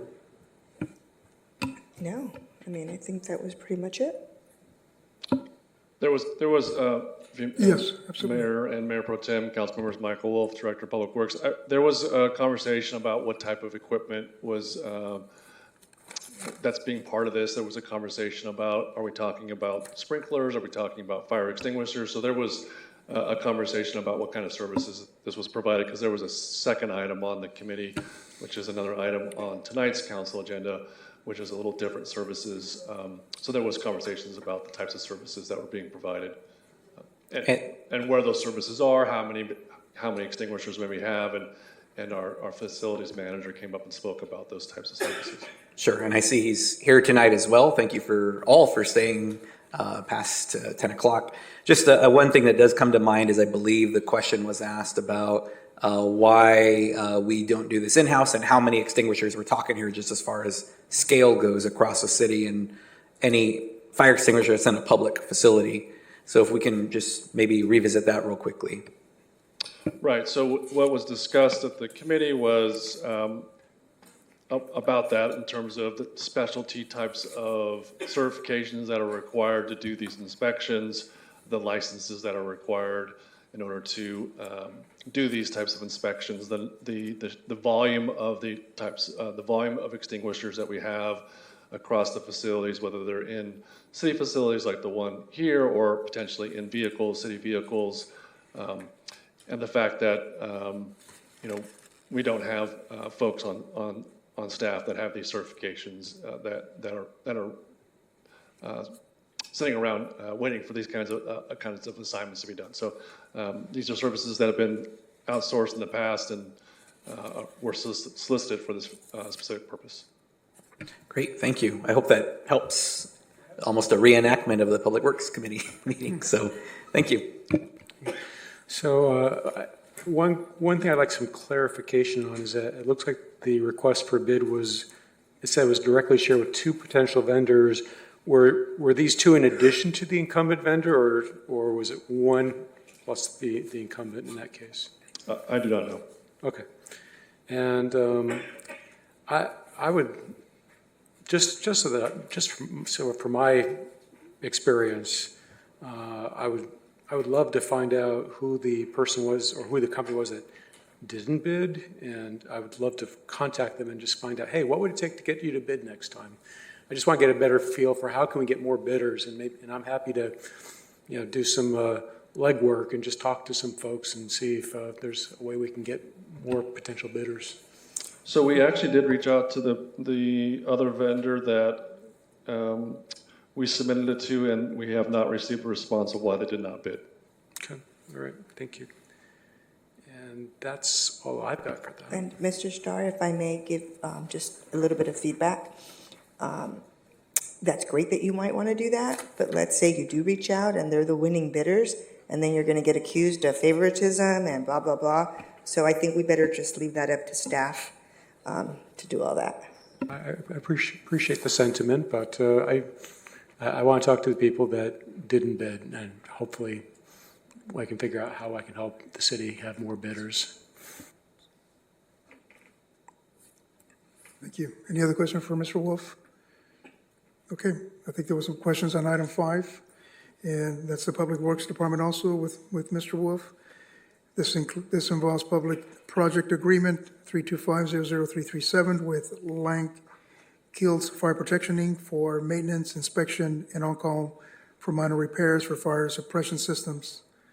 The recommendation is that the City Council approve and authorize the mayor to execute an agreement with Lank Kills Fire Protection Inc. for a 3-year term for a total contract amount not to exceed $700,000 for maintenance, inspections, and minor repairs for fire suppression systems at city-owned facilities. As the date of the City Council agenda being posted, there is not yet an outcome from the January 28th, 2025 Public Works and Transportation Committee. Staff is available to answer any questions. Councilmember Starr? Yeah, sure. Well, once again, just would love to hear from the members of the Public Works and Transportation Committee for how this, what type of questions they asked and what their conclusions were. Yes, Councilmember. Mr. Starr, did you get an opportunity to watch the meeting? I did, but I just want them to say out loud what happened. That seems a little bit out of line in my mind. Okay. If they were there and they did their job, I'm happy to go on with my questions. Okay, and I respect that you have the right to do that, but I needed you to understand that's how I feel when you double check. Sort of like, I'll let it go there. I'm just also trying to understand what the value is that's happening at the committee level. So we want to go forward Mr. with using Starr, committees. I'll be more than happy to switch committees with you. No, that's not my request. Thank you. I mean, the video is there. We as council members need to be prepared.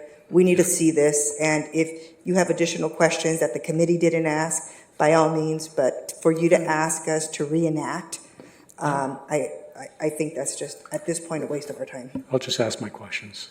Councilmember Starr, do you have any questions for Mr. Wolf? Yes. Okay. So I did see that the request for bid was directly shared with 21 contractors who've registered with the city to be notified of this type of project. And I know we only got one responsive bidder. So I just would love to be able to talk to a few of the people that we send these out to and just find out what it takes to get them to bid. So it's just sort of the same request as the previous item. So maybe there needs to be a conversation with the city attorney's office, because when we're talking about public projects and then talking to potential bidders, there is certainly something that potentially could be an issue from a litigation standpoint. So my suggestion is that that conversation we should probably have with the city attorney's office first.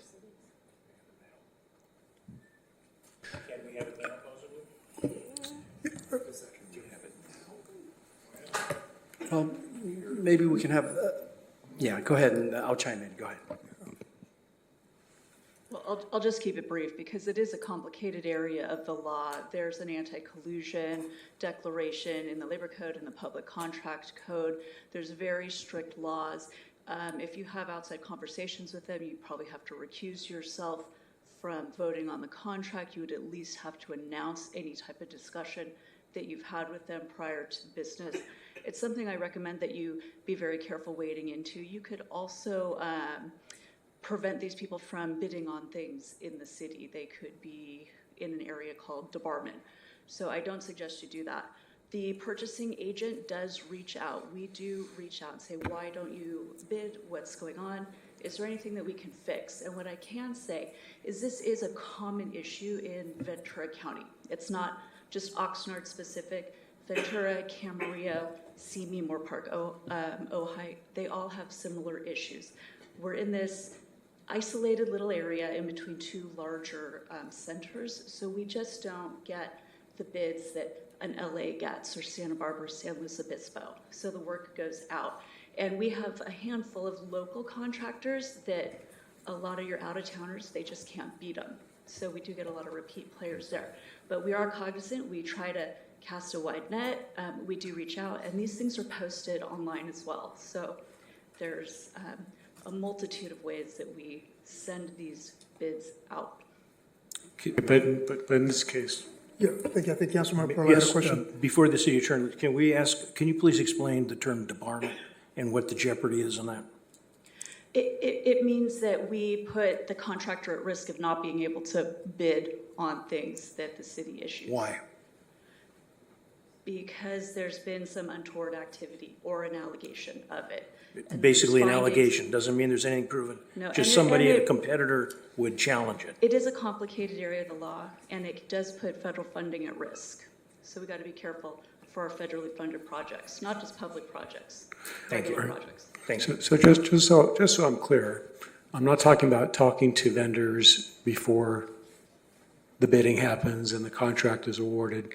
I'm just trying to figure out after the fact. And I would just love to talk to some and say, hey, you're signed up for you're registered with our city, be notified of this type of project, you wanted to be notified of this, you didn't bid, and I'm just wanting to know, is there something about this process that we need to do differently so that we get more than the bid?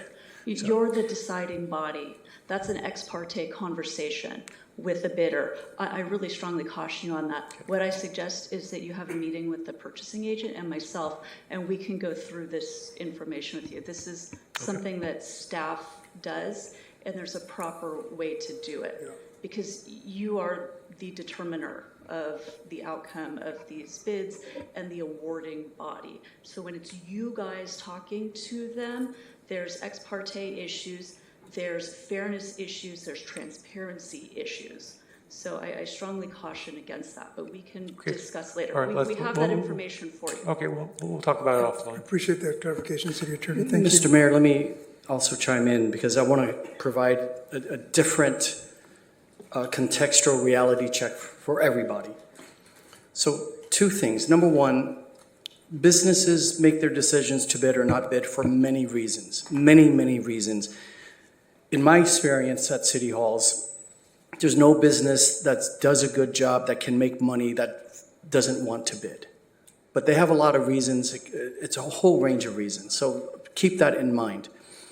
The second thing, and this is the reality check, given what's happened in the Palisades and in Altadena, and given that LA is gearing up for the World Cup, a Super Bowl, and the Olympics, the labor pool in Southern California is going to gravitate like a black hole to that region.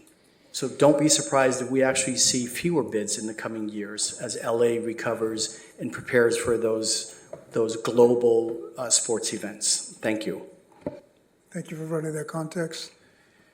Mr. Wolf, were you going to say anything else, or was there any other comment or clarification question for Mr. Wolf? Just that the Public Works and Transportation Commission or committee approved it 3-0. Just wanted to make that mention. Thank you for that.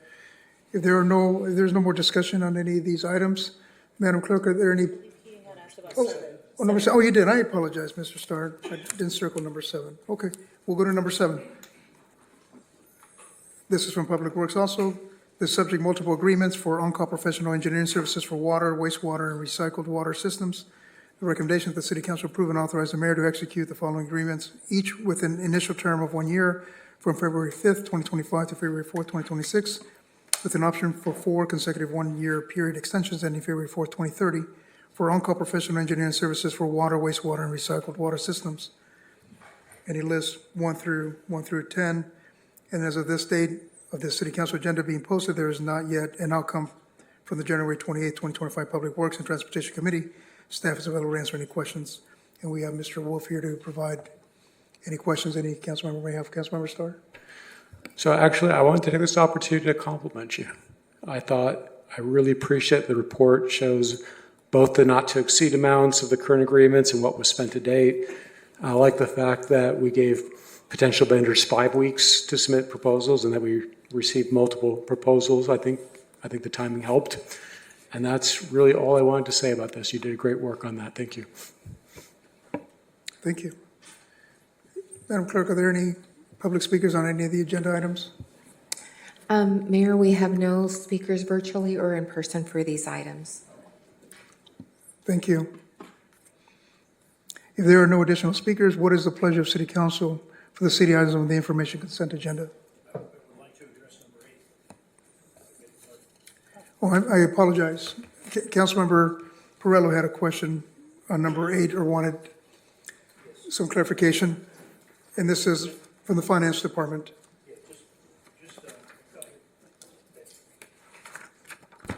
Thank you, Mayor. Just looking at this, and I appreciate the report, but there are some chunks of investments that we have that are generating, in my mind, some extremely low incomes, but they appear to be for longer periods of time. Could you explain how we would get into a longer, say a 5-year investment where it generates less than a 1% interest return? Please. Good evening, Javier Chagoyer Lázaro, Chief Financial Officer for the City of Oxnard. There's multiple reasons. One of them is the market conditions determine at the time of the purchasing of the investment, determine those rate of returns. Now, what we can see in the portfolio that for the cities performing below the average return on investment is below LAIF, below the county pool.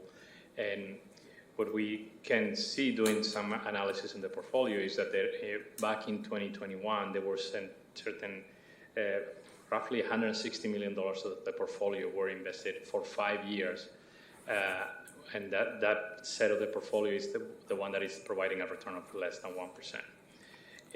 When you look at the history of the interest rates, 2021 was one of the years where basically we were just still within the pandemic. The interest rates were really low, and we're trying to get the economy going back to into normal function. So one of the challenges is when you lock investment for 5 years, that is the maximum that we can invest by the California government code. And Excuse me, can you repeat that? 5 years is the maximum? It's the maximum amount of the term that we can put money aside, and that's basically defined by California government code and the investment policy. But the risk of that is what we call investment risk. Is one of the risks of investment. And that what happens is when time goes by, if you're locking your investments for 5 years, a set interest rate, in this case in 2021, was at the bottom of the market. When the interest recovered, and that just happened a few months later in 2022, the city, those funds are basically locked. As the interest are going up, the market value of those investments now are lower. So if we were trying to reinvest that money at a higher interest rate, the city will have to take a loss. And that's not what we recommend. We hold those investments until maturity. But the fact that those monies were invested for 5 years prevented the city to take advantage of the recovery of the interest rates in the market. And that's happened since 2022 until now. Now the average interest rate is close to 4.5% in the market. So all those years that those funds were invested at 1%, basically the city was basically just giving up on the increase on the interest rates in the market. If